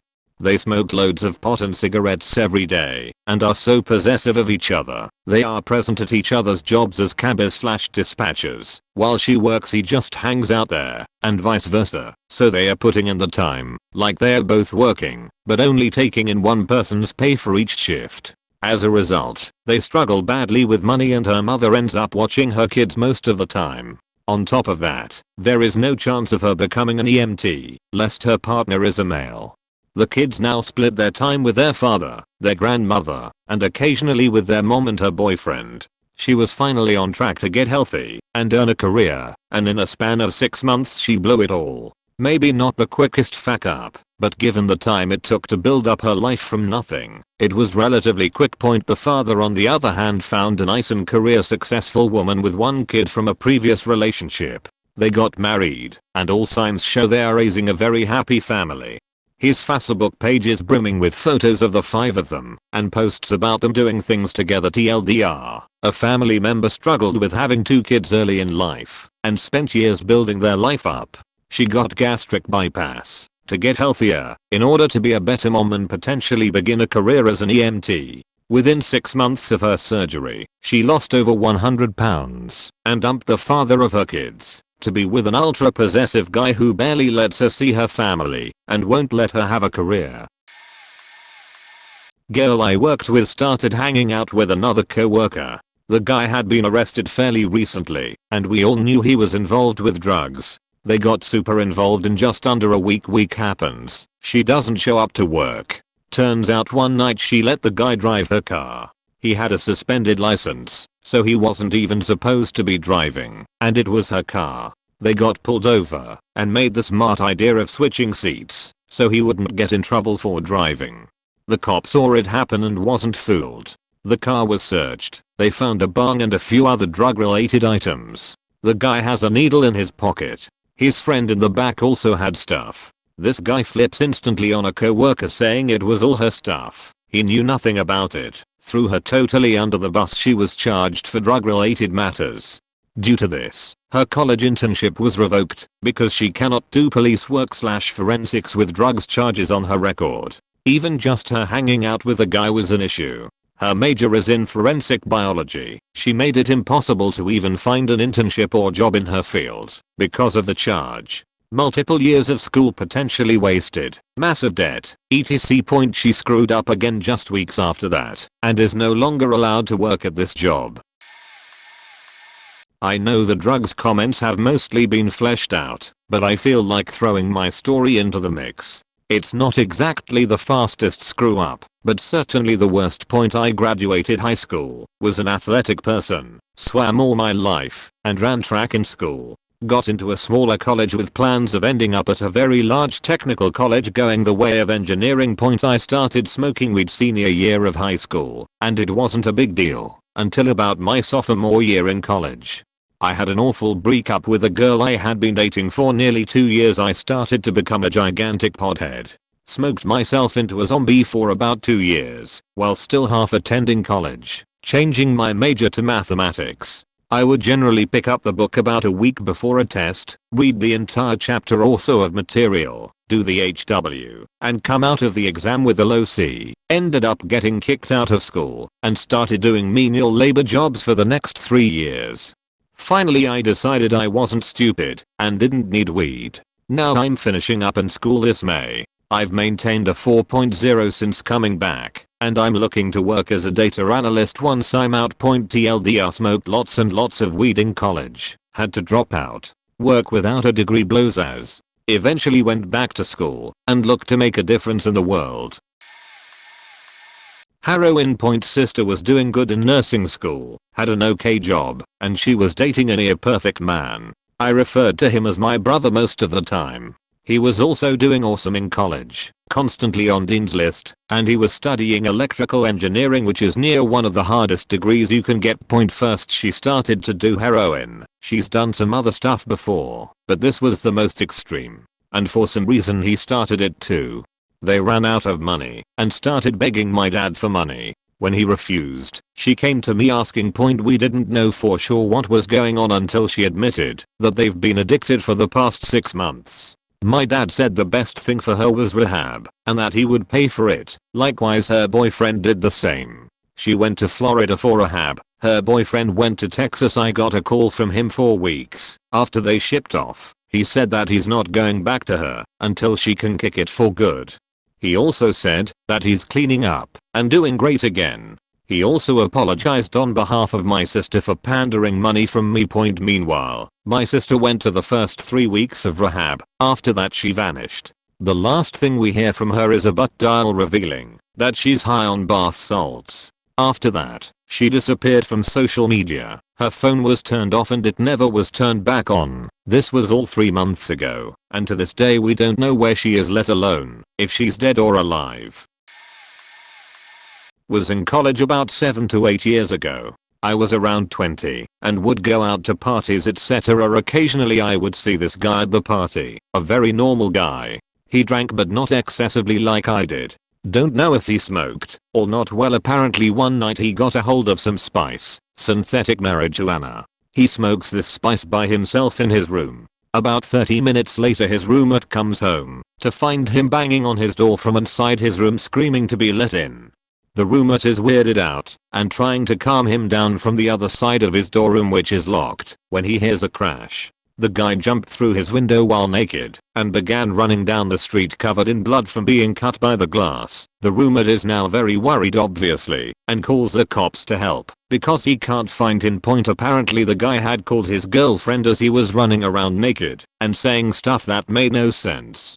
The cops found him shortly after. Like this point, when they found him, he was obviously high on something and an ambulance/EMT came immediately. Took him to an emergency room. They had to medically induce him into coma, I believe due to his brain swelling, but I'm not 100% sure if it was because of swelling. Just remember that's what I heard, but it may not be correct. You can imagine the reaction of everyone around him, his parents freaking the fuck out all because of stupid Spice. The sad part is, when he finally came to, he was never the same. Dealt with frequent psychotic episodes and delusions. Would stare off into space and talk to himself, ask himself questions, couldn't focus on anything for long periods of time. He dropped out of college and moved home.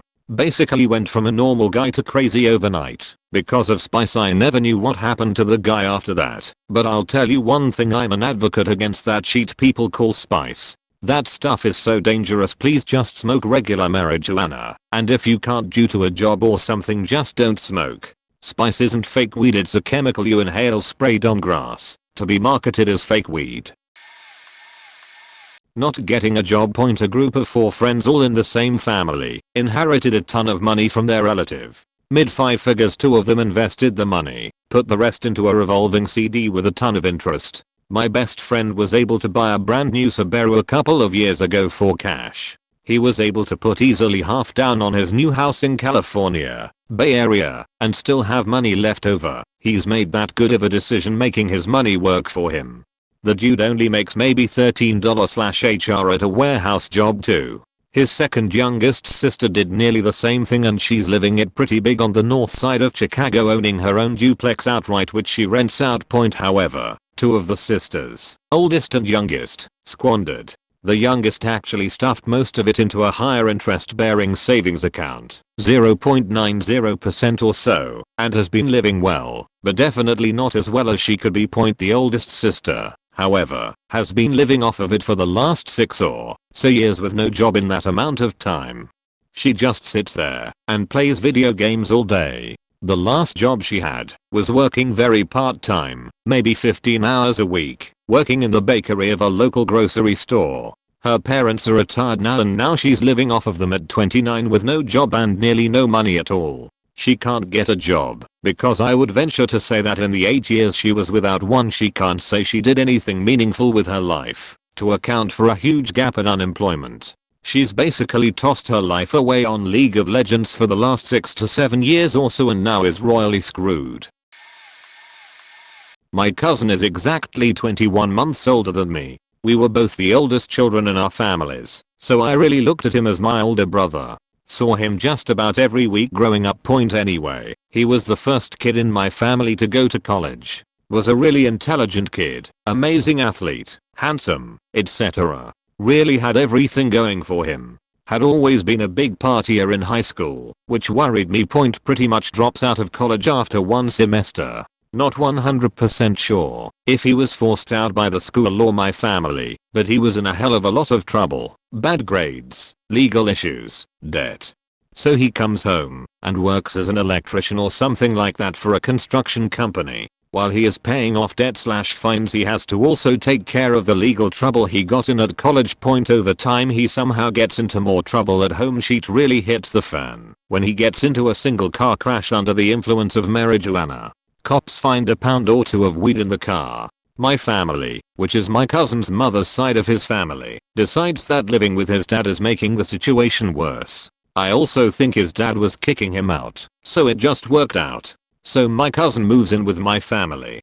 I thought it was a good idea because no one in our house drank and my mother always had no tolerance for her kids using alcohol/drugs. He doesn't get into any more trouble while living with us, but receives his punishment for his previous troubles with the law. At one point he has to go to prison for a month, and then, right before I leave for college, he goes on house arrest for a couple months. So it has been about 18 months since he left college. It's either Saturday or Sunday, like 3 weeks into my first semester, and my girlfriend is down to visit me at college. We wake up and go to get breakfast and I get a call from my mom. I will never forget the date, probably not because of what happened in my life that day, but what had happened on the same day 15 years earlier. My cousin overdosed on heroin on 9/11. My stepdad woke up at 7 AM and found him in his room. He was rushed to the hospital and the doctors hardly gave him a chance to live, even flatlined once or twice. After a day or two of extreme uncertainty, my cousin is relatively stable. He was in a coma for a couple of months, but has since woken up. At this point, 7 months later, he lives with my grandparents because they are the only people who have time to take care of him. His motor skills are weak, but goes through daily therapy. At this point, my cousin stays in a wheelchair and needs help using the bathroom. He can talk, and his memory is still very good. TLDR version: a well-off guy left his cheating ex-girlfriend and is now bankrupt due to the aftermath. I know someone who had their life faked up pretty bad financially from an ex-girlfriend. They had a kid and lived together for 8 years. Guy finds out ex is cheating on him and he wants to split up and share kid custody. Girlfriend's parents are rich and take it to court, win, and inevitably drain him of all the money he has and leaves him with all her credit card debt. I'm talking over 50 grand in credit card debt that she had hidden away prior to them being together. Only reason she wanted custody was for child support, and she also has spousal support. While she is shacked up with this other dude, you should not need spousal support if you are in another relationship like this. The kicker is that this chick has done this with 3 of her past boyfriends already, minus having a kid with them together. Dude went from owning a nice suburban home, vehicle, nice job, has to work more on the side. Current one doesn't even cover what he owes her at the end of the month, and family, to sleeping on couches, dodging debt collectors, and never seeing his kid. All because he didn't want to put up with a cheating girlfriend. Happened over the course of 2 months. Before any MGTOW hijack this post, this is not a women hating thread.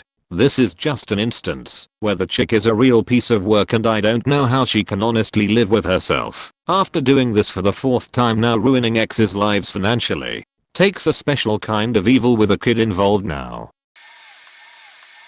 Current fiance got into a car at age 17 with 4 friends. She was a passenger. None of the people were drunk or high. They took a corner too fast and wrecked the car going at least 40 miles per hour. She ended up with a broken pelvis and multiple lacerations. Fast forward a year. There was a huge settlement from the driver's insurance company. However, she was 17 at the time, a minor, so her parents were left in charge of the account. Her dad spent the entire settlement paying for their house and vehicles. Only about $2,000 went on the healthcare that was meant for her. Dad forced her back into school 2 days after the accident, even though the doctor very harshly said, "Do not do this." Her dad was very emotionally abusive. Fast forward 10 years later, she now deals with anxiety from being in a car. She now has an undiagnosed pelvic pain issue. 90% of all days she is in 7+ out of 10 pain, and she has seen multiple doctors that cannot find a solution. She has a bachelor's degree that is of no use because she's had to file for disability. She doesn't have the money, nor do I, to support specialty doctor's visits due to her parents spending her entire settlement. She also deals with being bipolar, as is her dad. She has a good relationship with her mom, but not her dad. And if she sues, it will have to be against both of her parents, who are divorced now. A neighbor of mine growing up was always a nice, innocent enough girl, and my sisters played with her a number of times as kids. Then when she was older, probably 16 or 17, she got this gangbanger looking boyfriend that would come over at all hours and act all hard when the neighbors tried to get him to quiet down or turn his subwoofers down, etc. He was pretty much a massive dick.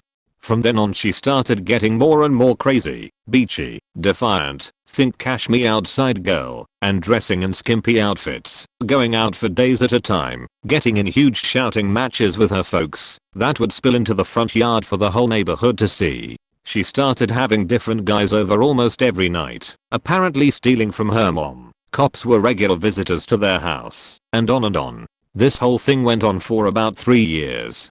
She disappeared one day just like always, so nobody thought anything of it at first. But after some time I guess her parents got worried, or at least more worried than they always were. Then the cops showed up, and we kinda figured she had been in jail. Turns out she had been found in a field executed. Nothing missing or stolen, just shot in the back of the head. Apparently that first loser boyfriend got her involved with drugs, go figure, and as she worked her way up the food chain she got involved with bigger dealers.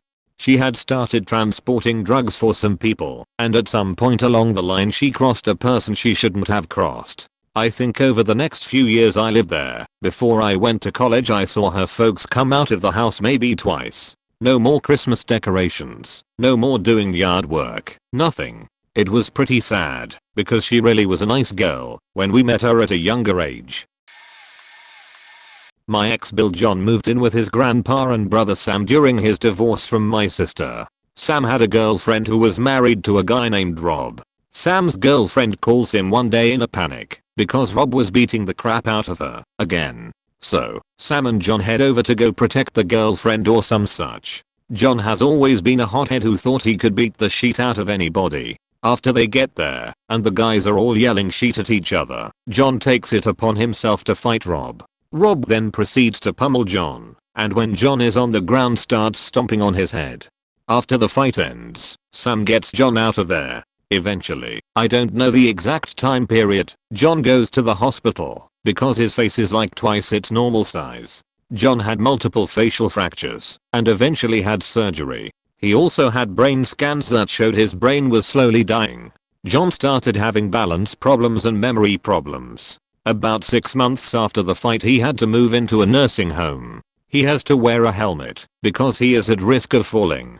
He also has to wear diapers because he can't control his bodily functions. He also has the mentality of a 5 or 6-year-old. His memory comes and goes. Sometimes he remembers or forgets my sister and their kids and his ex and their kids and many other things. This happened about 2 years ago, and he was only 35. I believe there was, or still is, an investigation against Rob. Be careful about getting into fights. You never know what the outcome may be. You may end up with a few bruises, or near brain dead or dead. Weed point. I know. It can't hurt you as bad as cigarettes. I was a chaperone for a church trip over the summer for a bunch of middle schoolers. Most of the 8th graders were about to join the high school I was about to be a senior at. I got to know them better and a lot of them were really cool. This one girl in particular stuck out, and I could just tell something was off and hurting in her life. I got one of her friends to spill that her parents were divorced and both homes sucked for her. Fast forward through summer, literally 3 weeks, and I see a lot of those freshmen at school. So I tried to be nice to them since they were new to the school, and I immediately saw that girl with the wrong crowd. I asked what happened, and they said she started smoking weed with that crowd, which led to her getting a boyfriend 4 years older than her that emotionally abused her, as well as several other bad drugs. I'd talk to her in the halls sometimes, but she would always be so shut down. Sure, her parents being divorced and having an awful home environment is a reason, but when she started smoking weed over the summer it exposed her to an awful group of kids that made things worse. I've got plenty of friends that smoke weed responsibly, so I don't have that much against weed in general. But in this case, it ruined this girl. Not making it in the armed forces. Some people really buy into the whole recruiting strategy and are tricked into believing that the military will make them seem super cool to all their friends/family, that they'll really be into this line of work and that they can totally handle it no problem. It's really sad that it's a huge rude awakening to people when they first go to basic. There's no doubt that basic training/boot isn't a walk in the park, but some people in my class, and I imagine every single class, anywhere, just absolutely struggled with everything, and they bring the entire group down, literally sometimes because we were punished because of them. It's really just a kind of minority, only 7 out of my platoon of 56, that weren't able to push all the way through and just graduate like the rest of us, but still. While many people understand that not just everyone is cut out to be in the service, it still kind of labels you as a failure when you come home. It seemed like the guys that really pulled our platoon down were also the kind of guys that weren't very humble and told everyone they knew that they were going to be a soldier and be a total badass.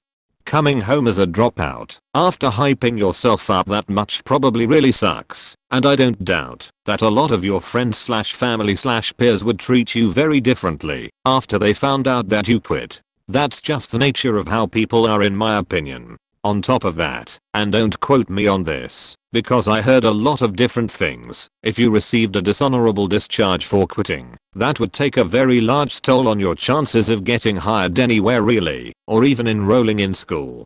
I was basically told that having that ED flag on your record was a lot like having a felony, if that makes any sense for anyone reading this that's thinking about joining the service. Specifically enlisting to be in the infantry special operations field. Please research this sheet. Please. Or 3 to 5 year binding contract is a big faking deal, and if you decide 1 week in, 2 months in, or 2 years in that this isn't for you, you're shit out of luck for not thinking about it before you sign the dotted line.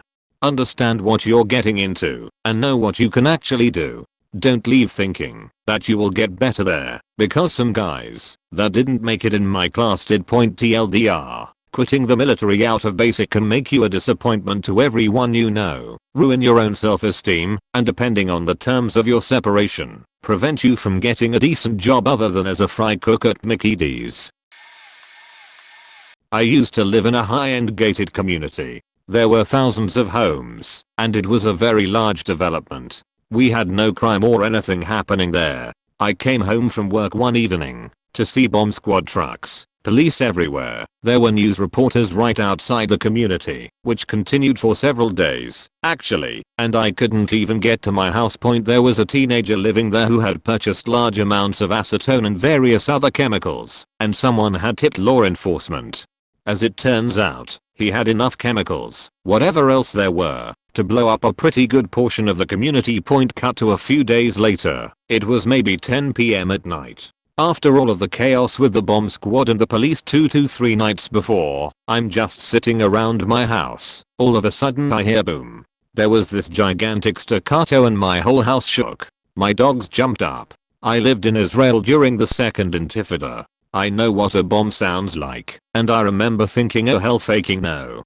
I called the neighborhood security and they explained to me that, because of the incident a few nights before, they had to remove the chemicals from that kid's home and take it to an open area to blow it up. I found some relief in that, but it was still unsettling as all hell to hear an explosion after all of the chaos from a few days before.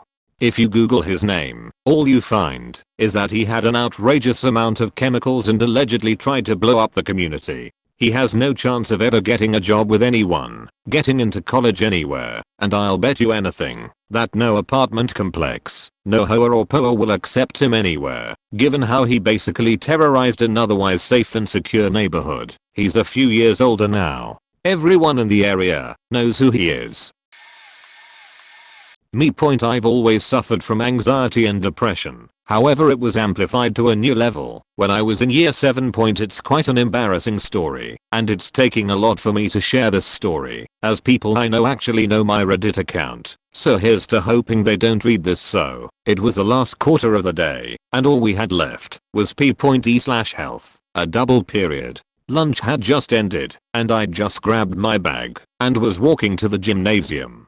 When I was about halfway there, somebody who I didn't quite consider a friend, though I got along with, came up behind me and started chatting. As he got close, he said, Gavin_freedom, did you sheet yourself? I laughed, thinking he was making a joke, and said no. Why? He told me I smelled like I had sheet myself. I became extremely anxious from this exchange, as I'd never been told I smelled before. I've always washed myself and wiped well, so I didn't think I had any reason to be smelling bad.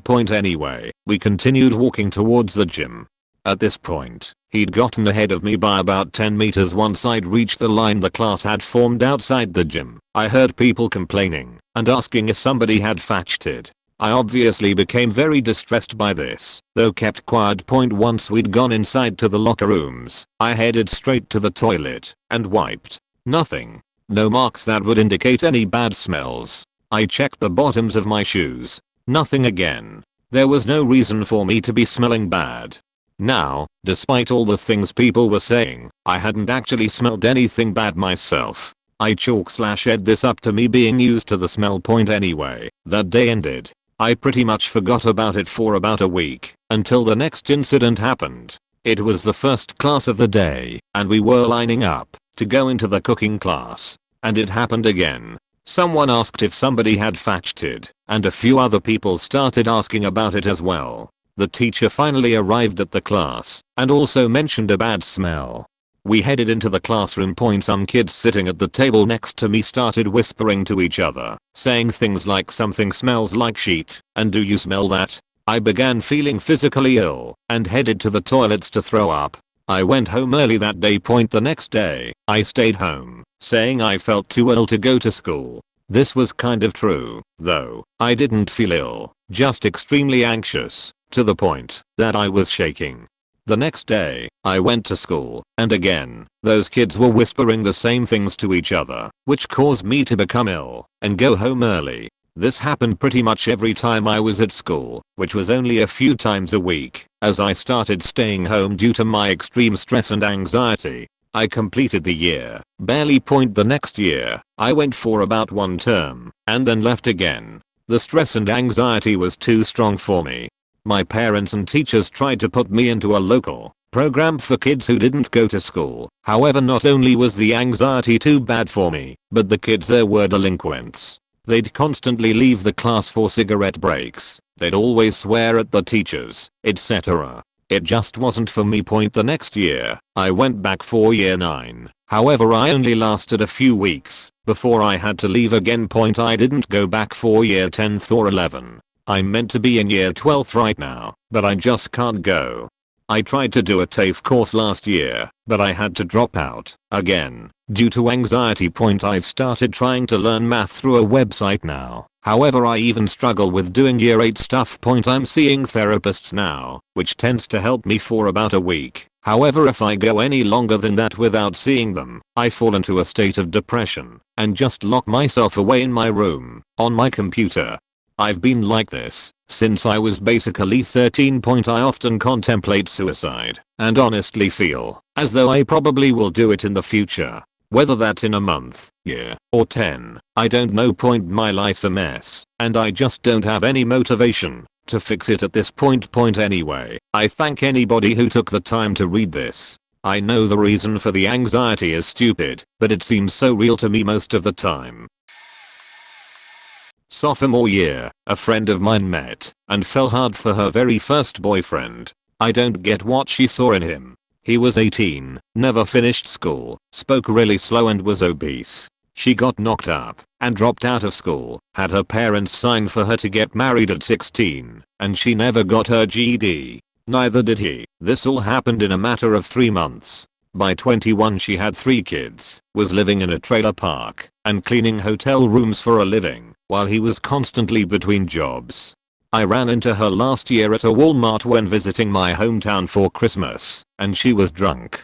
Proceeded to sob to me how she faked up her life, and was finally leaving him 12 years later, after meeting a Mexican man. She then got hostile, and kept asking if I thought I was better than her, because I married military sexy man, and I noped the hell out of the situation.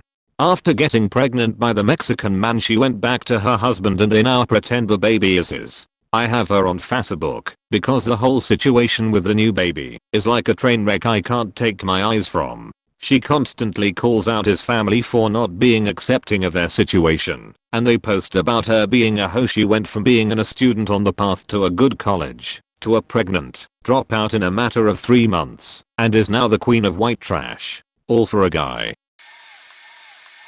So this isn't very instant, but I'll post anyway. Sorry it's long. TLDR at bottom. I had 2 friends, A and B, in high school that were seniors when I was a freshman. I met them through the disability support services at school, because we all had some form of disability. In my small group of friends, we actually expected B to go on to pretty great things. She was very likable, friendly, and had a great work ethic. She didn't get the best grades, but she seemed to have worked hard for them. Meanwhile, I hated school and always procrastinated, and had no work ethic, and definitely no interest in college, which is fine. but no real plan for after school either. B got a full scholarship to the local community college. This community college has an agreement set up with all the major colleges around here, where every class credit can transfer, and if you do well, you pretty much get guaranteed acceptance. It's a great opportunity for people with disabilities or anyone who bombed their SATs, or ACTs or didn't get great grades to still get into a good school. I went through the same program and it's done wonders for me. Once A and B graduated high school, everything changed. B stopped doing her class walk or even showing up to class, and dropped out of college within the first semester. She had no desire to do anything, and was constantly making her mom buy her new phones, to replace old ones, that worked perfectly fine. She refused to go back to school or get a job. She also kept going to the hospital, because she was sick, but it was to really get attention. I spent hours and hours with her trying to help her out, and also buy her some things she needed, and let her stay nights at my house. Since things were getting rocky with her mom, we let her spend Christmas with us. My grandma and grandpa were both visiting, and even gave her like $50 as a gift, even though they didn't know her cause they sympathized with her. That night I'm trying to watch a movie with her, and she won't stop going on her phone and basically ignoring me. This has become a trend with everyone since she graduated. I got pissed at what I felt was being pretty ungrateful, and took her phone and put it on a shelf where she could see it, and told her to actually watch the movie with me or leave. She then fell asleep. After this, various back-talking, and catching her trying to steal money from me, I told her to get out of my life and to never speak to me again. Pretty soon the rest of her friends did too, and her mom kicked her out. She then showed up at my doorstep, unannounced and uninvited, with a suitcase expecting me to let her stay. Are you crazy? I'll let her stay a few hours, before driving her to the bus stop. She purposefully misses her bus, to again try to get me to let her stay, but instead I just drove her to the next stop before the bus came, and dropped her off. That was the last time I saw her, but according to my one friend who stayed in contact for a while afterwards, she stayed at a homeless shelter for a few nights before her aunt took her in. She was always playing the disabled card, and trying to get people to pity her, even though she was totally mentally capable, and was just lazy.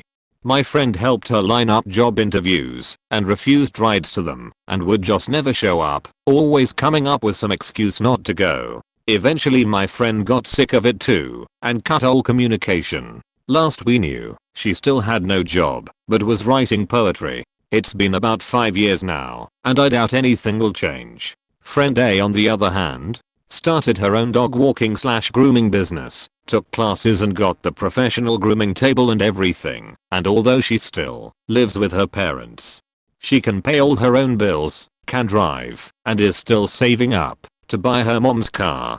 Don't let your disability define you. TLDR. 2 friends had disabilities in high school. One did well in high school and got a college scholarship, but immediately dropped out, always taking money from friends. So we stopped talking to her and got kicked out of her home. She currently lives with her aunt, has no friends, and refuses to get a job. The other started her own small business and is doing very well. Best friend. We went to college together. We were roommates and in the same fraternity. He didn't like going to class and was even suspended a semester due to grades. Rules state, you come back on probation and have to get above a 2.0 GPA to get off probation. If you don't get off probation that semester by getting above a 2.0, then you are kicked out. He didn't think this was that serious or thought getting a 2.0 would be a breeze without changing any of his habits. He continued to skip class and not study. Over the summer he finds out he got below a 2.0 and is kicked out of school. Bad enough right there. A week later some random girl he was hooking up with, who already had a kid, got pregnant with his kid. She promised me she was on birth control. You know, when you were a kid in grade school and you maybe didn't do well in school, didn't apply yourself, or just didn't care, and your parents were like, if you don't study you will be digging ditches for the rest of your life. Well, he got a job literally digging ditches for the gas company. In the span of 1 month he went from a college student who will finish his degree in 3 semesters in a promising field to a college dropout with a kid, a baby mama with another kid he now takes care of, and is digging ditches upwards to 60 hours a week. A long one. TLDR at bottom, a high school friend, let's call him Ralph, was a mathematical genius and very smart in all other subjects. He was destined for Ivy League schools. But something happened senior year and Ralph just changed. Began chain smoking, dressed all thug, nothing wrong with that, but part of his change, and he was cruel. Like, Ralph couldn't see he was cruel. For example, he worked at Burger King and would spit in burgers and he couldn't see why people would be mad over it. Ralph was adopted and had a twin sister, not biological twin. Parents both adopted them on same day.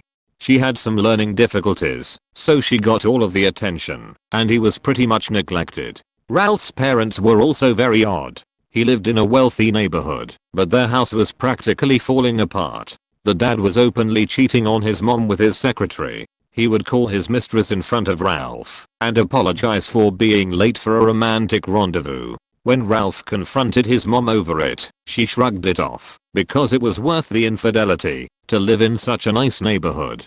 Which is insane. Ralph eventually broke into a house of another friend and stole her TV. She told the cops and he didn't understand why she would do that over a prank. It was a burglary. To Ralph, it wasn't bad. I think he got court-ordered therapy, but I cut ties to him after he began talking somewhat seriously about rapping girls. Ralph dropped out of school anyway and left home, using what money he had to rent a tiny apartment with her and a Mulder guy. The rest is told from friends who didn't cut him off. The roommate eventually fled town with all of Ralph's stuff, so Ralph was now homeless and without anything. He began smoking even more and went on about aliens and conspiracies, convinced the government was after him. He went to Florida after asking my friend Paul, who just began going to college there, if he could crash in his dorm, which Paul allowed. Ralph vowed to get a job as soon as possible so he wouldn't inconvenience Paul for long, but he didn't. Just ate Paul's food and smoked.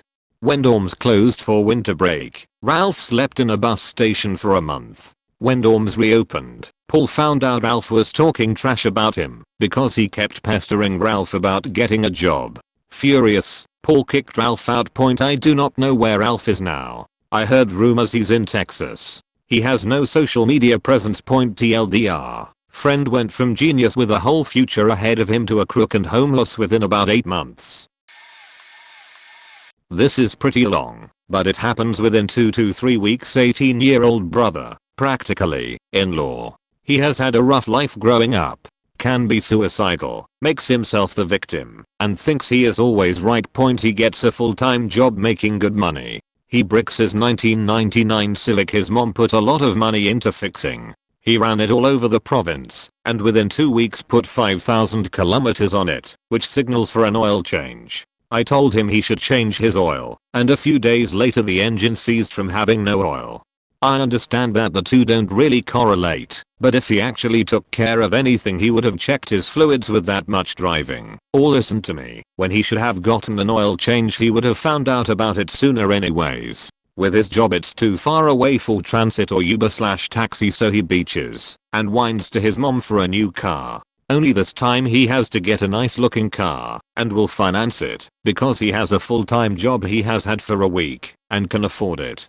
Meanwhile he is already paying $400 plus for insurance on any car he owns and up to about $1,100 a month on his life expenses, which is huge for an 18-year-old with no high school education that lives at home. We try to convince him to get something cheaper, but nope. His mom fights with him a lot about it and he writes a suicidal note and bolts. Call the cops. After a few hours they find him. He was just mad about the car, etc. Mom gets sick of fighting, so she gives in and will toss in a loan for him for anything he wants.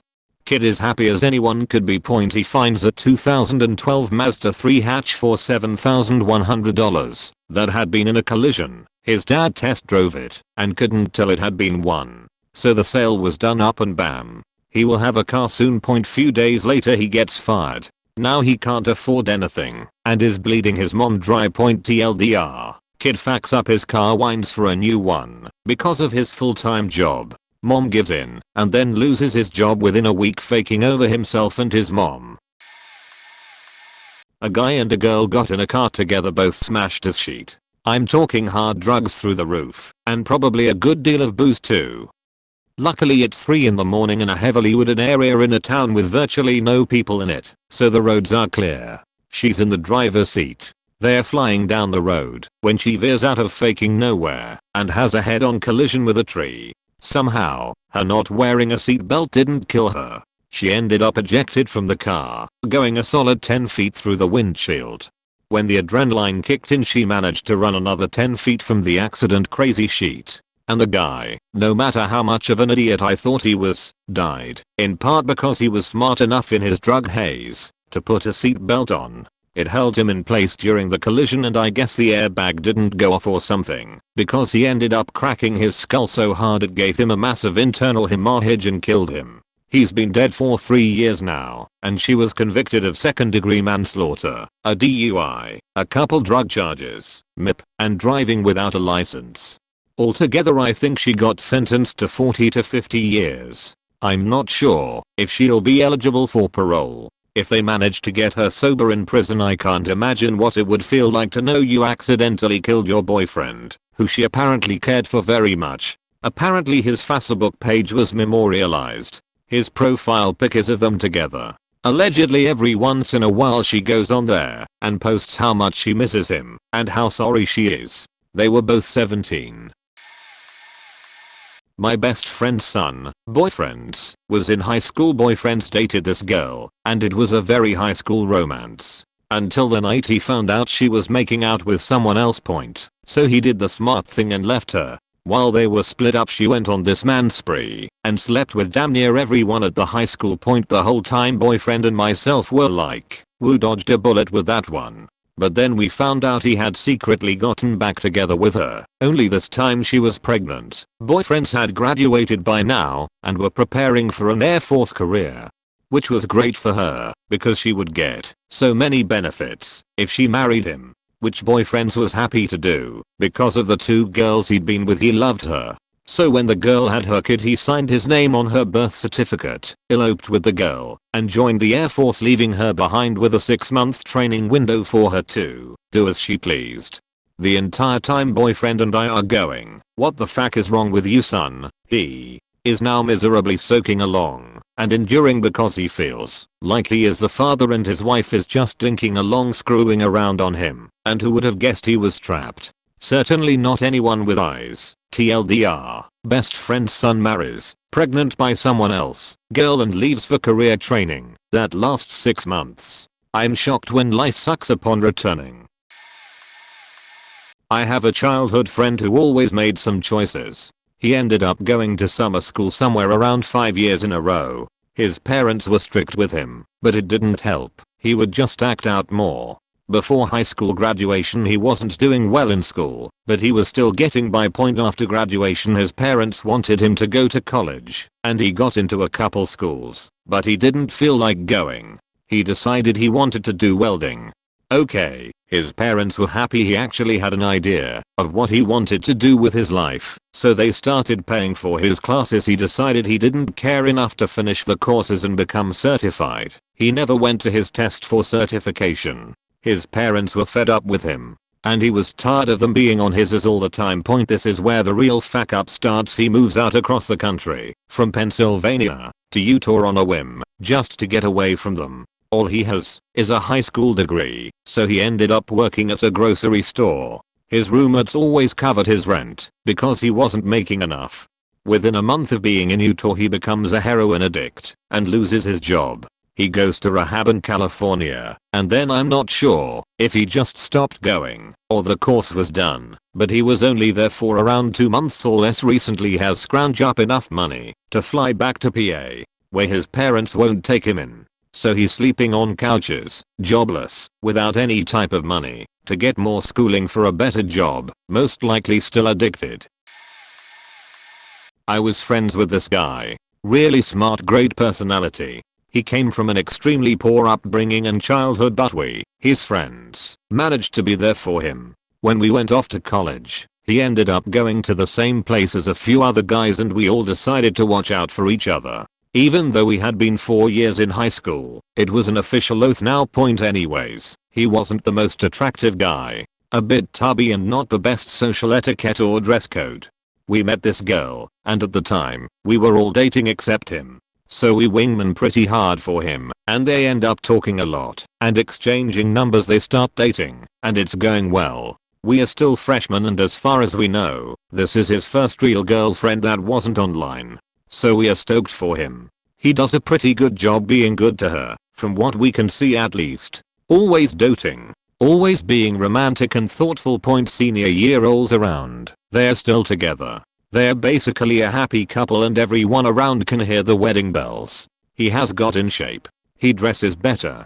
His social etiquette improved tenfold. All in all, he was in a better place in life. She had a really good upbringing. Her family was pretty well off. She was smart, beautiful, and clearly going places. College was an experience for her. After she graduated, she was slated to work for her father's business, making 6 figures out the gate. He, of course, was invited to work with her. Even her family really liked him. So there's this guy who went from having a small group of really good and loyal friends. Not very valued by society other than that. Not the best looking. Kind of weird. He meets this girl, and she changes his life. He's happier than he's ever been, and to be honest, he's set for life. And he decides in his ultimate wisdom that now he's a player. You guys know how no women want you until you're in a relationship, right? Well, that's what happened. He never really got hit on until people saw him around the campus with her. Then for 4 years he got hit on weekly. We typically anti-wingman for him and made sure he flew straight and narrow. Kept the ladies off of him for the most part. Avoided parties without his girlfriend. But the temptation got to him. I was with him when this girl walked up and put her hands on her hips and asked him if he had plans this evening. He did. He said in the most "I've seen this on TV before" voice that I do now, and they giggled and flirted openly in front of me. I asked him what the fuck he was doing, and he looked me dead in the eyes and told me to fuck off.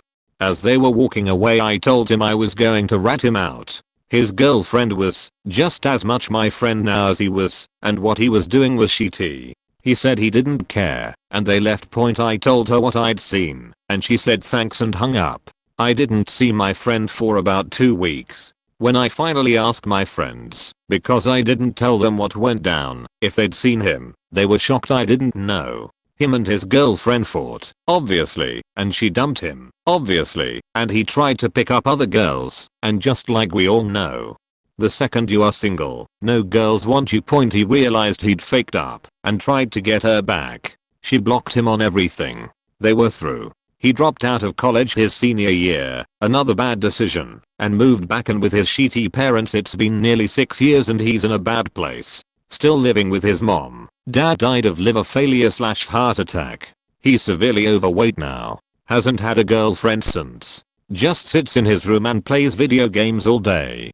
Works at a local gas station. He threw away a good person and his friends once he told them what happened. A good future, and is drowning in debt now because he makes $7.25 an hour and only gets 21 hours a week. We've spoken a few times. It's just not the same anymore. He regrets it greatly, and he told me once, while drinking, that he just wanted to be cool like in the movies. He just wanted to be wanted. This wasn't exactly quick, but it was kind of spectacular FB drama. These 2 people I knew in high school got married. A quiet, gamer dude with a degree in information security and a kick-ass job, and this train wreck of a snowflake woman with an English degree and a part-time job in retail. I tried to reserve judgment so hard, but my eyebrows raised when she enrolled at an expensive school for linguistics because 1. I would probably not marry somebody that needed me to send them to school, and 2, if I did I would not waste my money on a linguistics degree when she already has an English degree that gives her whatever generic benefit a degree has. My eyebrows also raised when they stopped posting bubbly love over FB posts suddenly. About a year after they had gotten married, I got home from work one night and saw on FB that there was a huge drama explosion. Apparently, he really wanted to be a dad, and at some point he found out she never wanted kids. Oops, not good.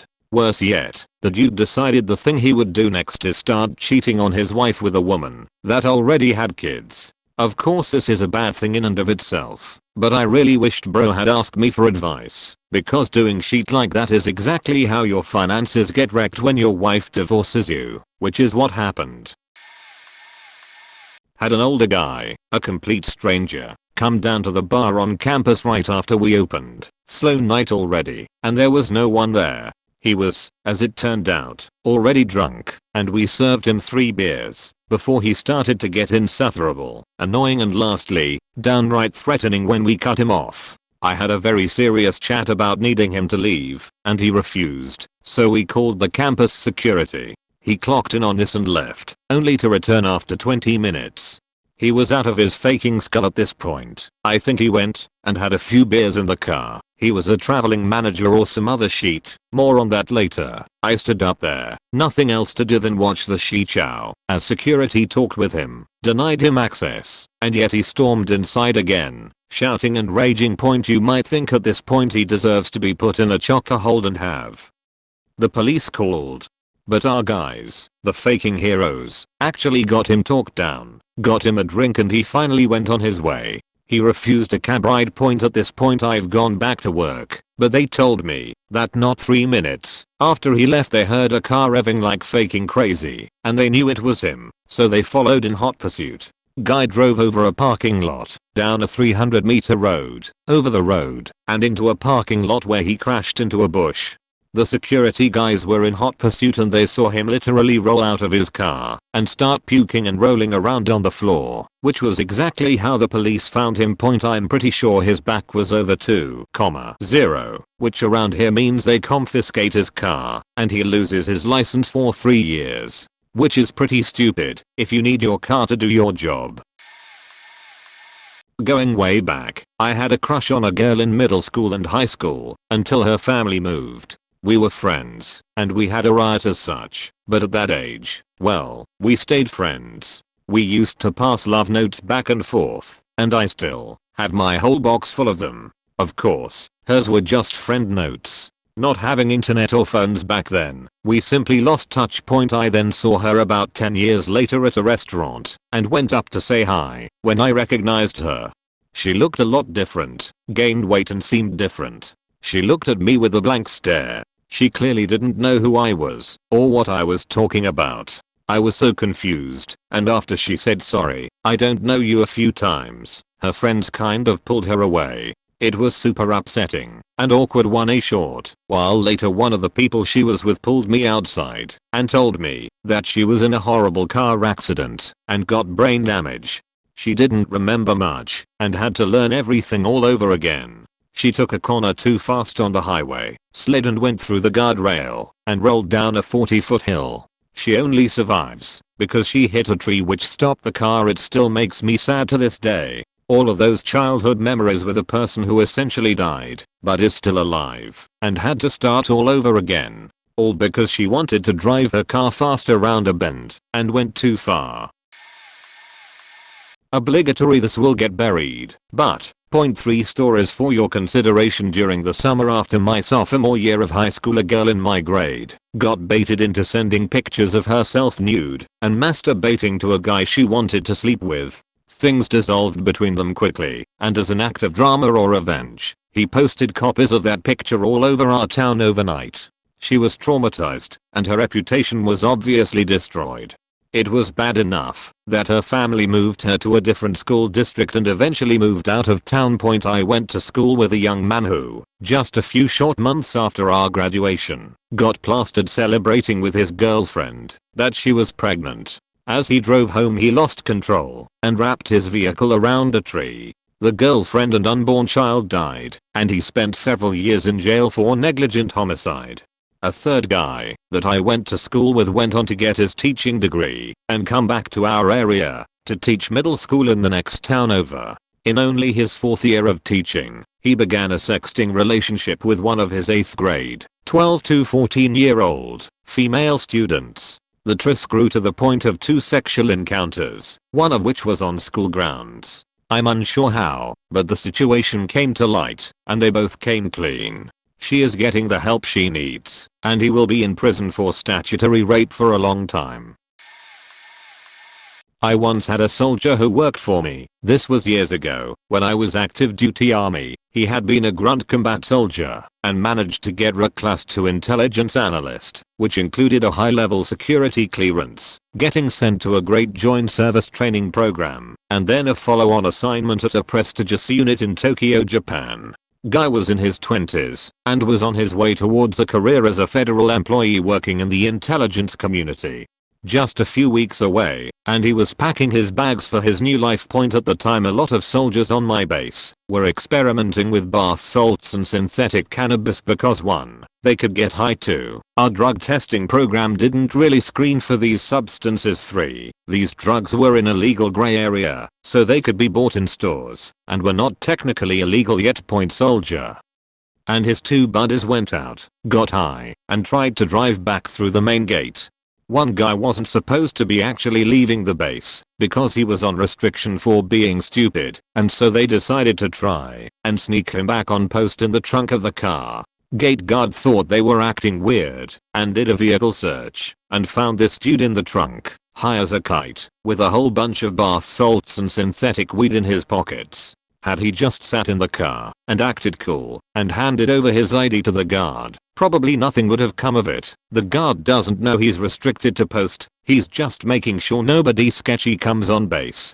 Anyway, I had to slap my soldier with a court-martial and process him out of the army. When it was said and done, he got dumped at the bus station with no money and a duffel bag of clothes and a dishonorable discharge. I still feel a little bad about the whole thing. The guy was like 20 or 21 years old. I just hope this bad decision didn't ruin his whole life. He deserved to get kicked out of the army, but I hope he at least went to college or something and made something out of himself. He really was a bright kid. I had a friend in college. He was an incredibly smart person that from time to time was a little awkward. Full scholarship. He was in our friend group and would often throw dinner parties with some elaborate dinner theme and cook for like 14 people for free, hosting it at his place with everyone nicely dressed. We would all hope to get invited, as literally it was some of the dankest food and an excuse to dress up with your friends and get drunk. Well, eventually he dabbled in meth as college kids did in my town, and then he started not sleeping as much, and then he got paranoid of what everyone was thinking of him, and then his relationship with his girlfriend got strained, and then one night he had a breakdown and hit her. We all knew it was wrong, knew they should probably break up, but no one was pressing charges, and we looked at it like something faked up that happens when you're too messed up on drugs. No one was proud of it, but it wasn't the end of the world. For him, it was the end of the world though. He didn't know how to handle the social anxiety of it. He didn't know how to tell his parents about it. He felt alienated and ready to be thrown under the bus in the eyes of public opinion. He went to the lab, took a bottle of potassium cyanide, laid under a tree on campus and drank it. The cops found his dead body that day. They posted a picture of it in the newspaper the next day. That whole process was under 30 days. I wrestled with a guy in high school who had won back-to-back state championships for the 145 division. He was a senior at the time this occurred, and I can't help but imagine he got some scholarship offers, although I never asked. Our coach was pretty heads up with taking care of his wrestlers anyways. One night I'm eating at a Sonic's with some buddies when I got a text message from somebody else on our team that so and so and another person had been arrested. Not completely out of the norm. I wasn't in an area of a lot of crime, but our friends got pulled over and ticketed for shit, like weed/beer/etc all of the time. Yeah, this wasn't the case. Apparently, he and his brother had gone over to their sister's boyfriend's home and murdered him. It was passed around secondhand and in HS, so I take it with a grain of salt now that he and his brother were both faked up on meth/crack. I still remember reading about the way they did it in the paper. They had beaten him with a baseball bat first and then shot him twice with a rifle. And they did all of this in front of their sister. I remember the guy I wrestled with had his name painted on the walls for his championship years. We had trophies/medals and cabinets that had his name on it. Pictures. You name it. All gone overnight. The school erased him from existence the moment it all came out. No idea if he's still in prison or not. This was a guy I went from seeing almost every day for 3 years completely ghosted. Never heard about him again. TLDR. State champion wrestler dude and brother beats sister's boyfriend with a baseball bat and then kill him with a rifle in front of their sister. My best friend did an endosp. It's when you are able to make a crotched rocket ride on just the front wheel while the back is in the air. When he put it down, he rode it 30 to 40 feet like that. A state trooper was at the corner waiting. Pursuit ensued. Within a minute or two he went around a corner to wide going 80 plus mph. His bike disintegrated leaving only the engine. Hit a van an elderly couple in their 70s on the way to the doctor. They were banged up but fine. My buddy's wallet was found 2 weeks later in the trees. His G/F was pregnant. He was 20 faking years old. The thing that pissed me off the most, the cop said he didn't chase him. There were 3 witnesses that saw him chasing after him, but his uncle was a cop, so his parents didn't sue or want anything to happen to the cop. Stupid part of my friend, but he had ridden a dirt bike as a kid and had won awards, made state regionals when he was a teenager. He told me a week earlier he's never seen me as mad at him when he bought the bike. 1. He had a kid on the way. 2. A crotched rocket which he split with another friend of his. 3. I knew he liked to speed and figured it was a death trap. He died the 13th of August 2007 and I have never been that depressed for that long, and my birthday was next month. 21 didn't matter to me anymore. Being able to drink. I had some friends drag me out of the house, only on the promise of free mushrooms and bud. I tripped by myself with a chick my buddy would bang for fun. I didn't even try to kiss her or have sex, but we did hang out till the sun came out. Had a different outlook on life. I thought I was wrong. I ended up working in front of a computer all day for a company I hate to this day. I would trade my life for his, if given the opportunity. I have no kids. I have a wife, but she moved out. A co-worker of mine decided to leave her boyfriend and 2 children because she realized she was a lesbian. She came into work one morning and told me that she was basically homeless. I was living in an efficiency apartment at the time. It was basically an 11x11 room with a small kitchen and bathroom attached. I slept on a futon in my bedroom/living room. Terrible plumbing. Looking back, it was probably filled with mold because of the humidity, but I still offered her a place to crash for the night. This became many nights, of course. She lived with me for a few months. I was dating my current boyfriend at the time, so I spent the nights at his place for a while. During this time, while I was absent at my apartment, she had slept with 2 co-workers on my living room floor over a span of just a couple months. This girl was going to the same local bar every night with another co-worker and banging the bouncer. There was confusion with everyone about her being a strict lesbian, as she herself said she was many times. This went on every night. Get off work, I would leave, she would go to a bar and I would come back in the morning to go to work and find her passed out on my floor. She paid me $400 of rent in this whole span of time. I kicked her out and she moved back north with her family, but somehow she is still back in town. Good thing I already quit and moved to a different employer. Yikes. I work as a nurse. This is a true story, but the name changed of course. Had a 17 male patient. Let's call Bob. Bob thought it would be fun to have a couple of cans of beer to get away from his 8-month pregnant girlfriend for a bit with his mates. It was getting late, around 2 AM, but Bob couldn't get a taxi, so he borrowed his mate's moped, small motorcycle. Bob in his drunken state hit a car, but only a minor knock. Scared he would be arrested, he walked home from there, abandoning the bike. Now, at 6 AM his pregnant girlfriend awakes to find Bob asleep with blood seeping through his jeans and calls an ambulance. He arrives on my ward, prepared for surgery, now sobered.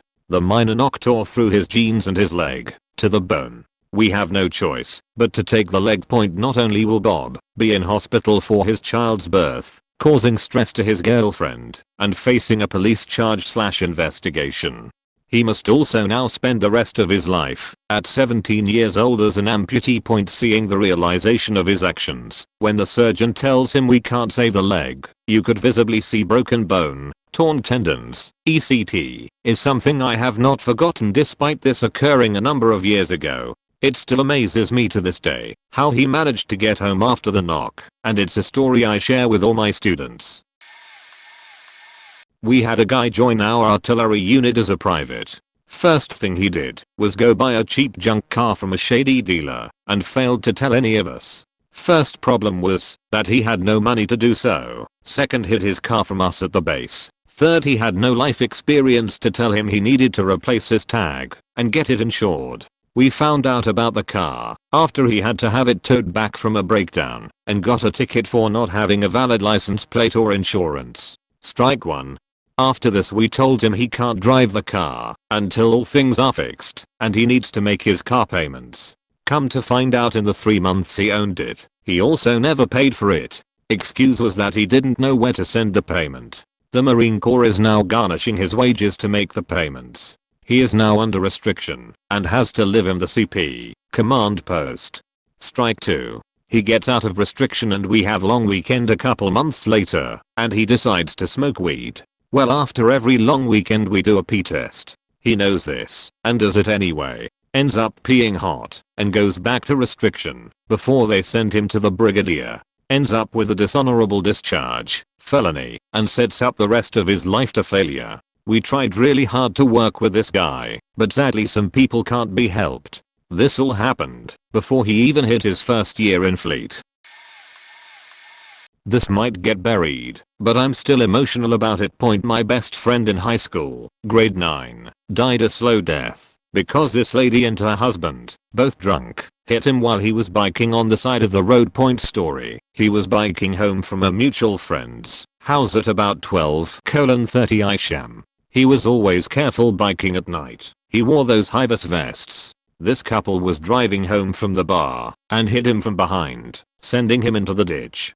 They both got out and called 911. The husband, who was the passenger, was a faking cop who told his wife she could go home while he stayed and waited for the emergency crews. He later died in hospital for his injuries. Since she was able to go home and sober up, there was no proof she was under the influence of alcohol. She can't even be charged with leaving the scene of an accident because her husband, the cop, allowed her to leave. So my whole town is enraged by this. Obviously, my friend's family took a lawsuit out on her.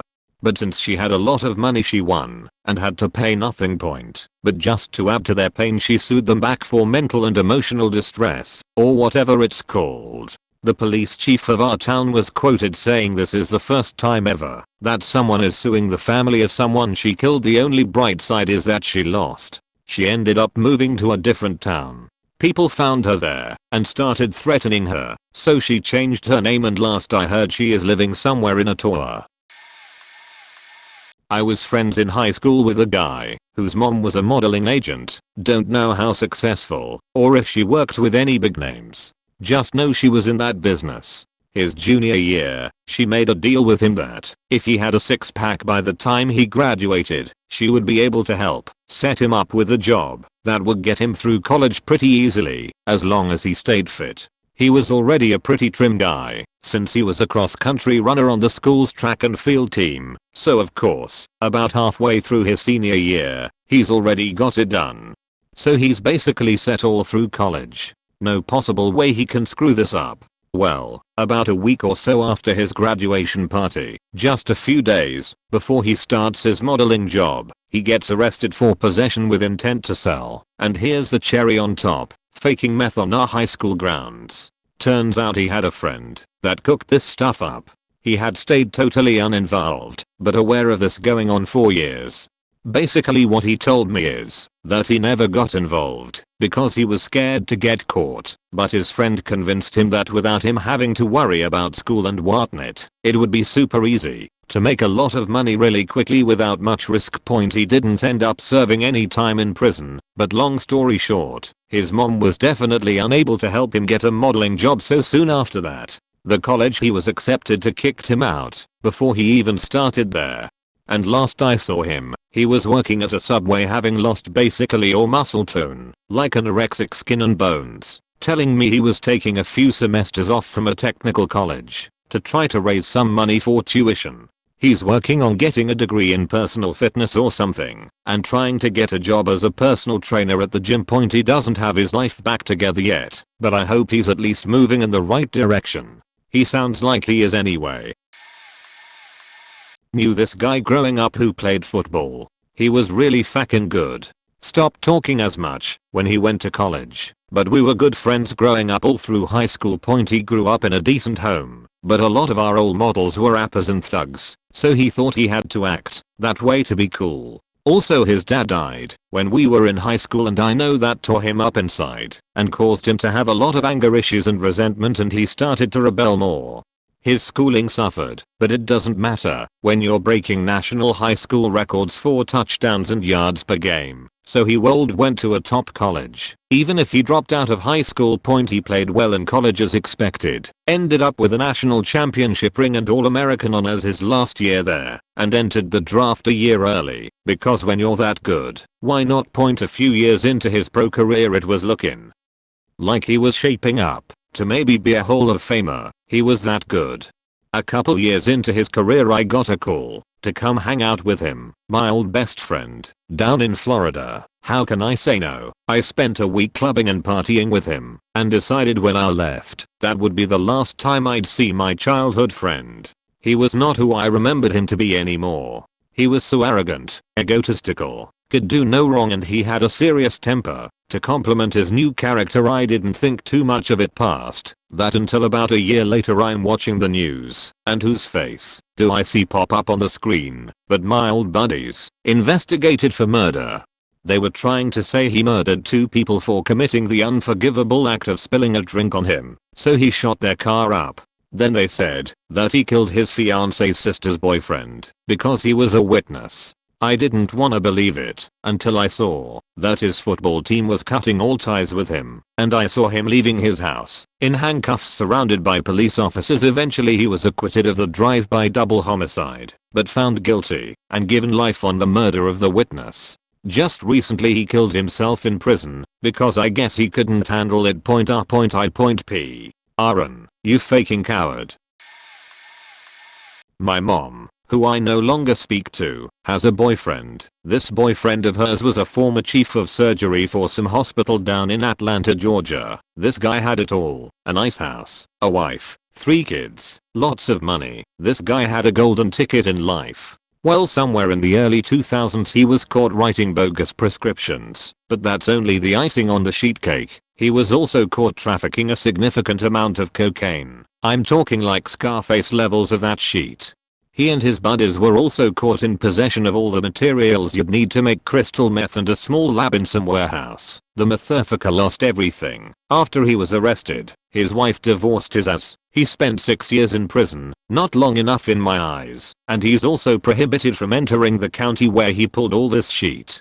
After he got out in 2009 or so, he started dating my mom, and he's currently selling the kind of Bonner pills you'd find at a gas station that don't even work. If you want to look up this guy, his name is Alan Betts Kaiser Jr. There's a few news articles on this motherfucker, and they're interesting reads to say the least. Anyway, he's one person I've personally known to fuck up their lives so fast and so thoroughly that I made a personal vow to never let my own arrogance get to that point.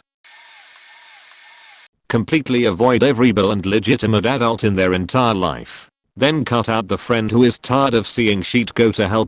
I have a friend who is a rebel against society and neglectful towards responsibilities. She didn't pay her rent, gets in fights with people at work, and then wonders why the hell she is where she is. She refuses to fix her anxiety problem and stays in the dark. Then she had the nerve to tell me I'm wrong when I tell people in her life to stop being an enabler so I can give her the tools to fix her life without relying on anyone. She refused to walk anywhere she had easy access to without a car. She refused to take the bus. She refused to do anything on her own. She even refused to come to my house because I only had Wi-Fi, but I don't keep booze in my house. Then sends an ominous Facebook post to the world telling me, the world, that someone risked a 10-year friendship. No girl, I just got tired of seeing you fall flat on your face every time something went remotely right. People feel bad for her, help her, and when they realize why, they don't want to help her anymore. Whatever. It's on her. I tried to help and wasted my time, energy, and money.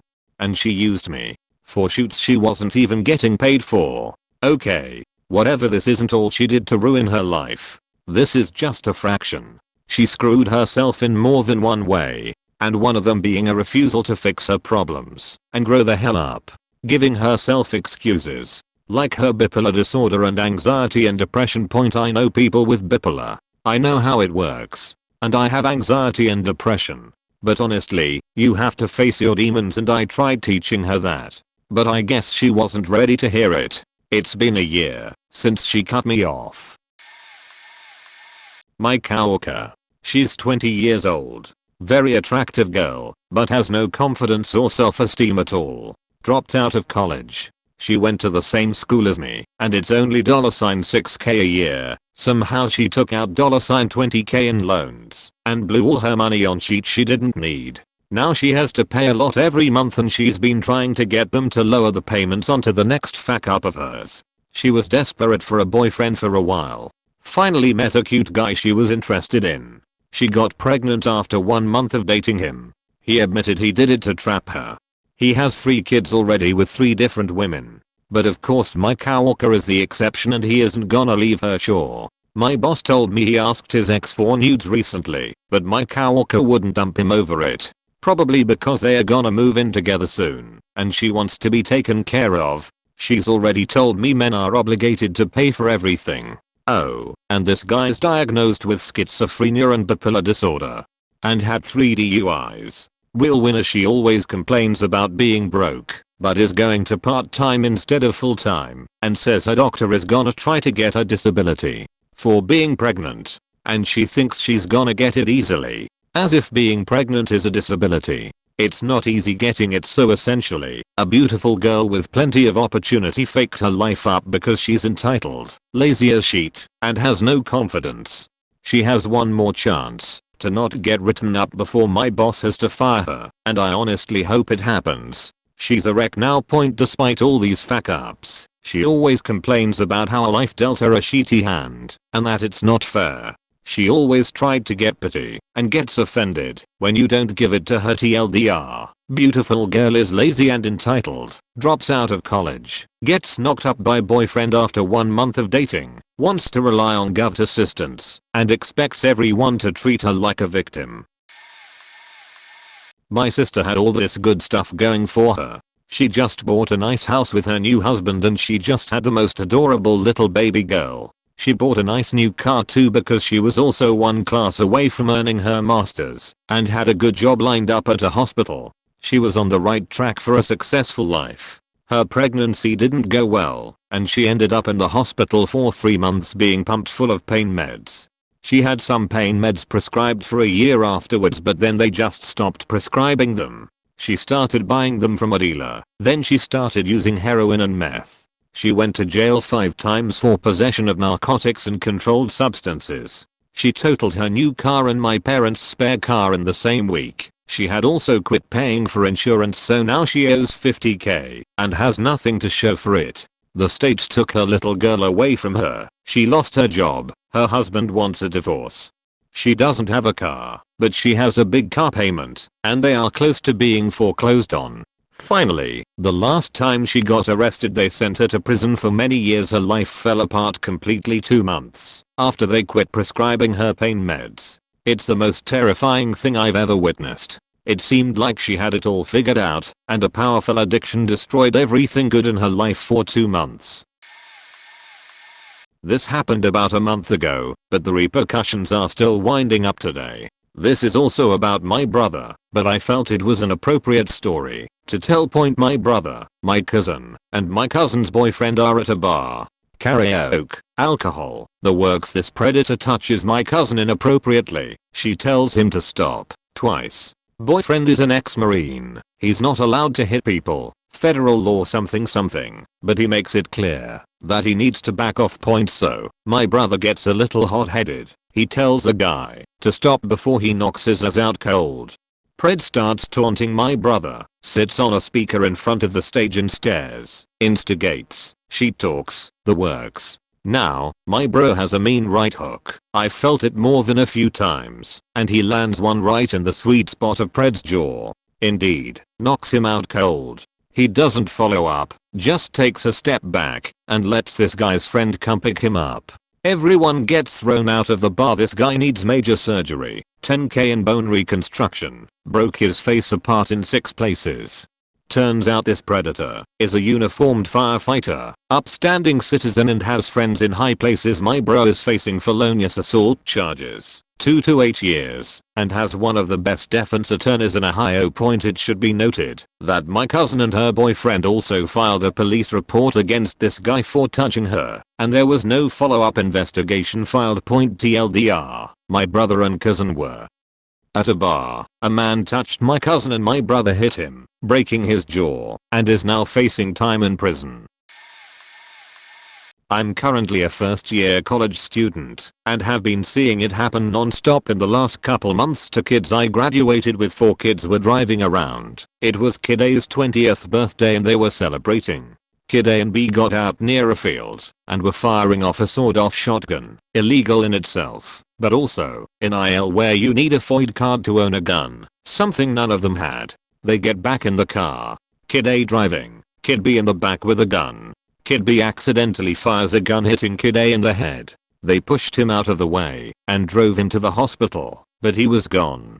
Kid B is now on trial for aggravated discharge of firearm, no FOID card, illegal firearm, and involuntary manslaughter. 3 kids, known for being low-life drug dealer types, are sitting in a car. All of the kids are out of high school. Apparently one of the guys had a girlfriend that's still in high school. The guy found out she had another boyfriend at school, and she was playing with both guys. They go to shoot the school boyfriend, accidentally shoot some random bystander 15-year-old kid in the leg.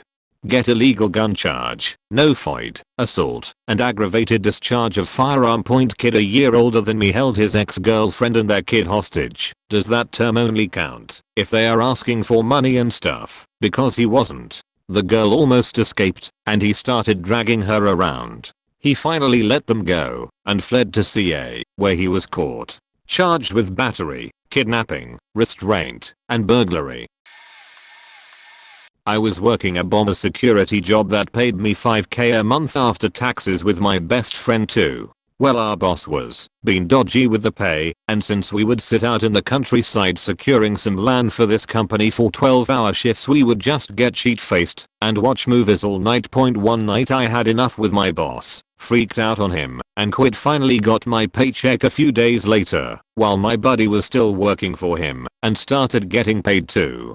So one night at my house, depressed and drunk, another friend hits me up to go to a party. While there I got blacked out drunk and drove home. Woke up in a parking lot a few blocks from my house with cops outside my car. Got an APC, and to make things worse didn't submit to a breathalyzer. This was the weekend before my 21st. After that, the following Monday I went to jail and had to spend $1,500 on fines. Then, after I got out of jail, I was going to Vegas with family and I couldn't even drink since I'm on the scram bracket. Ended up spending the rest of my cash gambling because my one friend I took only wanted to play blackjack. This was only a few months ago. For a while I was broke as fuck and unemployed, but now I'm working at a manufacturing plant making decent money and starting to get back on track. Still can't drink though, but that's probably for the best. Sucks cuss. This is my year of being 21. Don't fuck around with a Mexican guy named Jose Cuvo. AHH. I made a throwaway account just to comment on this, because I really don't want my account associated with this story, because of how touchy of a story it is in my hometown. I will supply news articles if anyone is interested. So there was this dude I went to school with all my life. Hilarious kid, very popular. He was always cutting up on people. I add that in because a lot of people today say he completely deserved what he's going through because of how he acted in high school towards people. I don't know how I feel. I really don't. Anyways, we graduated in 13. Last fall I woke up in my dorm room to his face and name faking everywhere. TV, Twitter, my text messages. He was drunk driving and ran over a 6-year-old girl and her mom, killing the 6-year-old girl. He was with his friends drinking, and they decided to leave to go somewhere around 10 o'clock. His friends got in one car, and he got in his Mustang, and from what I heard they were racing. Not sure if that's accurate, but he was driving extremely fast. News reports say 30 miles per hour over He was driving recklessly, lost control and struck the mother and daughter, leaving a playdate. The mother was thrown into the air, but refused any medical attention and held her dying daughter in her arms. Injuries were fatal and the little girl passed away. I'm pretty sure he fled the scene, but was found just down the street. It's been a while since I've read the news articles. A lot of shit has been piled on his family because they allegedly drank with him earlier that day. He was only 20. He's been in and out of trial since then. He was on house arrest for a few months, which angered the whole community. People would go every day and plant signs of the little girl in his front yard. He's now sentenced 5 to 10 years. As I said earlier, a lot say he was cruel to people a lot in high school. He deserved this. And I don't think in any way this is justified. May the little angel rest with God. May the family somehow find peace. But sometimes I just can't help but feel some type of remorse for the guy. Play stupid games and win stupid prizes, I guess. Okay, I'll bite. Friends of mine, since 7th grade, friends through high school graduation, pretty much the same outlook and opportunities at this point. I go to my college, smoke pot, learn how to drink, etc., but manage classes. Over fall break, so only like 1 to 2 months into freshman year, I met up with him at his college, which is close to my home. We get together, he's got some pot, some drink, we have a decent night, hanging out, catching up and whatnot. Just kept noticing how weird he was about being quiet, said the dorm rules were strict as hell, etc. He also had a pretty wild rumored point. Couple weeks later I got a call from him. Rumored and he threw a party, music, drink, smoke, etc. Well, they got caught. The college had a zero tolerance rule. Both were kicked out. Fast forward a couple years. I'm working over the summer and I bump into him.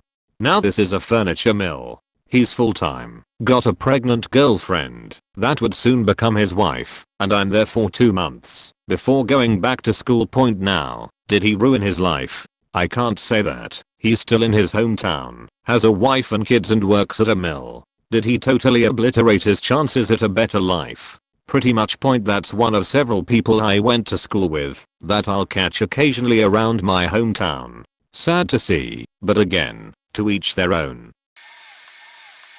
By dating the wrong person. My best friend was in an awful relationship. They'd hang out 24/7 at his dorm, and they would drink constantly. At the same time all this was going on, her mom was dying of cancer, and my friend completely ignored her needs. 6 months into their relationship, her mother died. She took it hard, and clung to her boyfriend even harder for support. Huge mistake. Eventually, they started drinking even more than they did before, to the point that they both became abusive towards each other.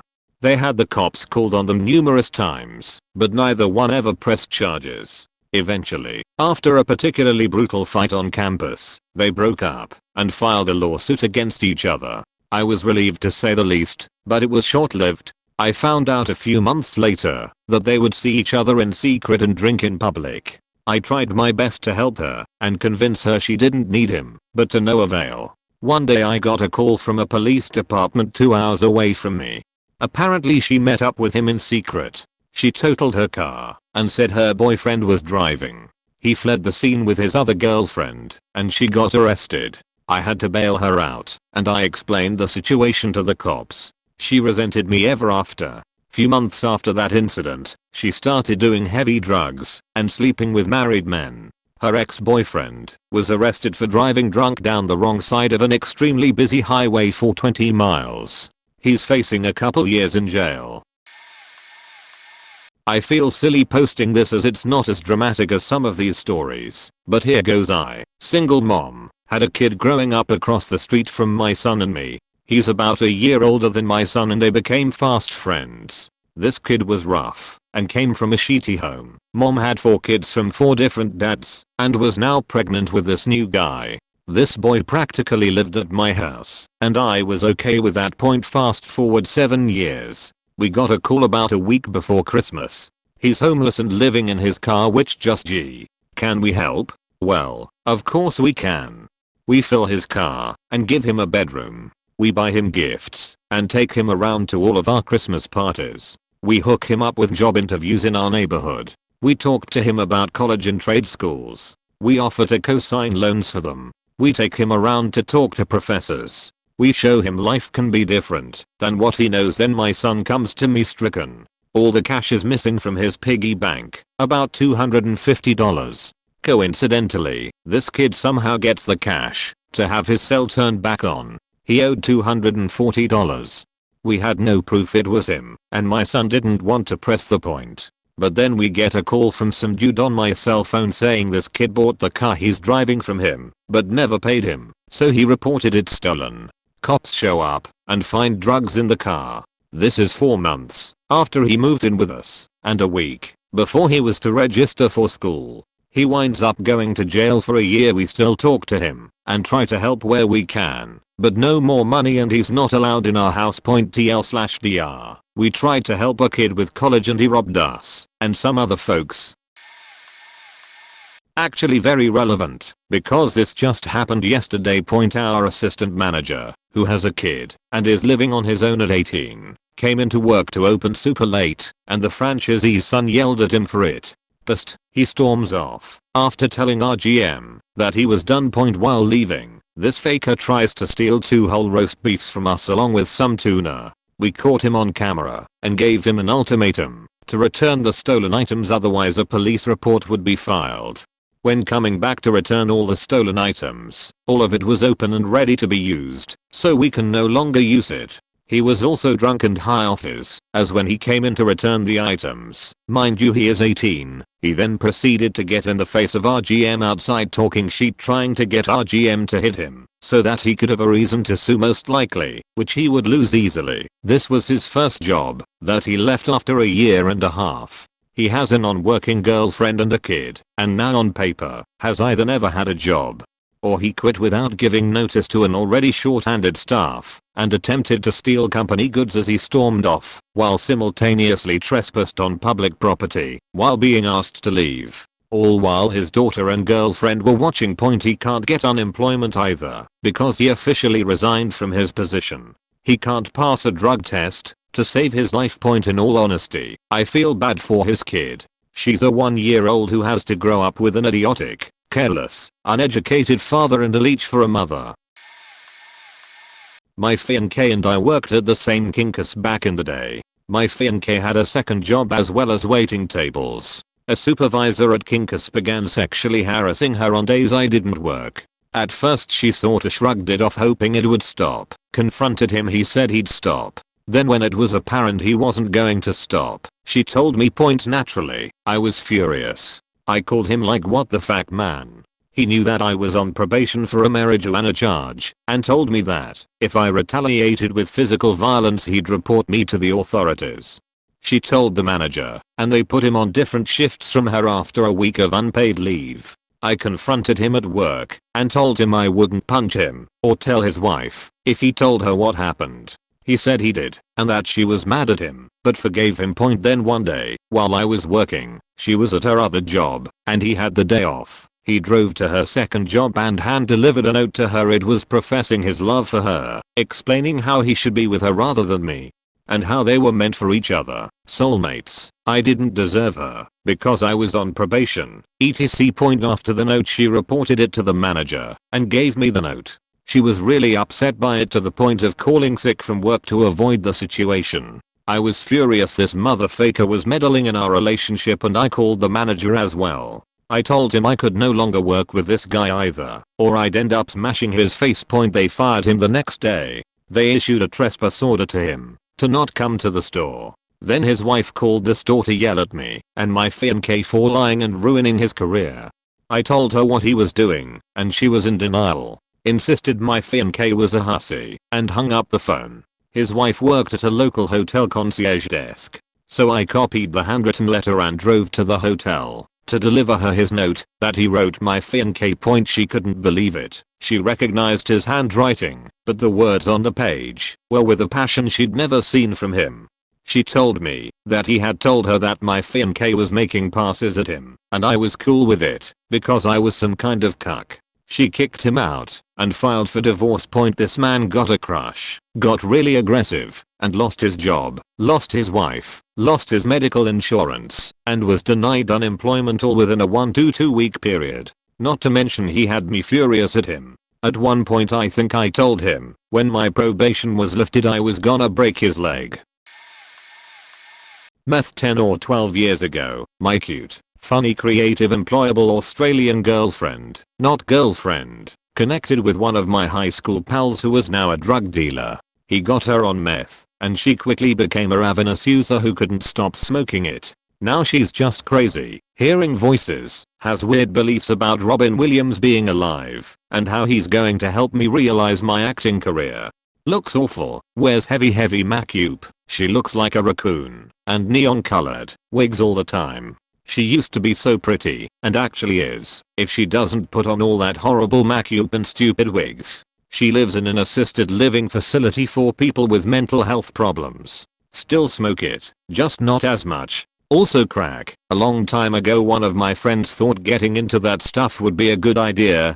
Shattered his family and relationships, sold off all that he had worked for. We are not really in touch anymore, but I heard he cleaned up and now works in a group home for young guys who are trying to get clean. I hope he's doing okay. Or my 3 high school friends who royally faked up by getting loaded at graduation, and in 3 separate incidents, wrecked their cars, and killed themselves, or other people in the process. One of them wiped out 3 members of a family of 4. It wasn't permanently life-ruining, but in my junior year of high school, there was a huge accident and 4 fellow juniors died. They were driving really fast, and ignoring traffic signs and everything. Since we lived in a small town, and it was late at night. They were also driving to ruin this one girl's birthday, because they didn't like her. When this girl mentioned that she knew they were coming to ruin her birthday again, this was apparently something that happened before. Fellow classmates were livid that this girl wasn't upset that her bullies died. She ended up getting her name posted on walls and all over MySpace. Her tires were slashed and car windows were broken constantly, and I saw one of the dead kid's best friends throw his lunch at her at one point. Right in front of the principal, and he just didn't care. 3 of the kids that died were star athletes though, so no one was going to tell this girl that she was right in any capacity, even if she never once claimed she was happy they were dead. She merely said she knew what they were doing when they died. I specifically recall people mentioning that they would boo her at graduation too. For what it's worth, she takes care of abandoned dogs and has a loving husband and adorable daughter according to Facebook, so at least things turned around for her.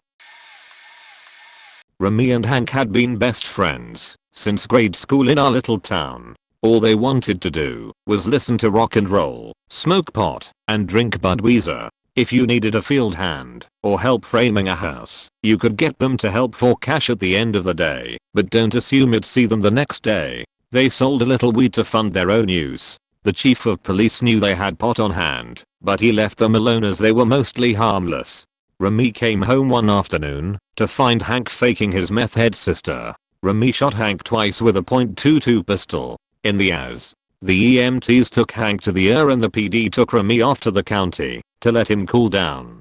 Couple days later, Hank gets into a coughing fit and rips out his sutures. The wound, being in his ass, didn't catch the attention of the nurse. He ended up dying in a pool of his own blood. Remy, looking at murder too, pleads to manslaughter and goes off to serious prison.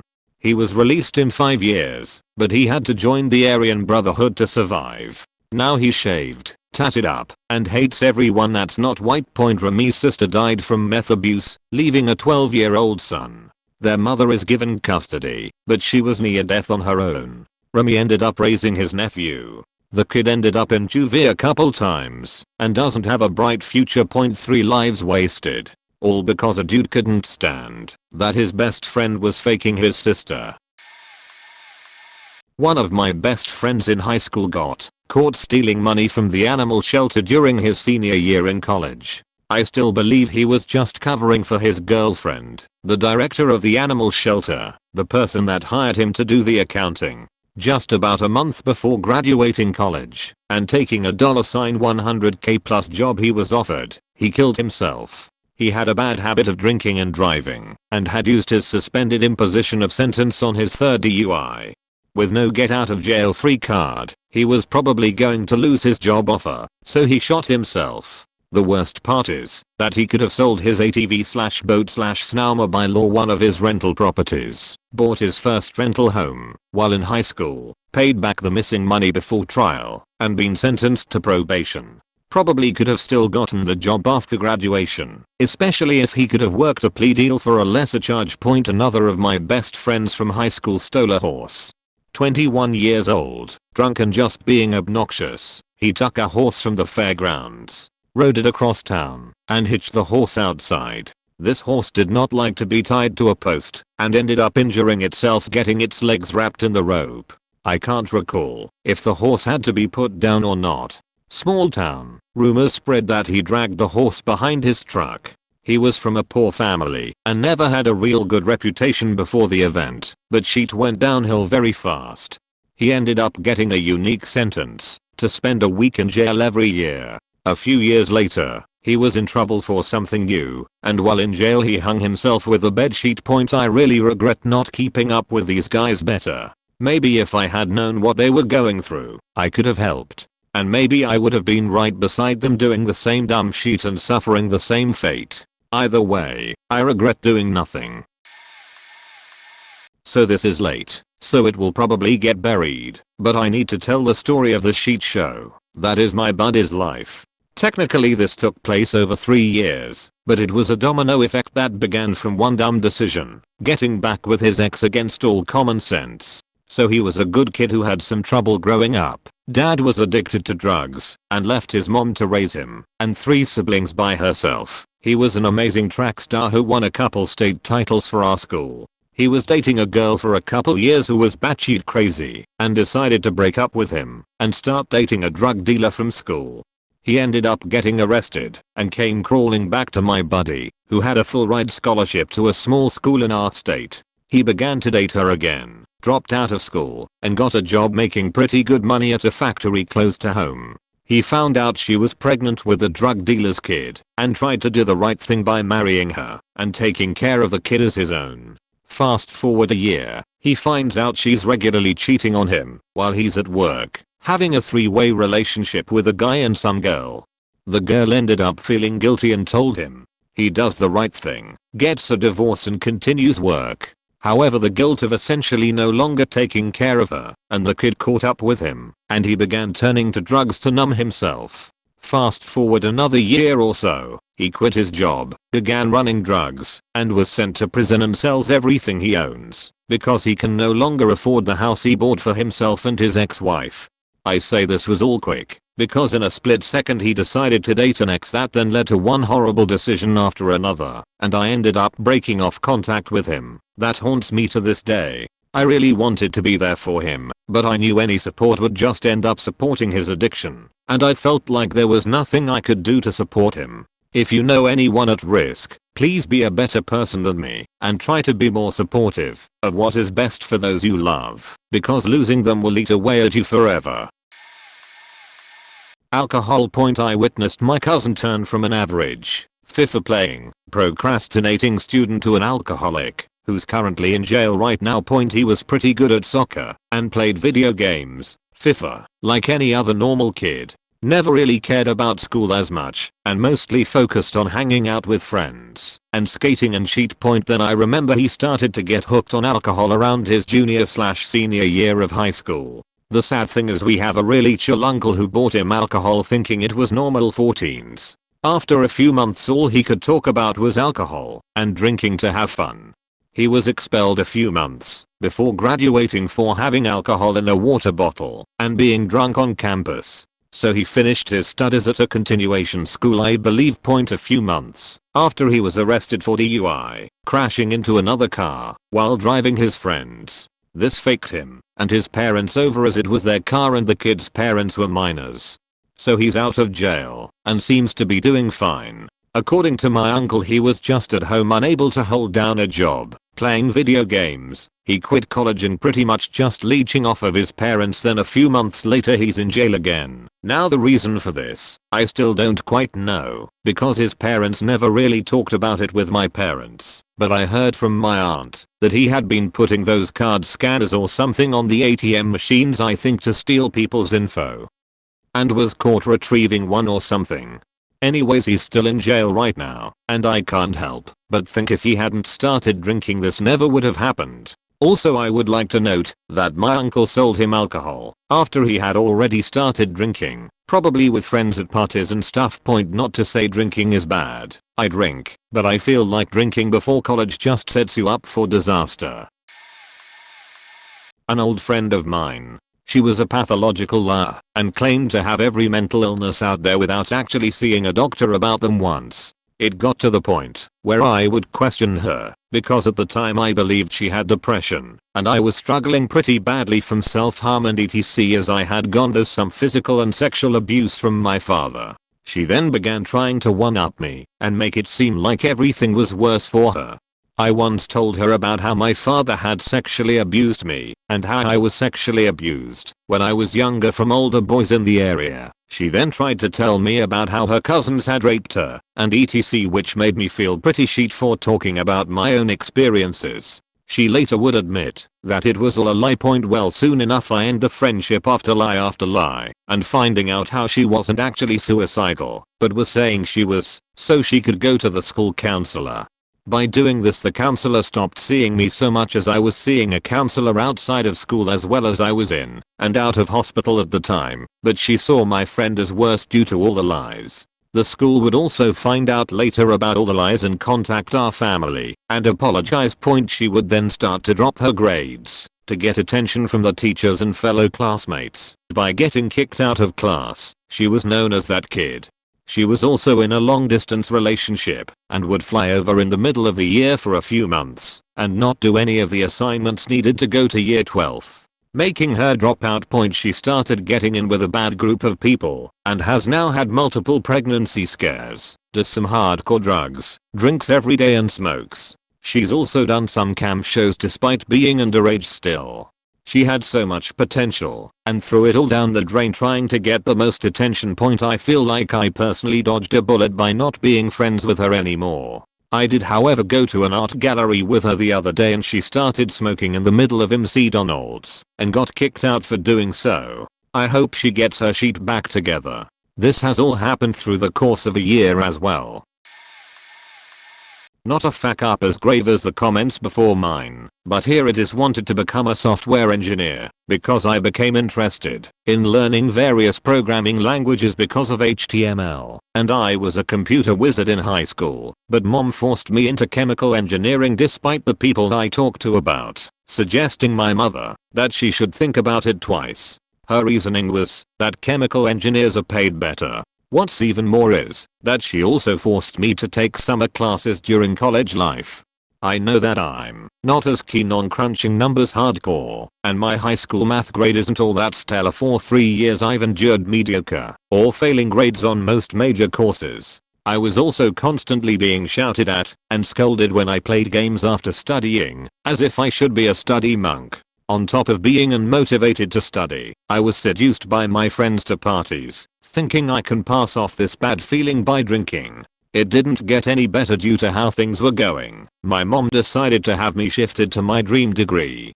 But now that I have accumulated so many failures, the prospect of a kick out was not too far-fetched. Not only that, I was also burned out by studying stuff I would eventually throw away. That led to an addiction to games and cutting classes. I spent $600 on Steam games, and I wouldn't get started on MMOs. I grew more distant towards my mom, and also got verbally abusive whenever she compares me to my siblings, who were doing a lot better. During that time too, I was having suicidal thoughts, because I kinda killed my love for a degree I was so interested in, and I thought of jumping off from the highest building in the campus.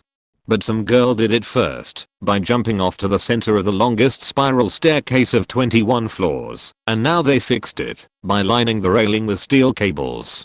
Trying to find something to just even dampen my will to kill myself, I started writing my own story and self-studied how to write properly. This led me to learning about TV tropes. Fast forward a year, and that is now. This term has 8 subjects, 4 of which are major courses that are seasonal, meaning that they are only offered once an academic year at a certain term. I also accumulated 2 failed subjects and was just a subject away from kickout. I made a friend who was also a shifty, and we studied in the same courses and class. Due to my burnout I cut often in this class. Let's name this class A, because the professor doesn't count absences, and my friend's cutting on another, class B. We decided to carry each other in the final output, which was done in pairs or groups of 3+. Of those classes, I carried him in class B, and he carried me in class A. We promised each other to contribute at least a small amount, but that didn't happen. Each of us contributed 0% of what we promised to work on. That means I soloed the FO of class B, and he soloed the FO on class A. It didn't help when I learned that he enrolled 5 major courses in that term, and so we couldn't blame each other, because we were on the same boat. Every deadline was collapsing in a certain week. I have drunk at least 10 cups of coffee in a single week, and I have failed to pass a project in one of the programming courses. In a networking course, I passed a project in which all parts worked except the game part. What was even beyond even my own comprehension is how I procrastinated 2 weeks before the deadline. With a little bit of determination, I was able to finish the project in less than 12 hours. I calculated the grade I needed to pass class B and class A. My friend did decently in the 2 exams of each class, me, not so much. I realized that if I were to pass class B, I had to perfect the final exam. Good thing that I did the final output, and in turn, I was rewarded with knowledge. My friend requested to be taught for final exam B, and the same thing for me in final exam A. Come the test, I did well, or that's what I thought. My friend perfected it, but I was 30 points away from the target grade.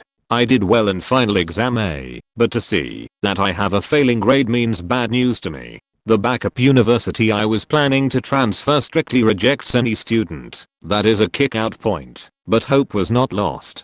After the day of posting grades comes grade consultation day, where students can meet their professors and review the scores of each requirement they passed. A very few groups of professors curve their students' grades. I waited for 2 hours in an empty room, only to wait for nothing. Defeated, I sat on a bench and cried on the table. Then my friend came rushing, holding his phone, telling me that his grade in class B went up. I checked mine on his phone, and I passed class B. Now I applied for transfer today in a sub-branch of the current university, where my degree program is game development, major in game art. Would all this be prevented if I got motivated just decently in engineering? Most likely. But I wish at least my mother would let me decide first, before she makes suggestions, and makes me reconsider. In the end, I wasted 4 years of my life, gained 35 pounds, and spent $900 total on games. TLDR, wanted to do a degree I can definitely do, but my mother forces me into a degree I was not motivated and prepared for, got into failing streaks, got demotivated, shifted to dream degree, got even more demotivated and borderline suicidal, planned to transfer to start anew but almost never happened, because I cut classes frequently this term. My then best friend found a new guy on Tinder. After a steady stream of questionable guys she went around and faked, bringing her 4-year-old daughter with her, because no one would babysit. Got matching tattoos with him after a month and they were engaged after 2. She had 2 kids from 2 other guys, one who she already lost custody of, and the other she was in the middle of a CPS investigation with. I met the new guy once, did not like him at all, and told my friend as much, and that I wouldn't be comfortable being around him, or bringing my own kid over. Cue a steady downpour of hateful messages about how I didn't even try to like him, and how I was the worst friend ever, after everything she had done for me. She threatened to make sure I lost all of my pets and my son, because she thought she had some kind of dirt on me. After more weeks of death threats from both her and the new guy towards me and we finally got all of our stuff back and just washed our hands of it. She moved to his city after knowing him for 4 months, instantly losing her remaining child to the state because she just left, and the dad is a druggie that just got out of prison at that time. 2 weeks later a random girl showed up at my door with my cat. The friend had been taking care of the cat and pretty much stole her when she moved, and I was informed that the guy was arrested for beating her, destroying her things, holding her captive in the house and some other stuff. I took the cat, texted friend I told you so, and put it out of my mind. Petty, but fuck her for threatening my kid. She was back with him 2 days later. She picked him up from jail. In the period, since she's had multiple broken bones, bruises, and lots of weird accidents. Yeah. The other day I heard he was in jail again, and she is putting on a brave face and posting victim sympathy memes all over social media, saying how she can't understand why no one ever warned her or saw what was happening. Yeah, well, beach, I faking told you so. My sister abused weed heavily for a few years. She would smoke heavily all day every day, and the few times I visited her she would start freaking out and pick weird fights with me as she approached a point of sobriety. She lived very poorly in Denver, held on to a shitty relationship for way too long, and probably wasn't sober for more than a few minutes every day. It took getting fired from Walmart and almost being evicted from her apartment to get her to slow down, and even then the only thing I heard from her for about a year were her praises of marijuana and how everyone was just out to get her because of the stigma against it. She started school again and moved in with me during my undergraduate degree and struggled a lot. She was also selling weed during that time, and we constantly had her customers stopping by all hours of the night. One of our bigger fights was over why I wouldn't transport large amounts of weed for her when I was visiting my hometown. She got a serious ear infection about 2 years ago and basically had to stop smoking anything at all to avoid getting sick and dizzy. After a few months she started being able to handle school a bit better, and while she still won't admit that the weed was a big contributor to her problem, she's a lot more stable now. Downside is she's kinda stupid. She is absolutely fried when it comes to planning more than a few months in advance and has been struggling a lot with her school stuff. She just can't remember things well, and at this point it's clear that this is permanent. It's clear she's trying hard, and we're all supporting her, but I suspect she's never really going to get her memory and former brain power back. And it's still uncertain if she's going to break her cycle of self-sabotage, though if she doesn't it's likely my parents are at a financial breaking point with her. She still claims that her learning difficulty is due to the fact that she's an older returning student, and while I'll buy that as part of her struggle, I knew her before she started abusing marijuana, and she is a very different person from the one I grew up with. And honestly, though I love her very much, I miss the person my sister used to be. Cheesy TLDR. It has many uses, but it's called dope for a reason. Hello people, welcome to the near bottom of the thread. I met this dude who was dating a sort of friend of mine. It was a horrible relationship the two of them had. He would hit on people in front of her, made sexual advances towards my girlfriend, which pissed all of us off. He stole people's liquor, and he was just an overall gross person, but we let him hang around because we felt pretty bad for him. I feel I should point out that this guy was also a major speed demon, as in he thought he should show off to me when I first rode in his car with him by doing 120 in a 60 miles per hour zone, and laughed when I repeatedly told him to slow the fuck down. He took a lot of pride in his car and the incredibly expensive sound system he had hooked up in the trunk, which he probably shouldn't have had, considering he was pretty poor and should been spending his money elsewhere, and went out of his way to show it off whenever he could. One night, however, his girlfriend had had enough and finally, thankfully, broke up with him over text, which sounds cruel, but trust me, it was entirely justified due to how irrational he can get. He was distraught, to say the least. He kept repeatedly calling her, and she refused to reveal where she was staying. So he started drinking heavily that night, and went out aggressively driving looking for her. When he realized he's been broken up with, and tried to kill himself by getting up to 120 miles per hour, and jerked his wheel. His car flipped so many times, and smashed into a ditch. His car was totaled and his sound system was completely destroyed. He had lost his girlfriend and virtually all of his friends. Amazingly, despite how devastating the crash seemed to be, he got out of it physically with only a broken arm and collarbone and a scraped up leg. Not the worst thing to happen to someone in this thread, but still pretty bad. Last I heard, since we all stopped talking to him that night, he started dating another girl a couple of nights after the accident and got her knocked up. I do not envy that child.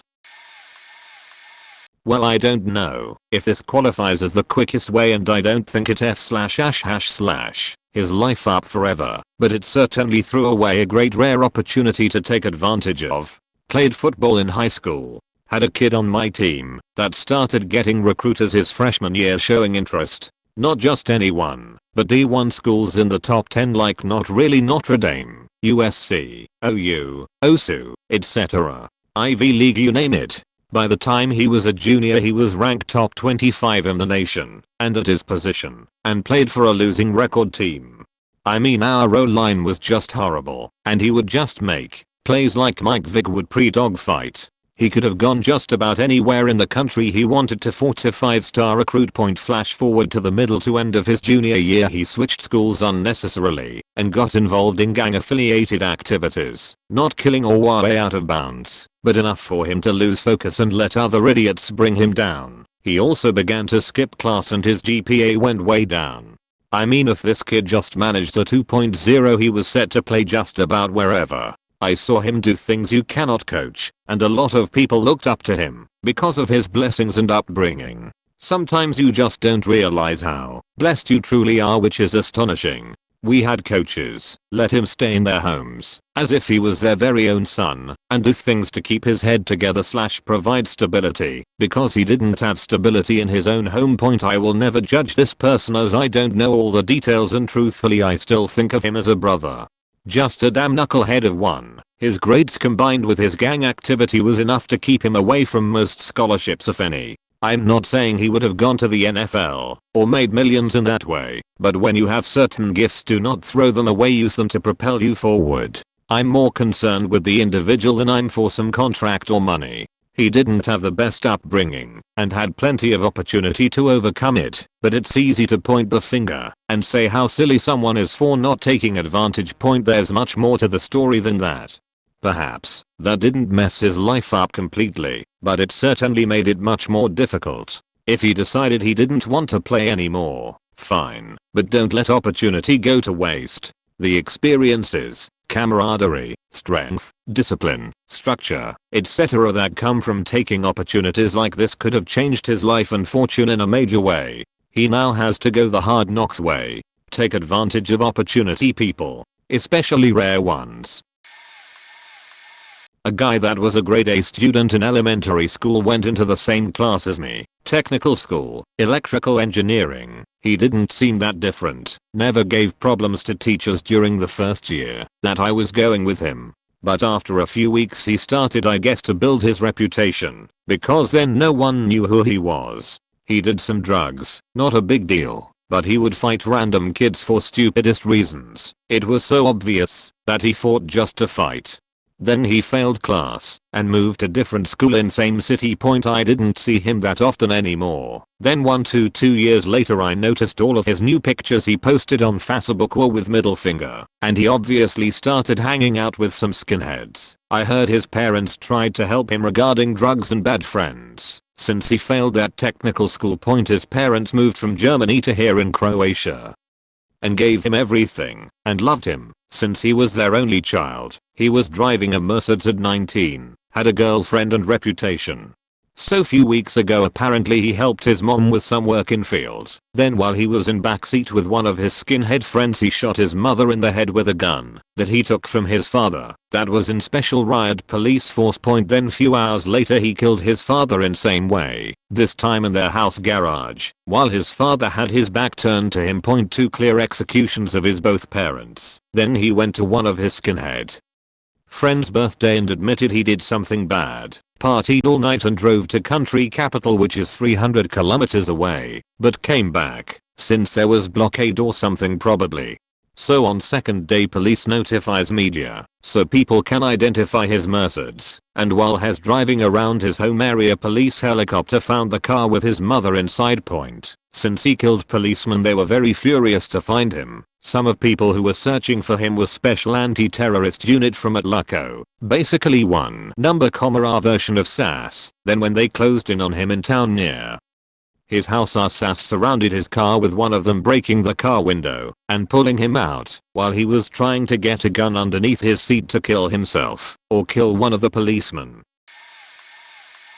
Recent ex. We had been engaged, and she has spent 10 years building a business with her boss, but not as a partner. We met around her 8th year in, and had made plans with her boss to take over the business so he could retire, and she'd run the business with me as a partner and I would work my full-time job for the benefits. Essentially she'd had a business built and set up with her preferences in mind. Very little work and a lot of payoff with her boss's name attached. Dog breeding and training for gun dogs. We had a huge pedigree and brand to work with a fiercely loyal customer base already attached to it. So, she also has a self-destructive tendency and some depression. So she cheats on me around New Year's and gets caught, but is also very headstrong. Instead of admitting fault in the face of overwhelming physical evidence, she decides to quit and move away and go back to school to be a vet tech and move out of the rent-free home she was living in after buying a $500 a month used truck with 100k miles on it. Instead of trying to work things out here, her boss now refuses to hand over the business to her and instead will sell it to his ex-wife and retire anyway in the span of a month. She threw away 10 years of sacrifice about to pay off big, destroyed her credit, and plans on moving into any apartment that will take her and her 5 pets while adding more to her student loans and going to school and working too. Part-time jobs. Very sad to see though, regardless of if she faked me either or not.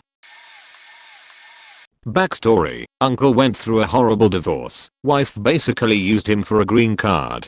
Guy worked 2 jobs providing everything for her and his new son. All she had to do was take care of the kid, keep the house in order, only for her to divorce him and force him to file for bankruptcy because she was squirreling away money and not paying bills or mortgage. Fast forward, uncle loses everything. She gets him arrested, takes the kid away from him. Uncle moves in with us to try getting back on his feet. Decides to go to Poland to visit family. Resets himself a year or 2 after divorce. Lost everything. Still had a job.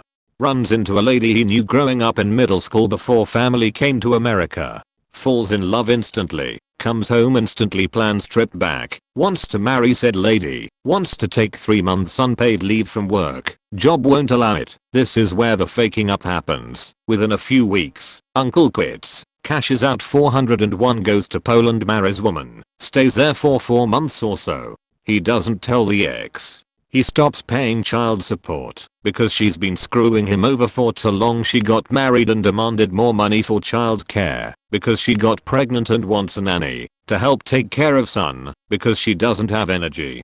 He comes back, doesn't have a job, and starts sending wife money weekly in Poland. Money starts running out. My wife was supposed to come by Christmas for the last 3 years. Still no job. Casino flyers coming to the house constantly. Money went missing. I think uncle stole it. No one else would have taken it or even knew it was where it was besides me and uncle, who on occasion came into the room to talk when I was putting more away. He had a warrant issued for his arrest. Got arrested. Lost his driving license for not paying car taxes. Still no job. Still living rent-free in our houses. Wife is still coming by Christmas. Think she's just using him.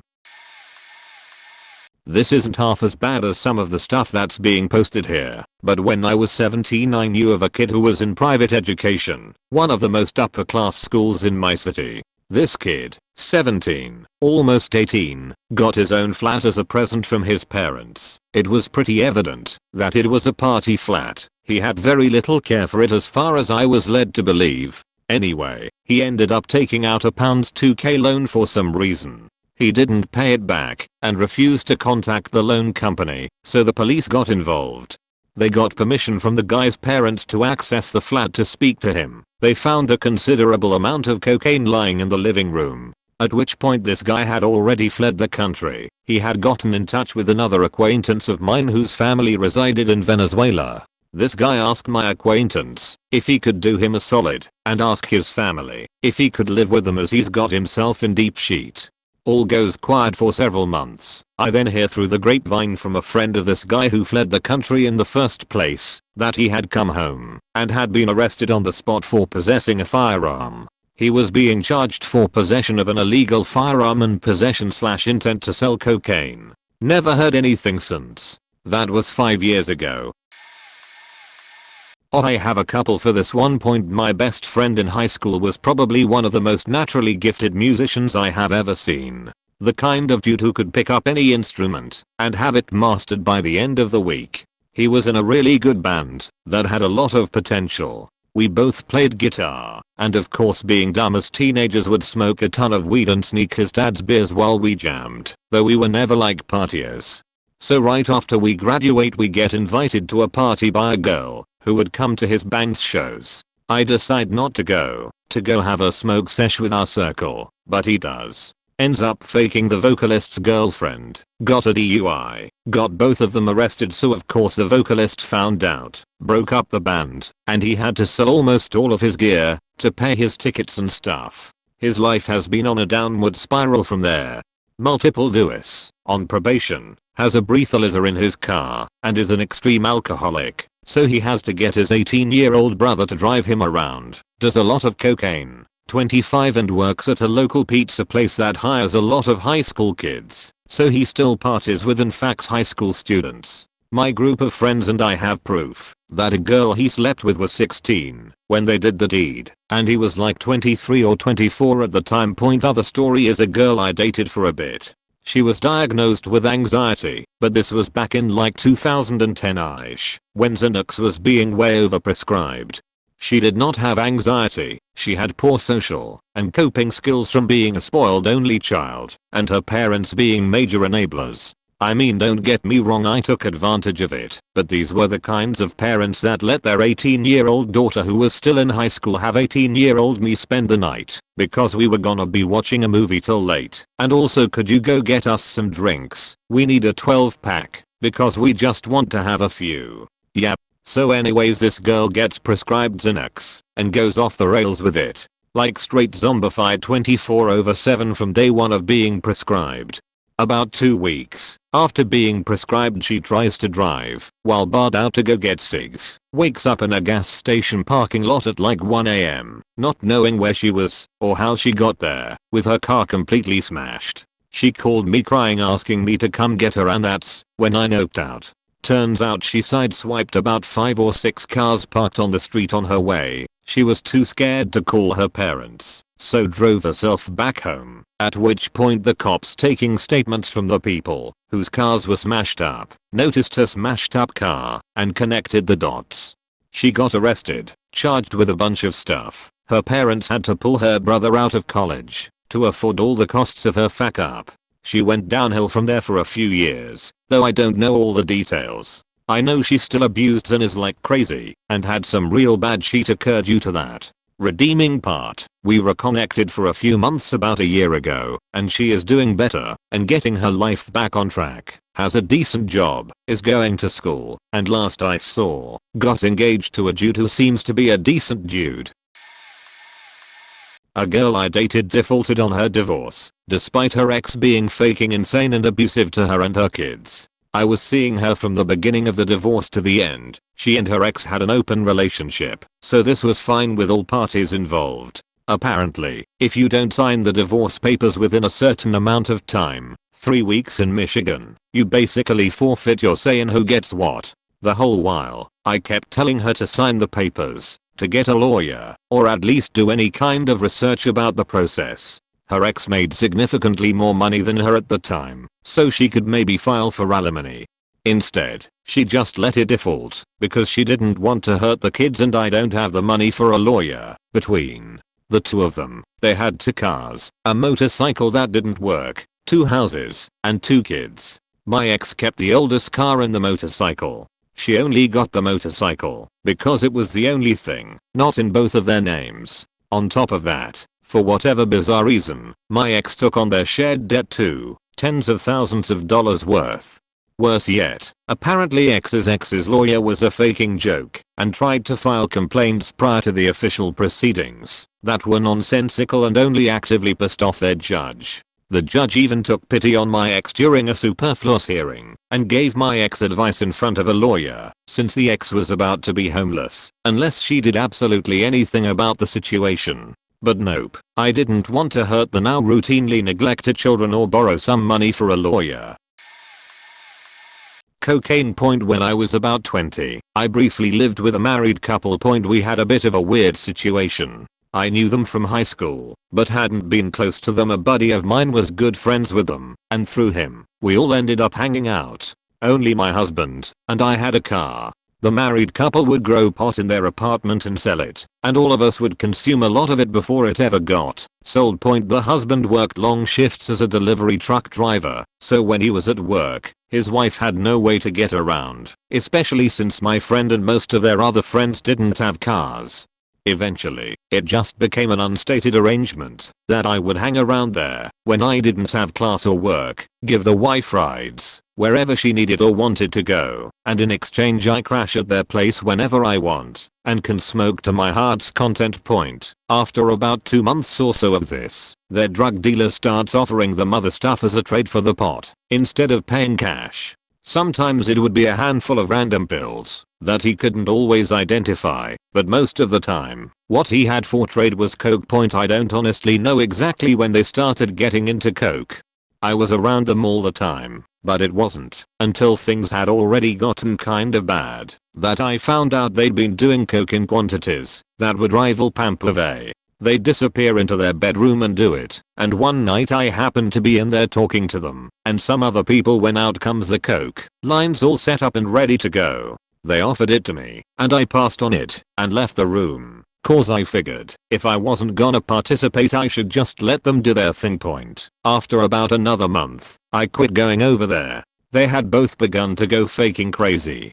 At one point the husband threw a bunch of people out of his house during a party, screaming and raving about how someone called the cops on him, and generally raving incoherently, and then stalking around the apartment with a large chef's knife. The wife was less overtly crazy, but by then she had already begun trading acquaintances sexual favors for coke, mainly while her husband was at work. My understanding of what happened after I stopped talking to them is this: wife continues trading sex for coke, gets to a point where she is aggressively propositioning people. She tries to offer her sister's fiancé a blue job for money, who refuses. She then tries to give him one anyway, and her sister walks in to find him trying to get her to stop, and basically all hell breaks loose. Husband and wife divorce, wife's family cut ties with her, and she just keeps going right down that road, doing as much coke as she can, and doing whatever she has to do to get it. Last I spoke to her sister, nobody had heard from her in about 2 years, but that was like 4 years ago. The husband cleaned up, got his shit together, and eventually married someone else, and got a better paying job in the same industry. I had a few drinks with him a few years after it all happened. He was still a good guy, and I have a lot of respect for him getting out of that lifestyle. No idea what happened to the wife. I'm not optimistic. I haven't heard too many stories of coked out prostitutes getting their lives back on track. A friend of mine, let's call her Denise, started dating her manager. Let's call him Danny. They worked together at a restaurant. He was her direct boss. They got together while he had a 5-month-old baby with his fiancée. Danny dumped his fiancée so he could date Denise and moved in with her pretty quickly, over an hour away from his baby/mama. They thought that they weren't allowed to work together, being in the manager-employee positions, so she ended up quitting her waitressing job so they could date. They later found out that it was allowed. They just had to disclose their relationship to management. She still does not have a job, and this was months ago. Danny never told his baby mama about Denise. Basically kept her a secret from her. They never posted anything on social media about dating. Nobody really knew, nothing like that. So when they would drive together to go pick up his kid so he could have his time with him, he would drop Denise off at Target or Starbucks for an hour or so, go get his kid, then come back and pick her up. While they had the kid with them, he barely took care of him, and Denise ended up basically being his second mom. Bathed him, fed him, got up with him in the middle of the night. The dude did nothing, and admits it comes straight out, and says he doesn't want to take care of him. Shitty dad club. SOOO. Flash forward a couple of months and now my friend is 6 months pregnant with his child. Baby mama still doesn't know.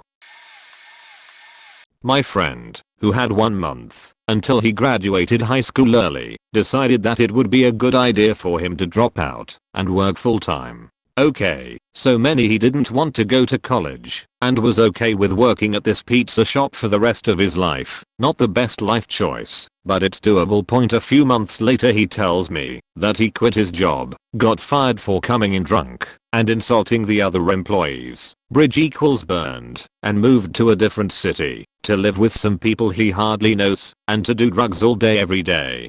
He's 18, away from his parents, living with nearby strangers, doing drugs instead of looking for a place to work. Oh, and his car broke down, so he can't come back. He does that until he runs out of money, then is told by those he's living with that they have someone else moving and who is actually going to contribute, so he has to go. A couple weeks ago he told me that he signed a year-long lease for an apartment. He doesn't have a job. He doesn't have any money. He's very against the man, so he'll have trouble keeping a job, if he even gets one. He signed a year-long lease. He's on his own. It took a few months for him to fuck his whole life up. The worst part is that he actually had potential. He was a smart kid, he just hung around the wrong people and made bad choices. My best friend in college went from majoring in criminal justice to being in the witness protection program. One weekend, when he went back home to visit his family, he met up with his cousin who asked if he could take this box trunk back to college with him for a couple weeks. My friend knew there was probably something illegal in the trunk, but being young and naive he agreed. He didn't open the trunk until he got back to college, had a lock on it. When he opened it, he discovered $300,000 worth of weed and cocaine. He immediately freaked out. The trunk also had a couple bongs and digital scales. He didn't see the value in those and bagged them up and headed to the dumpster outside. A car full of well-dressed Hispanics were in the parking lot and called him over by name. They instructed him to get in the car. He thought they were police, so he did. Once in the car they pulled guns and began wrestling in the back. He managed to kick the glass out and crawl out feet first. He ran to the nearby woods and called the police on himself. The Hispanics turned out to be in a large organized crime gang and had followed him all the way from his cousin's house. His cousin had stolen the trunk full of drugs from them. My friend ended up a felon with some minor jail time and then sent to another state under witness protection. His cousin is missing to this day.